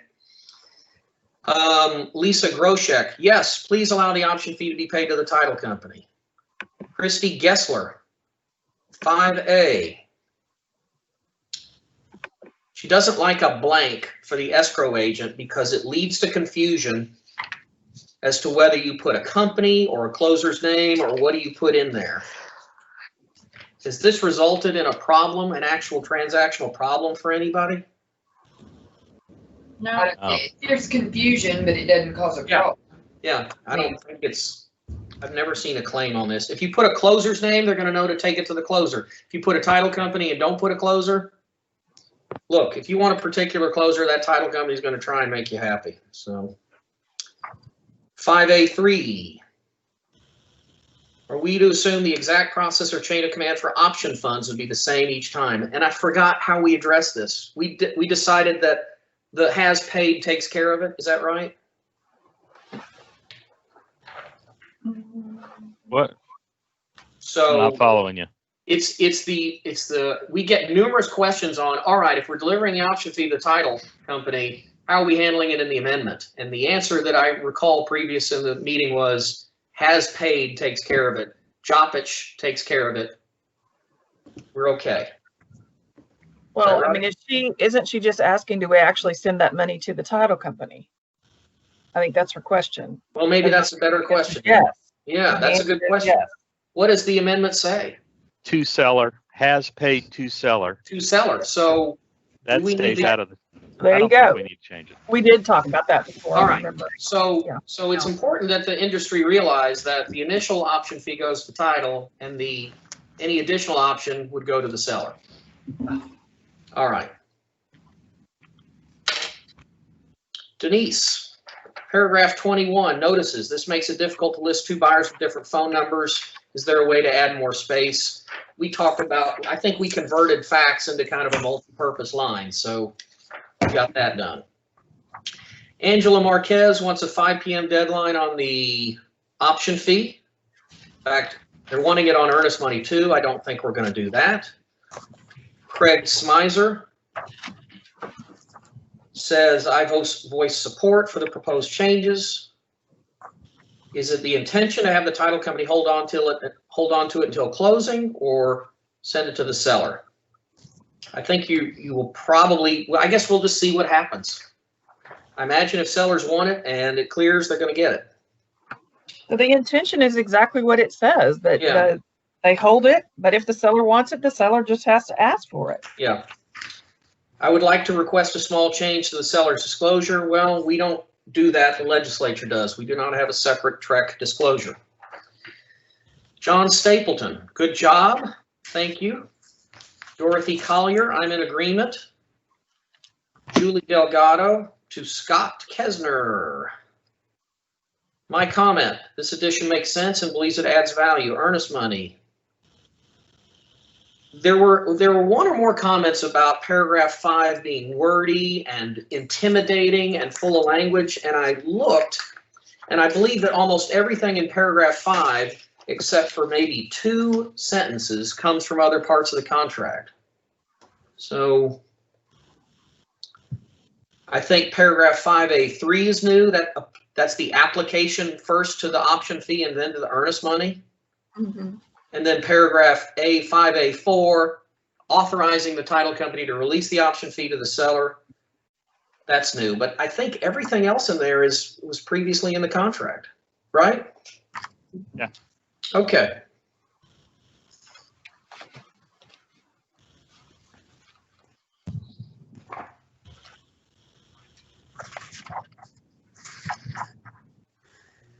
I think I'm unmuted. Am I unmuted? I can hear you. Did you have a comment? Well, yes, I do. So this is Lori Keyball. I am just sitting here thinking about the amendment for when you do pay additional option fee. I think that's maybe something to watch, because it could get, if you're delivering the initial option fee to the title company and the subsequent amendment additional option money to the seller, I think we may see some disconnect there in the future as far as, oh, I gave that to them. No, you gave that to them. And that just may be something for us to consider. It seems pretty cut and dry, but if I know there's agents in my area that may not, maybe there's a repair amendment on the extension of the option fee as well, and they don't necessarily send that amendment to the title company because they don't want the lender to get it, because they don't want it to be a red flag for an appraisal issue. And so, you know, without creating multiple amendments, one addressing the option money and one addressing the repair, you know, I realize all of them should go to the title company, but I feel like we may have that issue in the future. Well, you make an interesting point that perhaps supports the idea of the option fee, not the additional option fee, not going to the title company. If you don't want the title company to have your repair amendment that has the additional option, then. But then how would it be credited?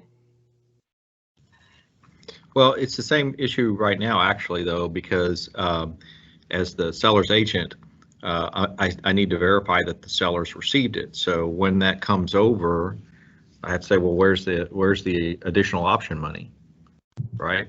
And then that has to go. But as far as the title company goes, they don't really know if the seller's received it or not. They just show the credit. Right. So I guess as an agent, we just but I'm finding many times, because the lender prepares the buyer's closing disclosure, many times some of them won't even allow agents to see that ahead of time for us to catch that as far as a credit. Yikes. Right. Well, you have their saving clause in there that says if there's anything that needs to be adjusted after closing, they agree to adjust it. And hopefully these additional option fees are like $10 or 20. You know, I hope they're not big bucks, but Right, just something to watch maybe. yeah, you have a point. Is there anything else? Go ahead. Let you have your docs. All right, your client has to tell the title company to let you have the docs, right? Well, sometimes it's the lender too, but yeah, you're right. Or have your client send them to you.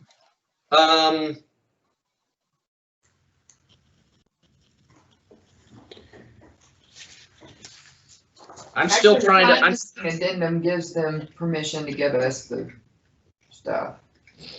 I'm still trying to ferret out the comment at the bottom of page 54.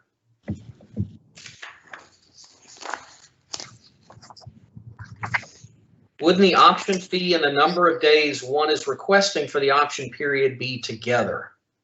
Oh, she just doesn't like the format of paragraph 5A, but I don't think we want to reorder that, do we? I see. It used to be all in one paragraph 23, and now it's separated by a few more lines and paragraphs. Changes, it's tough. All right. Does it look like there's anything under special provisions? I can tell you Trek probably loves that. We'll leave that, the formatting will leave to staff. Julie Delgado basically says the same email as the one we just read to Mr. Kesner. Tammy Lucky, page 56, says, why are we changing the earnest money? It's a huge mistake. Title companies aren't going to want to handle it, blah, blah, blah. Forrest Markowitz says, I strongly support the change to the delivery of option fees, and then tells why, and we can move forward. Okay. Tricia says, I'm good with them.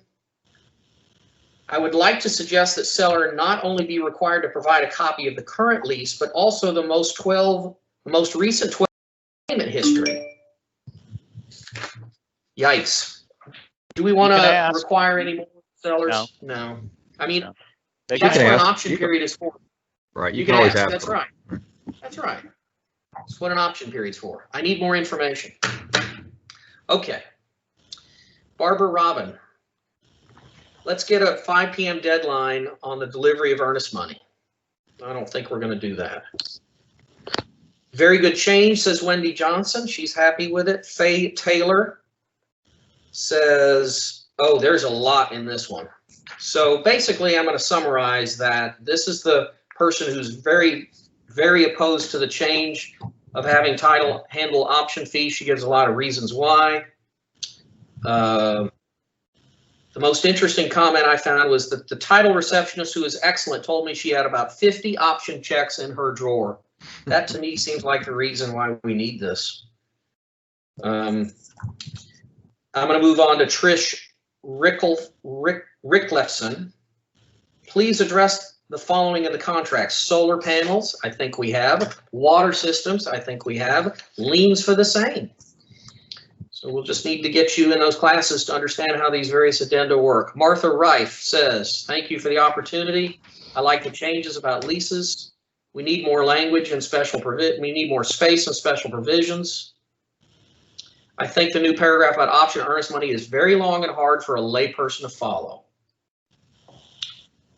Craig Manuel says the same Gary Green email that we've gotten 4 to 6 times before. Monica Boyle says, I'm in favor of it going to title, the option fee. Iona Alfonso says, I would like a 5 p.m. deadline on the delivery of earnest money and option money. So we get some variation. Some people want a 5 p.m. deadline on both. Some people just on the option fee. Jay Lyde says, 5B, delete the phrase, the receipt of which seller acknowledges. Again, language that's been there forever. And I don't think we're going to change that. It's not new, and it hasn't caused a problem, and in fact, follows the law. 7B2, for any reason. I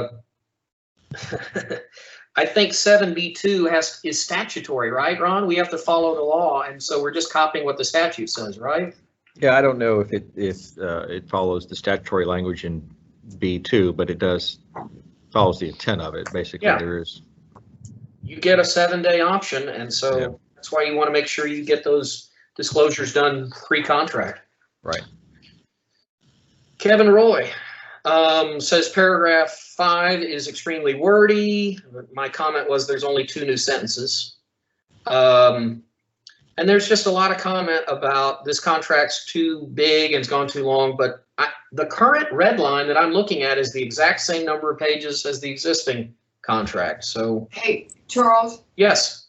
I would say I agree with you about 5, and I'm on board with leaving it as we have it.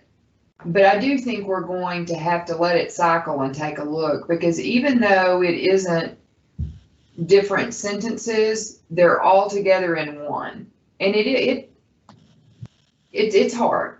It's hard to stay with it. I think I kind of like it because now I feel like they're going to have to read it.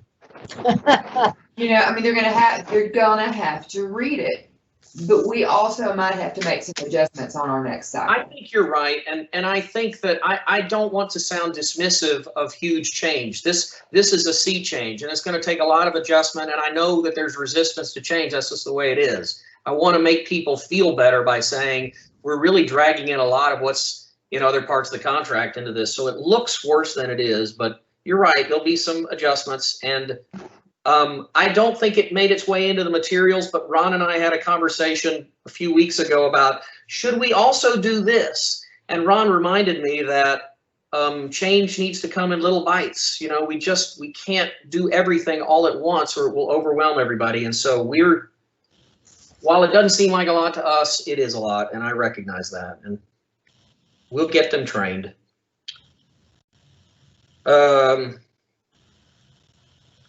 Garrett Brandt. In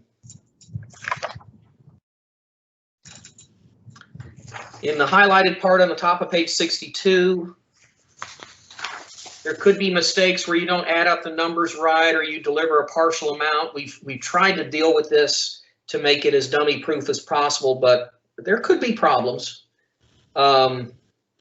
But I don't, you just got to add up the option fee and the earnest money. You just have to do that.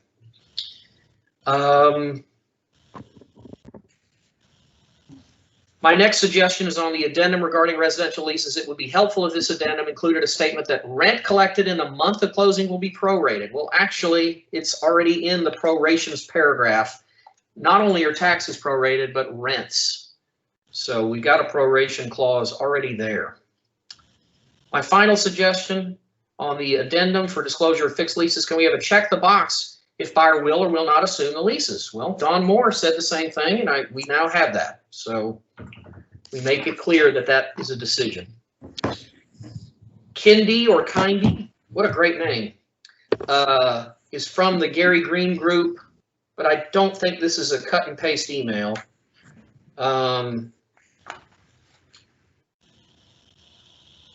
She wants a 5 p.m. deadline on the delivery of option fees. She doesn't like long-standing language in paragraph 18A and 18B, which has been there for, 10 to 15 years. I don't think we're going to change any of that. I don't think it's a problem. Cheryl at Cheryl Sold It. Are these the same comments as the one right above it? No. Why are you changing the option fee being delivered to the title company? How will this work? Are the title companies on board? We need a 5 p.m. deadline, and there is an interpretation or a belief that the language that we added regarding release of the escrow agent for dispersing it somehow releases them of liability if they screw it up. And so that's an interesting comment. I'm particularly sensitive to that. Where is that? That's 5A4.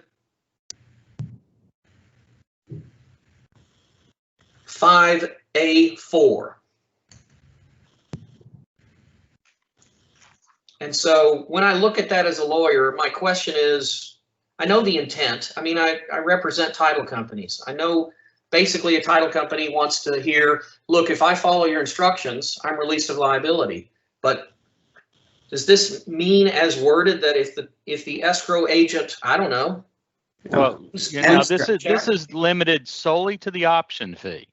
And it says that we are authorized to deliver the option fee to the seller, and the buyer releases us from liability if we do. But it's only a release from delivery of the option fee to seller. What if you fail to deliver it? What if you forget it? What if you forget to credit it? Well, it's only the buyer releasing the title company. There's nothing about the seller releasing it. Okay, and this comment is directly, you know, who's responsible to the seller is how I read it. Okay. And so I don't think there's any seller release there that would raise a concern. Okay. That's a very good point. I'm not bothered by it, but I was just interesting how people read things, and I wanted to make sure it was addressed. Where are we?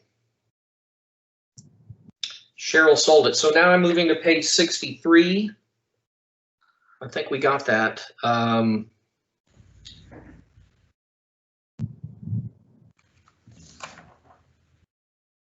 She doesn't understand how nominal consideration works. We gotta get education on that. And she wants a longer blank in paragraph 8, and we've addressed that several times, so we'll see if that occurs. Here's another email from a Gary Green agent.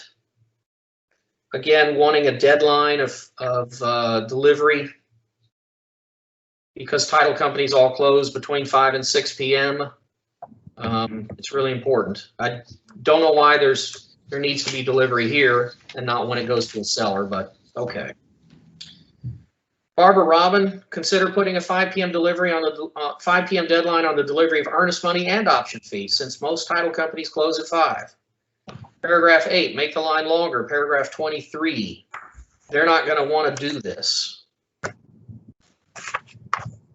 So again, mostly this was a thing they are resistant to the change. Don't want the change to the title company. Rebecca Ray, page 65. Please consider leaving the old marked out statement in paragraph 8. It clarifies our agreements between brokers. And if I recall, we made the decision to stick that back in, right? Correct. Yes. Okay. I think we've addressed that.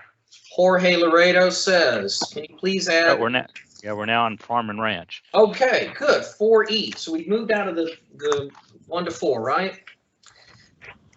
Farm and Ranch forms. Can you please add the seller to the seller name and signature lines? I deal with they're mostly trusts, executors, LLCs.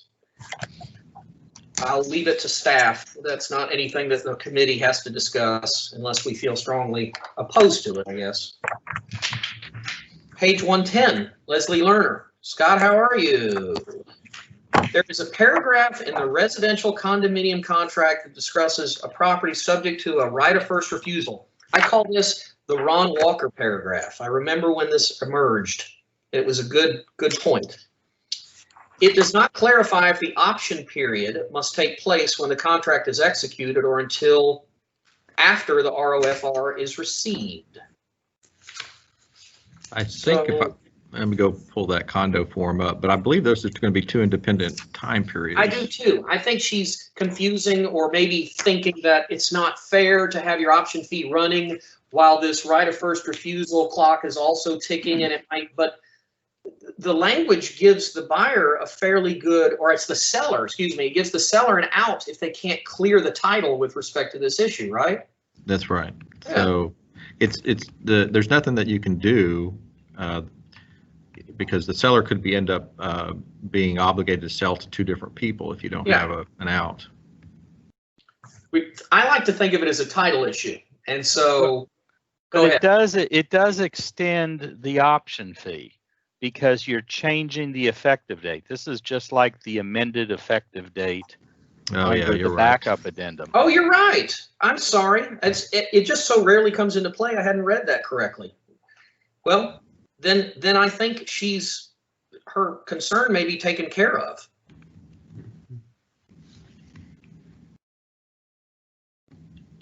She wants choices. She doesn't like, I think she doesn't like the deemed effective date concept in here. But well, the problem is that you have to amend the effective date. Otherwise, you have two binding contracts. And then you simply have to say that you don't, what you're trying to do is keep this contract in effect until that right of first refusal expires. And so that you don't have another party jumping in and saying, oh, well, here's a better offer. You've already bound by this one. Oh, you're just letting the time lapse. And you don't want the buyer to have to do all the expenses of inspections, appraisals, et cetera. Right. If you and can't you get want that to be able, you want to delay the effective date until they know they're a good contract. I think it works as intended. Yeah, those right of first refusals, there's just no good way around them. Yeah. And, unless you get a waiver up front as a They seller.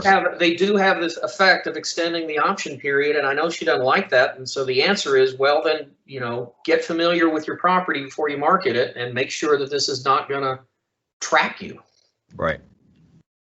All right, one more thing. In the last couple of months, I've been asked to change the agent's name in the MLS to something that is that's on the contract.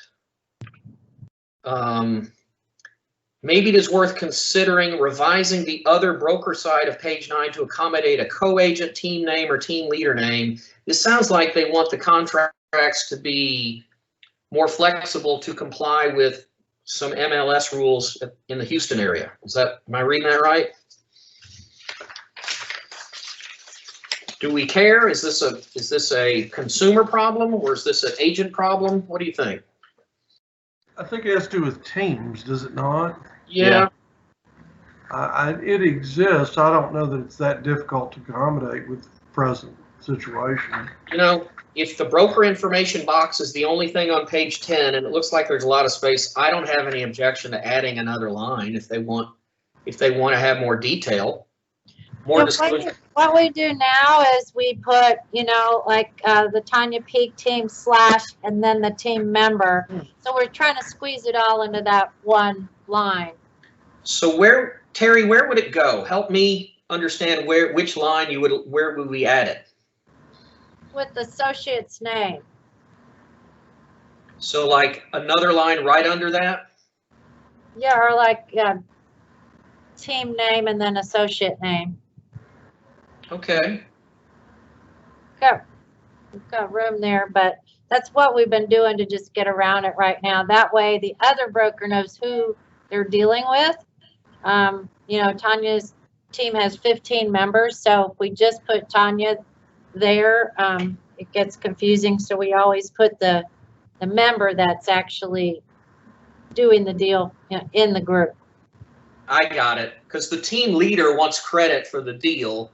So right. The team leader needs to be on the contract, but they're not the responsible party. Okay, can you tell me where are we adding the line? We're not. Oh, okay. Well, why not? What's the harm? Why not? I think what her suggestion is and what Terry said is under the very first line of associate's name and listing associate's name, you'd add a second line that says team name. And that would give them more flexibility and more room to write these two different concepts. I'm not opposed to it. I'm fine with that. All right, so we want to put a line that says team name. And then just a big blank above it. That's all I guess you have. Right after it says listing associate's name? Terry, does it need to go on both sides or just the right side? Oh, both sides. Okay, so. All right, so that would be, okay. And that would push down associate's email address and listing associate's email address to a third line, and that would be the second line. All right. Yeah. We've got lots of teams now. That's the big trend is for these agents to team up to. Would you have, let me ask you, Terry, there's a second box that's kind of hard to see, but when you have an intermediary on the right side and you have listing associate and selling associate, do we need to add it there too? Could you have one team selling to another team and an intermediary situation? Yeah. You could, yeah. Okay, so Ron, I see it in 3 places. All right. So under associate's name and listing associate's name, you'd have a new 2 new lines for team name. And then under selling associate's name, which is like, I don't know, halfway down, what I call the, yeah, on the right. Okay. Under that, you'd put selling, I don't know what you put. Just put team name. That's selling team name. Or, yeah. Selling team name. Okay. All right. Okay. That wasn't hard. Art Stockton has spoken to us before, and oh,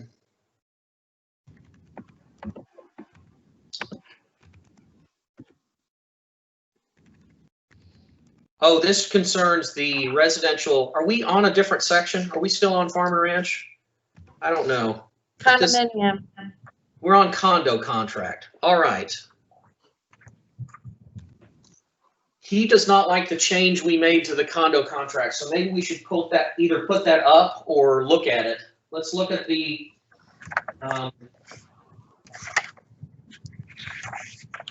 that's the condo contract. The change he's making, or that he's complaining about, is the same change we made in the HOA addendum. Yeah, maybe we should look at that. Maybe that's a bigger category that we should look at, because we, you know, it's the same idea. Let's look at the HOA addendum.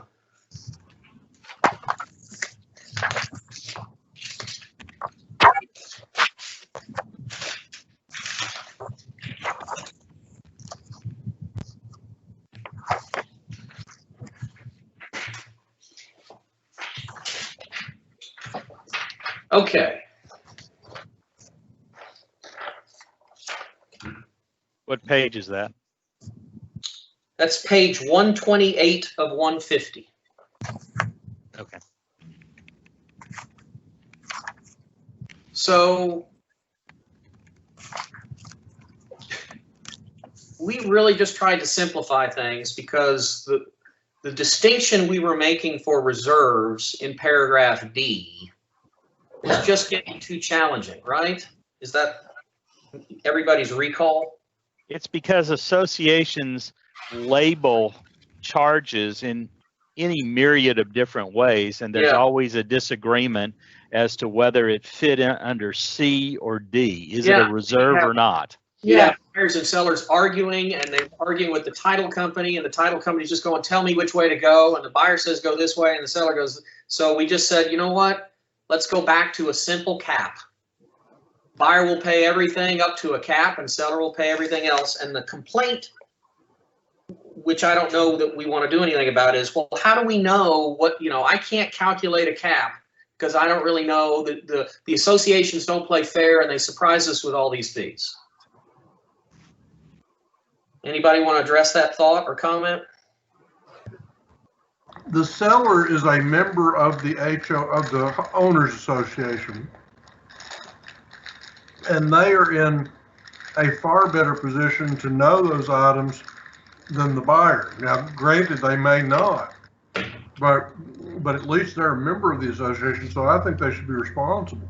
Well, if they pay $150 or whatever it is, they can find out the exact. I think sellers don't want to pay for the resale certificate because it has a lifespan, and they don't want to spend. What does a resale cost? They vary. They can be $300 sometimes. Oh, well, okay. Well, it is tough, but I tend to think the simplicity is worth it, and cutting off the arguments. Does anybody really want to change the direction we're going on this? No, and you know, another thing, and again, maybe this is an education thing, but even without having to purchase a resale certificate package, any member of an association is entitled to give notice. It's statutory entitlement to give notice and get copies of or review any of the association's documents. So they could make an appointment and go to the management office and look this stuff up themselves without having to spend a dime or pay a reasonable copy fee, 10 cents a copy or Well, 25 and cents most a of them copy. have all of that online too. Not condos. Condos are, sometimes no. The HOAs for a single family probably. But any owners association, that's part of the property code that you're allowed to review the documents, financial and other. We just are going to pick a side, and we're siding with simplicity, and the burden falls a little bit more heavily on the seller. But as Charlie points out, they're in a better position, and there are statutory rights that will help with that. Right. And, contrary to this comment, and, respectfully back to Mr. Stockton, we're not being dismissive of the seller's situation, but we have to. We understand. It's just that you got to draw the line somewhere. We're drawing it here. Right. Barbara Robin doesn't have that right. The buyer under no circumstance could go get that information, and a seller can. So Barbara Robin basically says, she repeats the same comments. So we've addressed all of the comments on the 1 to 4. So I think we've dealt with that. Dave Covington, page 123, says there's increasing confusion surrounding the ambiguity of the HOA form. It does not adequately address. I'd like to propose clearly notifying the buyer of what the actual charges are, clearly which party is paying for the charges, indisputed. Well, there's no way that they're really going to get a complete listing of everything, unless they buy a resale certificate or get the information. But we dealt with it another way, which is to simply say, buyer will pay for everything up to a cap, seller will pay everything else. So it's, we just can't get any better than that. I think it's too hard to try and identify. It's like trying to create a date letter inside the contract. Same thing. Mm-hmm. Catherine Anderson of the Gary Green Group says, this isn't fair. I don't like the cap concept. What if it's not large enough of a cap? It's almost impossible to get in touch with an HOA to see what all the fees are. Buyer should have to pay for all transfer fees. She doesn't believe a seller should pay for anything, but I don't know that would fly. If there was some standard, fee for all transfer fees, that'd be great. But, that's to have to accept liability for transfer fees in an association you're not a member of is insane. If you're the seller and you don't want to pay for any fees at all, then put $10,000 in that blank. Donald Leonard says, I've often wondered why we give buyers 7 days to review a 4 to 6 page seller disclosure. That's the law, right? And yet only allow 3 days to review what could be hundreds of pages of subdivision information documents. Is anybody inclined to change the 3-day review period for HOA docs? We set that a long time ago.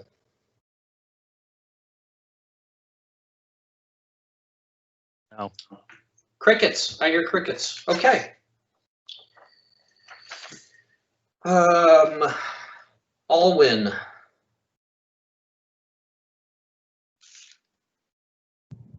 If due to factors beyond buyer's control, if buyer due to factors beyond their control is not able to obtain the subdivision information, what exactly constitutes buyer's control? How is this demonstrated? A bad thunderstorm, a backup on the freeway. So she doesn't like that vagueness.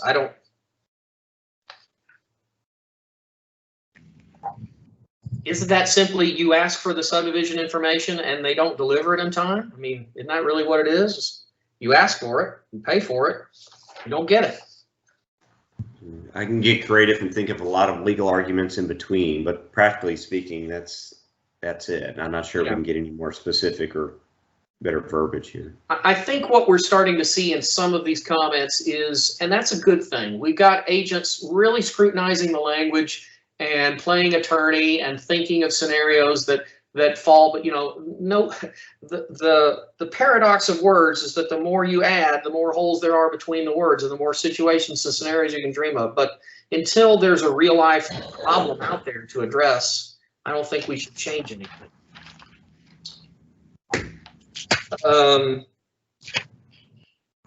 Additionally, I do not agree with the buyer having to provide the information to the seller.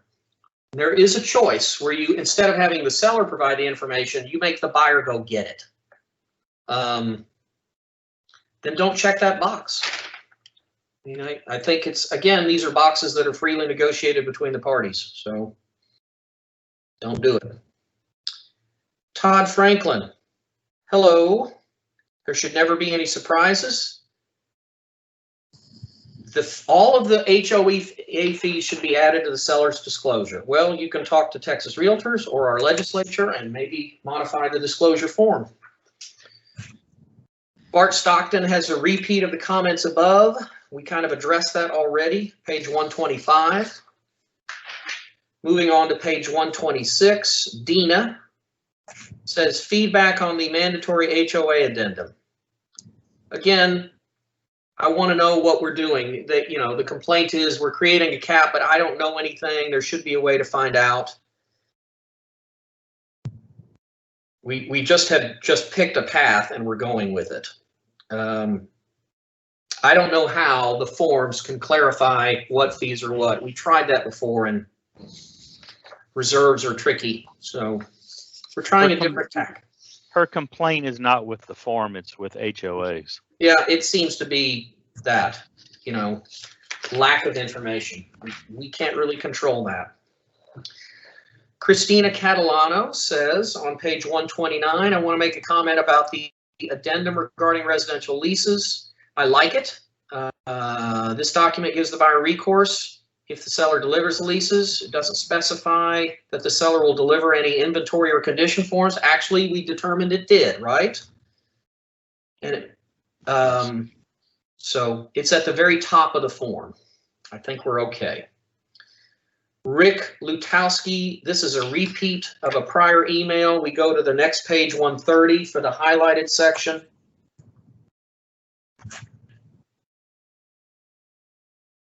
He's looking at our curing the untrue representation, which we changed to untrue statement, by the way. This is conceptually similar to completion of repairs and treatments.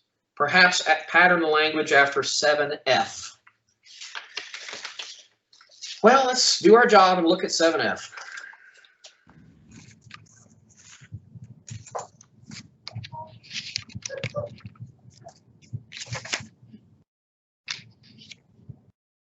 Seven F basically says if you agree to do certain repairs and you don't do them, the buyer can extend the closing date up to 5 days or exercise legal remedies.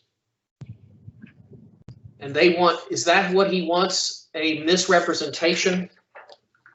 So what he's suggesting is that if you have a statement about the leases that's not true or becomes untrue, that's really kind of where this is. The ultimate remedy for the buyer is to terminate the contract and get the earnest money back, which I like. He wants to make that a paragraph 15 breach of contract. I'm concerned that things that become untrue after the effective date are changes of facts that a seller has no control over. If a tenant fails to pay their rent after the effective date, should that be a default? It's not that that's a default, but it's the failure to tell the buyer makes it a default. And I think I would have to agree with him because well, I would agree with you. So if the language requires them to notify the buyer, right, and they don't, that's a default. But right. What his suggestion goes a little further. If I notify the buyer that, hey, after our effective date, I haven't gotten any rent, and the buyer says, well, you better cure that, or I'll sue you for damages. How do I cure it? Yeah, I don't agree with that idea. Could we pull up the form, the new residential addendum? Yeah, that's 51. As we changed it, because we changed around paragraph 4. Yeah, we changed representations to statements. Yeah, I'm going to grab it here for you. Okay.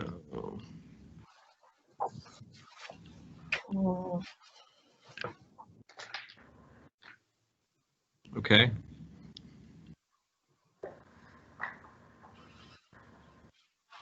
So there's an absolute duty of notice if you learn of any untrue representations. And SJ, if they don't do that, I think that's a default. I think that's a breach of contract. But if they do notify them, then there's a duty on the seller to fix it.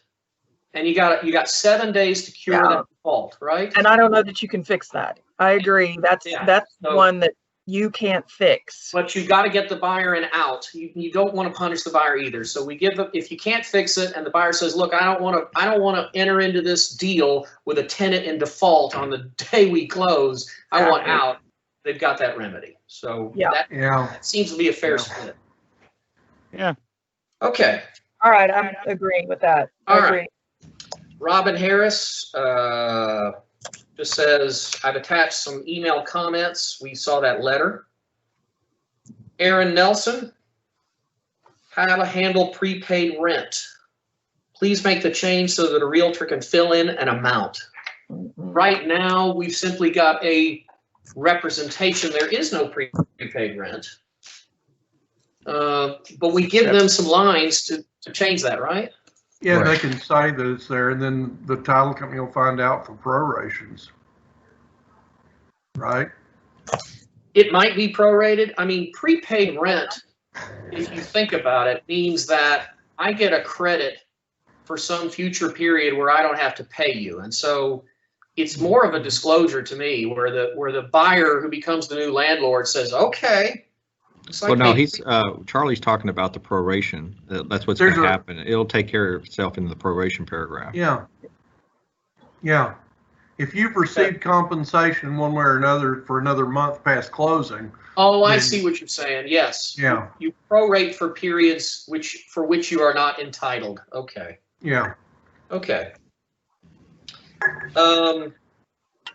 Prorated rent, paragraph, page 131, DD Galindo. I don't see where prorated rent is addressed. Look at paragraph 13.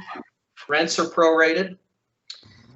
Garrett Brandt says, my next suggestion on the addendum regarding residential leases would be helpful if included a statement that rent collected in the month of closing will be prorated. Again, that's in paragraph 13. Yeah. They just, and maybe if a year from now or 10 years from now, maybe some of these things will float into this addendum if they, future committees decide they belong there. Maybe that will happen. Bart Stockton. He's talking about the addendum for residential leases. I appreciate you including the advice to consult an attorney. However, we usually don't consult attorneys. I would prefer it says, he just wants it to say something about consulting an attorney for something else. Do we have? That's not a bad suggestion. Anyone want to change what we've got? That's not a bad suggestion. Do we have room? Can this be separate, floating down at the bottom or something? So let's see. This is a little bit of a weird. So maybe, okay, SJ, maybe we take the existing notice. Maybe we need to put up 51-0 or look at it, but let's look at the bold in paragraph A. I think we can add a line and make him happy. So right now it says notice, consult an attorney and refer to the residential leases for rights to terminate. What if you put after the word notice, this paragraph will not amend or terminate any existing lease. Period. Consult an attorney and refer to the residential leases for rights to terminate before agreeing to this provision. So, yeah, I think that'd be good, and that looks like we have room for. Yeah, you wouldn't want someone checking this and thinking that's a termination. It's his binding promise to kill it. Does everybody see that and care? Does anybody care? Does anybody? I've had this issue asked of me a few times in the past couple of weeks that Okay, a comment like that would have addressed that. okay, let's add it. Good. So give me the language again. Okay, so Ron, after the word notice in bold, you're going to add the following. Okay. This paragraph will not amend or terminate any existing lease, period. And pick up the existing language. Consult an attorney and refer to the residential leases for rights to terminate before agreeing to this provision. Okay. Yeah. All right. Thank you for speaking up, SJ. When I'm trying to fly through things, I sometimes go too fast. Quite welcome. Page 133 does not apply. Page 135. Lately, a big problem, solar panels. We need an addendum that will cover solar panels. Solar panels. You're going to be so happy, Ms. Landa. Got it. Ron Walker. I think we hit all of that, We right? did. Yeah, we did. Page 136. Ron was right to get the big stuff out of the way. Patricia Broyles. Addendum regarding fixture leases, page 138. Leases should not be required to be provided unless the item is not being excluded. Paragraph 2 says all items are excluded.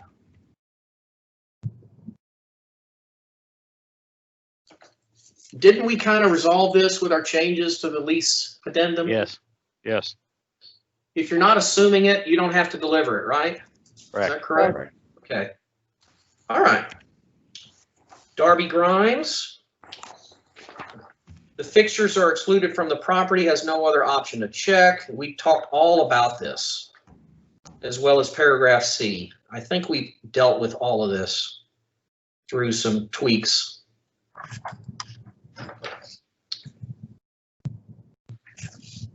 Please consider putting more boundaries regarding the right to terminate under the addendum.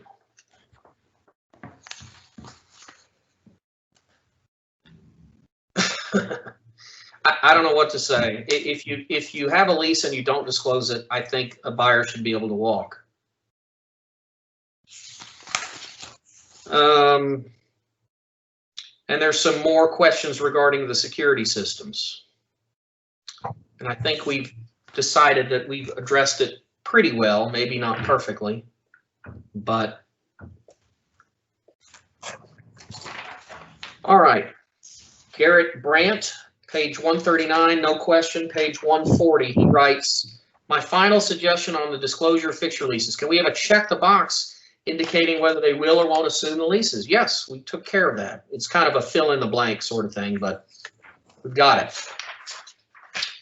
Page 142, Therese, third-party financing condition addendum needs a check mark option for hard money.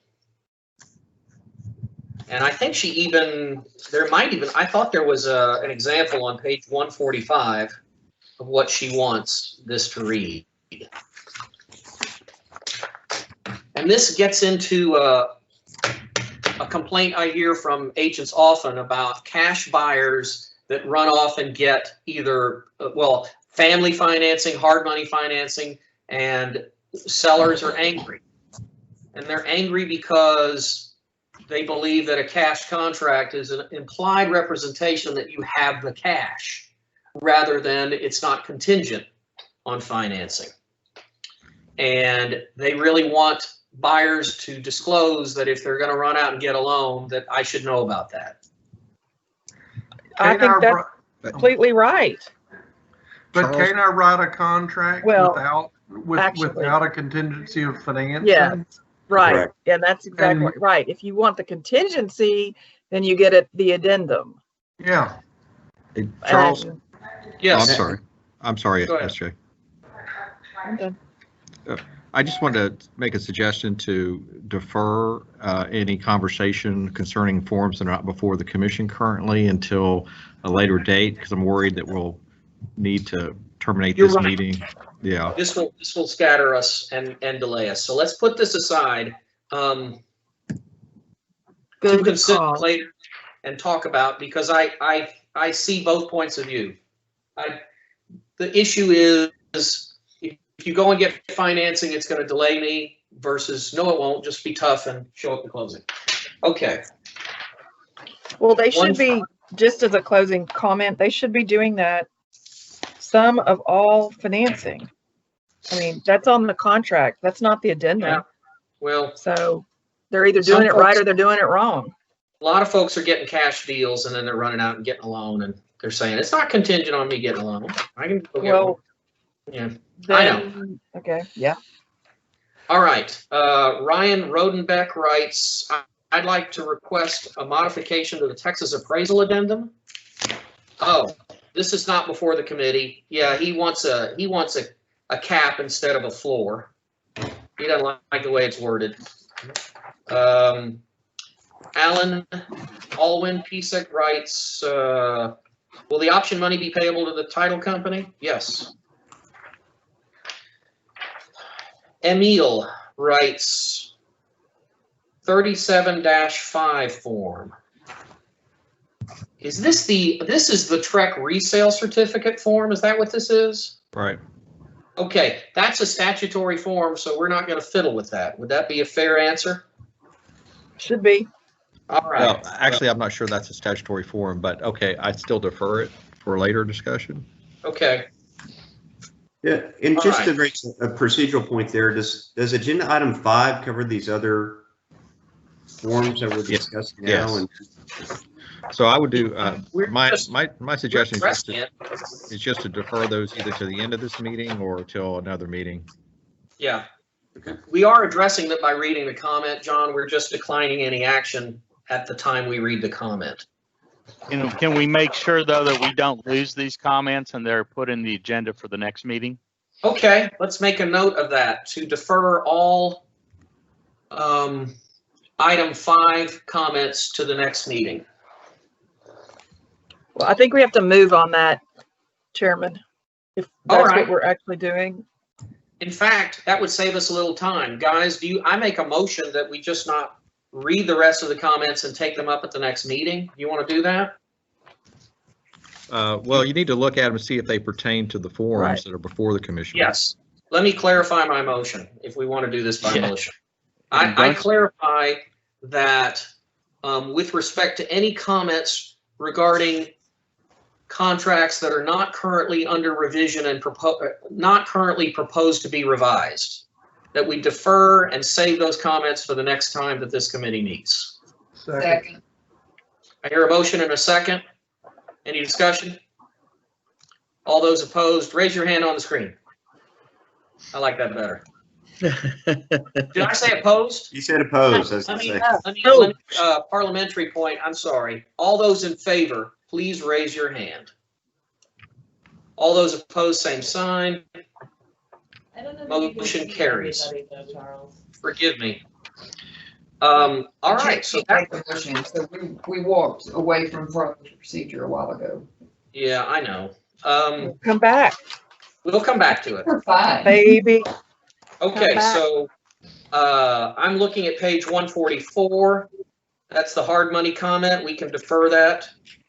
George Thomas talks about has paid the additional option fee. We've addressed that.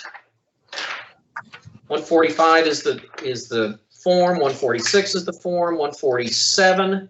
The hydrostatic testing addendum is not currently under discussion.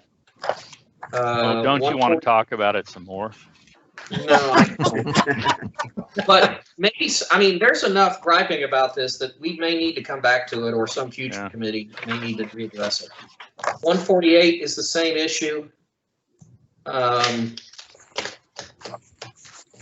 149. Did you talk Amendment. about 148, Natasha Baker? Well, let me surveillance see cameras? about this. I'd like to submit a request to create a disclosure about surveillance cameras. Well, we don't do any separate disclosure other than what the state requires. So, page 149, thank you. So we're agreeing not to act, not Yes, deferring. We're not doing anything on that. Okay, not deferring. Correct. That's not a deferral. We won't rediscuss that. Page 149, amendment Again, the question of does the additional option fee go to the seller? We discussed this. Lori Keyball brought up a good point that there might be confusion. We're just going to have to see what happens, but we're leaving that alone at the present time. With the note that the addendum says it goes to the seller. Yeah. To the seller. Need to follow it. Page 150. Outside of these changes, I'd like to request a small change in the seller's disclosure. No, we're not going to change our statutory disclosure form. Dale says addendum for sale of other property by buyer. Let's defer that. That form is not under consideration, so let's defer that till the next meeting.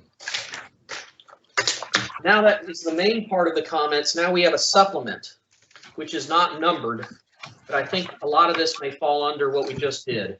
So Jing Su, we have two supplements. Are there? Yeah. Maybe I don't have it. There was an One email. relates to hydrostatic testing. Well, hold So on. the email from Jing Su with all of the stuff from the hydrostatic testing, we're going to defer to the next meeting. Put that aside. I'm now looking at an email from Gina Lan that wants to talk about the addendum regarding residential lease. In West Texas, we have verbal leases. I don't like to leave a negative comment without solution, but it isn't always that simple. Can we make it similar to the lead-based paint addendum, where the seller fills out the top portion? Guys, do we want to create additional language for verbal leases? That's really the question. No, I don't think so. They can explain it. Yeah. On the line. And one of the things that a buyer would want to do during their option is get that reduced to writing somehow. Yeah. Or not. Or not. Maybe they're cool with it. Cheryl Fawkes says we need a respond by date and time on the contract. That she wants a deadline. I don't think we're going to do that. Nope.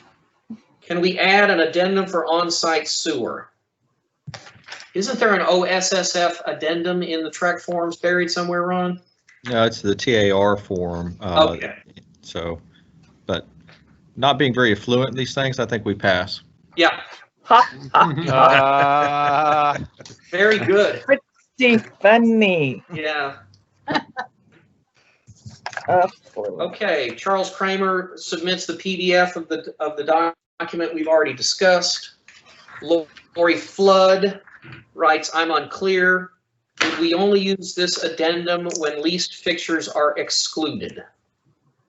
If they are excluded, why? Well, have we resolved that? There's a bit of uncertainty because we had some discussion between Ron and Brian about this definition. And let me ask you, did we change it back? Did Dawn want us to change the definition in paragraph 2 back? Was that part of her comment, Ron? No, I think the changes in paragraph 2 are fine, what we have. I don't think we have. I think it's covered under paragraph 4 where we say, except as disclosed in this contract, seller is not aware of any leases. Okay. Right. Yeah. So. Good.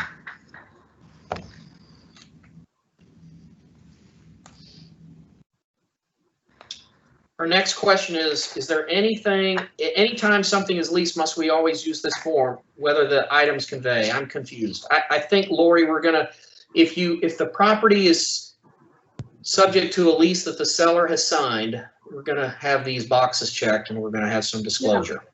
Yeah. Right.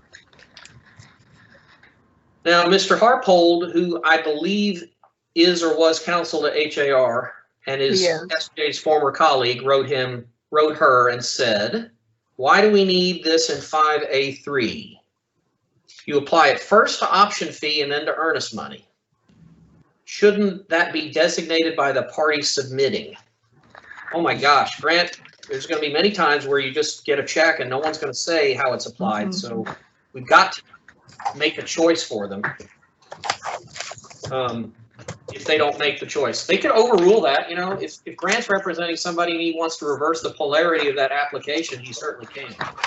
Put it in paragraph 11. Yep. Yep. Are there additional supplemental comments that I don't have? No, I'm sorry. That was the comment from Ron regarding the conversation with Don Moore. Okay. And it was sent just so that it would be clearer. Okay. So I apologize for getting everybody up That's okay. All about right. that. SJ and other more litigious folks, Bo may be back. He had to leave, but do we have any new cases to talk about?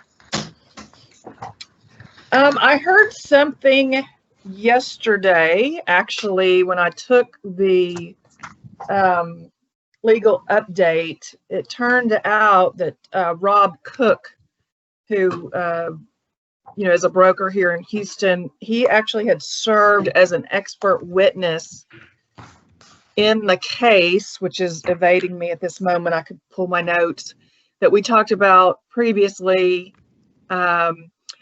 where it was the TAR then, now Texas Realtors seller's disclosure, and it had you must include the inspection reports attached. Yeah. Case.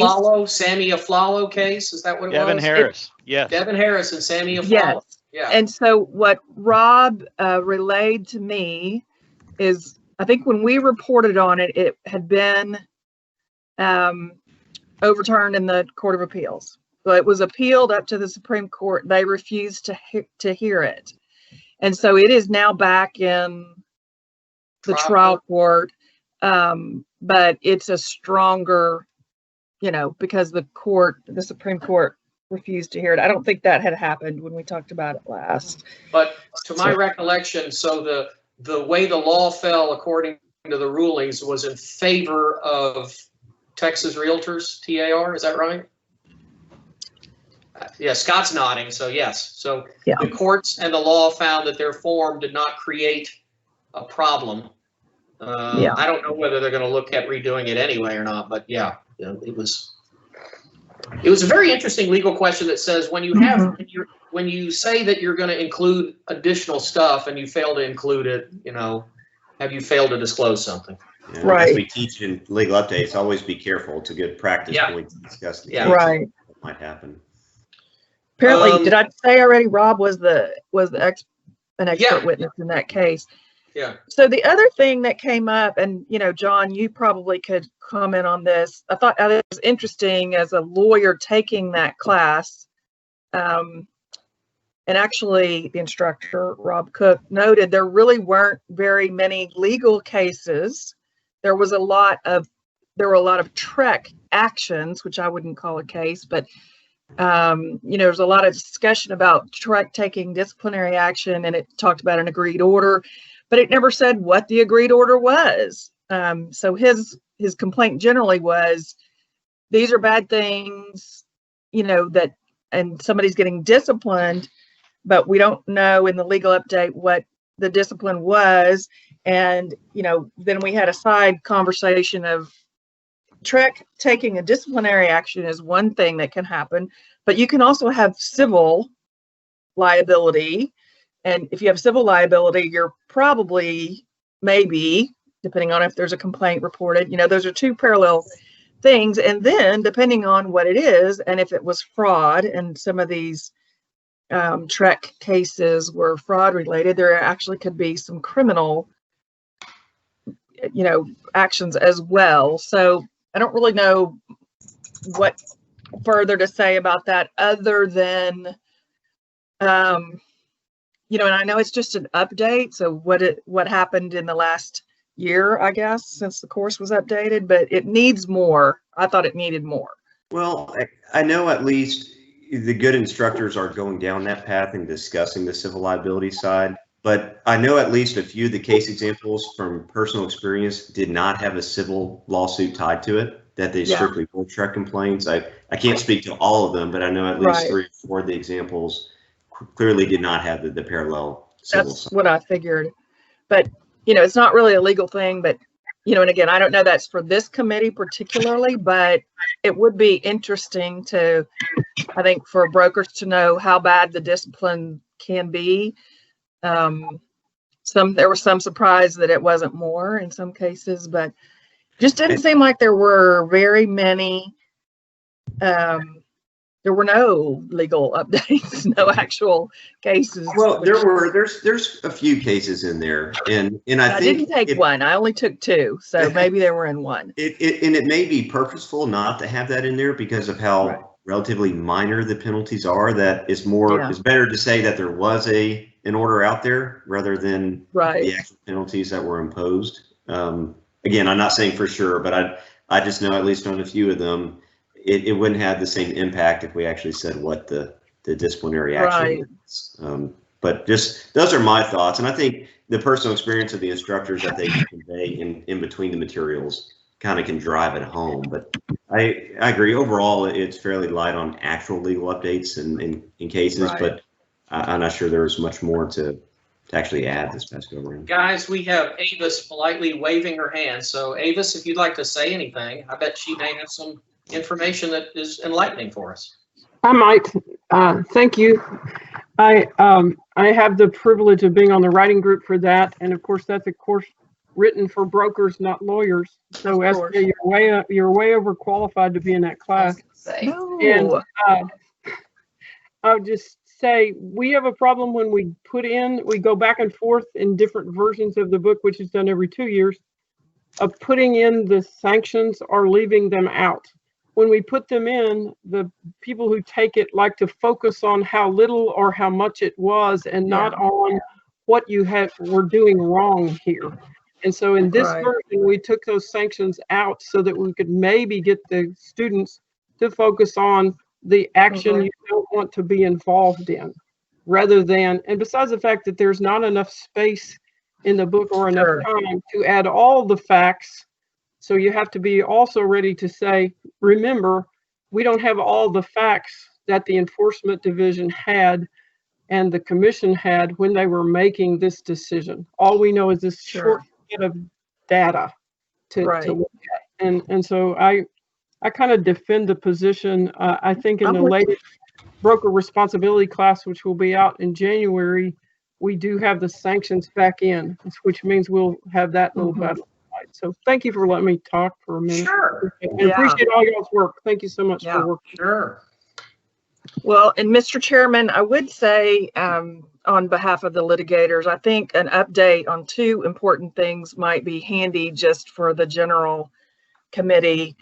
We are still seeing incredible, I would say the overall incredible delays in getting justice meted out by the courts. There are still active orders from the Supreme Court that there will be no jury trials, although there is an exception. The Office of Court Administration has designated certain courts, if the court wants to participate in targeted, very monitored Zoom trials or having live juries come. And for example, Harris County, where I am in Houston, we are now calling juries occasionally.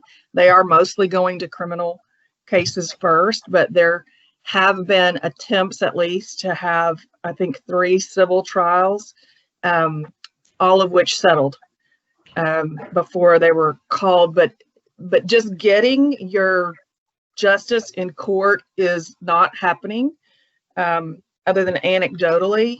I think it's a very serious problem. And so people, I guess the upside of that is people are having to deal with their own problems and work them out. And then the other thing, again, not as much on this committee, other than we've dealt so much with the leases, the eviction situation is, and I tend to be on the landlord side, mostly because I like to get paid when I work. And if a tenant can't pay their rent, they usually can't pay me. But there are hundreds of thousands of people who are in leased property that they've been in for 6 months at least without paying rent, sometimes more. Some of that is due to, they're legit suffering from COVID, losing, a job or whatnot. But I would say there are at least that many, and this is my personal assessment, there's at least that many who are taking, just flat out taking advantage of the multitude of layers of moratoriums on evictions that are very confusing and very inconsistent. It depends 100% on where you live.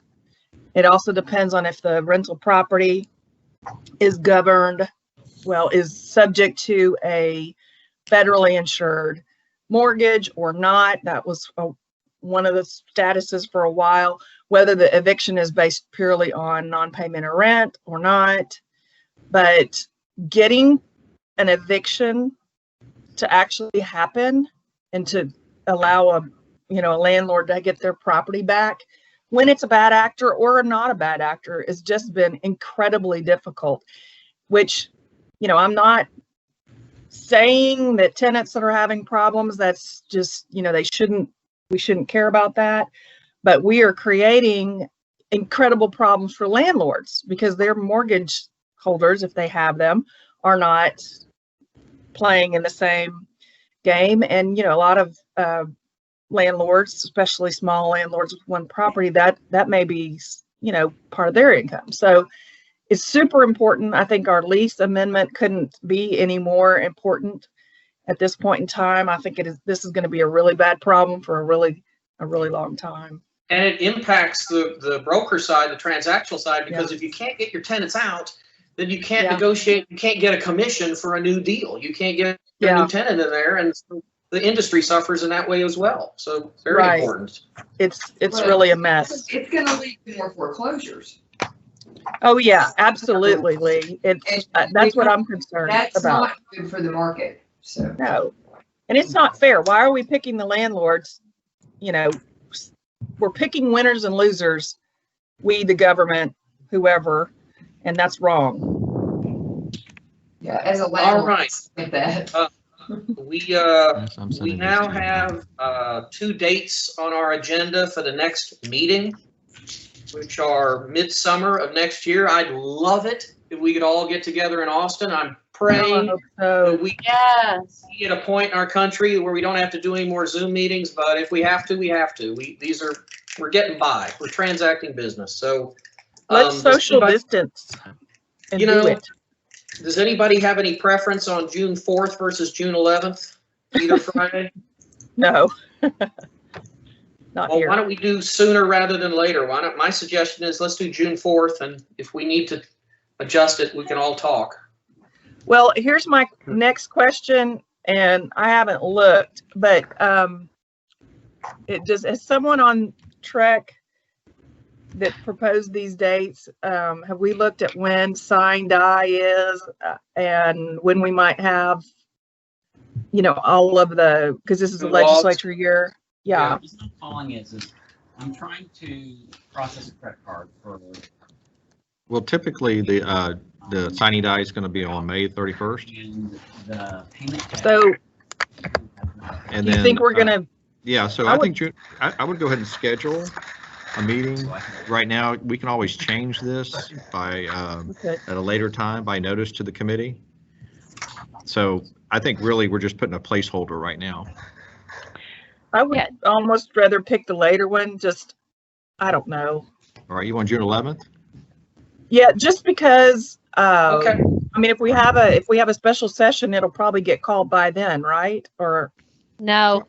They'll be in the veto. I mean, if things are like they always are, and who knows, it will Father's Day weekend, which is is that the 3rd Sunday in June? Okay. That is basically the end of the veto period for the regular session. Okay.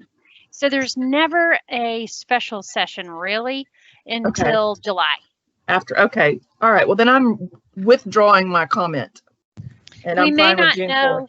I mean, if there's major legislation which we don't anticipate, then there might be a question of whether or not something will get vetoed within the time period that y'all meet. But I think the chances of that are slim to none. Okay. Hey, Chelsea, I have a question while you're here. Do we have any new members coming on to the committee for 21? And if So can you let them know when these meetings are? Yes. I don't know, and yes, I will. Let us look into that. I have not looked at that lately to see who's rolling off and when, but we'll dig into that, and then I'll let all of y'all know, and then if we have new members, we'll inform them of those dates. I think I'm rolling off in 2021. I'd have to go back and look, but I think that's the end of my second 6 years. And Yeah, and I believe they all expire in August, Yeah. so I think we have plenty of time. okay. The other question I have, Chelsea, if we are up for renewal in 2021, and I think SJ and I both are. No, No? Amy and I just re-upped Oh, did this you re-up? year. What You must be with Charles. do you have to re-up, take affirmative action to re-up, or do they re-up you unless you say no? No, the only way you can get reappointed for a second, and you can only have two. So Right. if you have to ask the then current of the state bar president to appoint you For Yeah. the lawyers. for the lawyers. Okay. So, and they can or cannot, and it depends on who it is, but so I don't think we know that yet. Our election, so it's Larry McDougal is the president now. Actually, I think there is a president-elect, right? Yeah, because he was sworn. So there's a president-elect, and you can't remember who it is. Sylvia Firth. You could contact Sylvia Firth. She can't make an action until she takes office next January, and then they can make the action. All right. January or May. Maybe it's May. I think they come in May. I think I have a tickler for the first of the year just to follow up on that. Yeah, but Okay. Sylvia Firth, yeah, so now that I talked to it, so Sylvia Firth will be the state bar president at that time, and she will make the reappointment or appointment. And I think you're with Charles, and so there will be an opening for a new lawyer, since sadly Charles has served twice. Well, I still have work to do, which would be You do. to talk about the minutes and have everybody check their email and maybe put yourself on mute for 2 minutes, review the minutes, and then when you're ready to entertain a motion, take it off mute or whatever. Raise your hand, maybe do that. But let's all look at the minutes, because we got a new process where we approve them.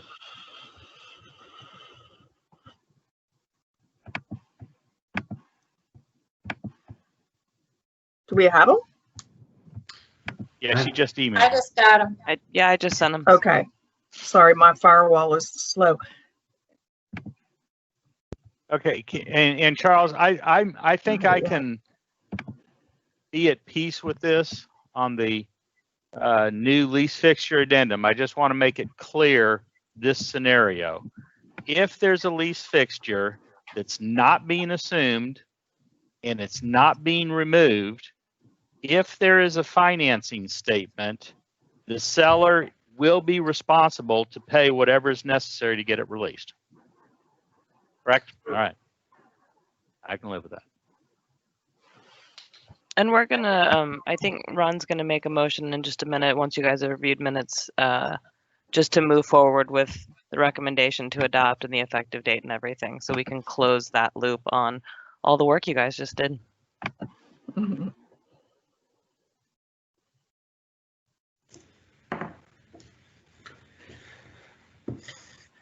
I still don't have them. I'm sorry. I just received mine, SJ. Okay. I'm hitting send receive again.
I move we accept the minutes. Okay, a motion has been made. Anybody want to I second that? literally just got them. Okay, let's Oh. wait a little bit longer. I'll keep the motion in abeyance and we can wait for a second. I want to add one more thing before we finish. We talked about casually, trying to actually document the standards and things like that. I would ask the chairman to make a committee to do that, and I'd like to be on that. Actually, SJ, are you talking about kind of the principles of the broker lawyer drafting? Rod and I got a really good head start. We've been holding off that document, but we could put it on the next meeting for everyone to look at and talk about if you want to do that. We've got something to look at. Yeah, and we have some time. I'd like to You want to look at have it? it be a committee, and I'd like to look at it and maybe add to it and include in there something that we had talked about before, which was creating for our own committee our own standard writing process also. I've lost the word, but the manual of style, basically. Yeah, no, we have a start on that. So what I want to do is we'll make you part of the committee. Cool. It's me and Ron and you, and Great. I'll get you a copy of this. And you can Perfect. look at it between now and June, and we can talk about it in June or whenever we meet next there. Right. And I got the former Trek standards of, manual of style, which may or may not exist anymore. But Well, I don't know if this is a style manual so much as a principles of. Right. But if you want to see it, I want you, because I do want to pass that on, try and get that at least put out there to the committee before I leave. It may not get Sure. adopted, but it's I got think some that's great stuff. All right, is everybody ready to vote yet? The only comment I have is the other members present. It seemed like we had a lot more people attending the meeting than what were listed. I don't know if we have to. Thank you. I think what we should do, because I wasn't able to keep track of all who was coming in to the meeting. So if we just ask Vanessa for the final minutes to put in everyone that she can from her record. Well, there's only 13 of us. It's got everybody listed. No. I'm talking about the Yes. others present. Oh, others, sorry. There were like 23 people on the call. Yeah. So I'm sure I missed everybody, but Vanessa can add them. Okay. That's the only comment I have. Okay, well, I've got a motion pending to approve these minutes. Do I hear a second? I would only add that with what the chairman just said, that there's a committee for standards. And we're going to work on that, and it's going to be on the agenda next time. Okay. I'll put that on there. Okay. And then there is a period missing from item number 2 at the end of the sentence. Okay. Subject to those revisions, do I hear a second? Second. All right, motion's been made and seconded. All those in favor, raise your hand. All those opposed, same sign. Motion carries. Good work, everybody. It is. Charles? Yes, sir. Just officially, can we have the vote that you see there in item 21, that we are recommending to the commission final adoption of the forms that are currently before them with the changes described in these minutes? Yes, let's Second. clarify that is what we are, I'll make that motion myself. I hereby move that the forms, as they have been revised through this meeting, be submitted to the commission for consideration and publication. Second. Second. Move's been moved, second. All those in favor, raise your hand. All opposed, same sign. Motion carries. Is that good? Good. Okay. Banging the gavel at 3:12. Make sure everybody signs off so that they don't have this thing hanging. Everybody hang up on me, and they'll be able to terminate and conclude this recording or whatever it is. Okay? Thank you.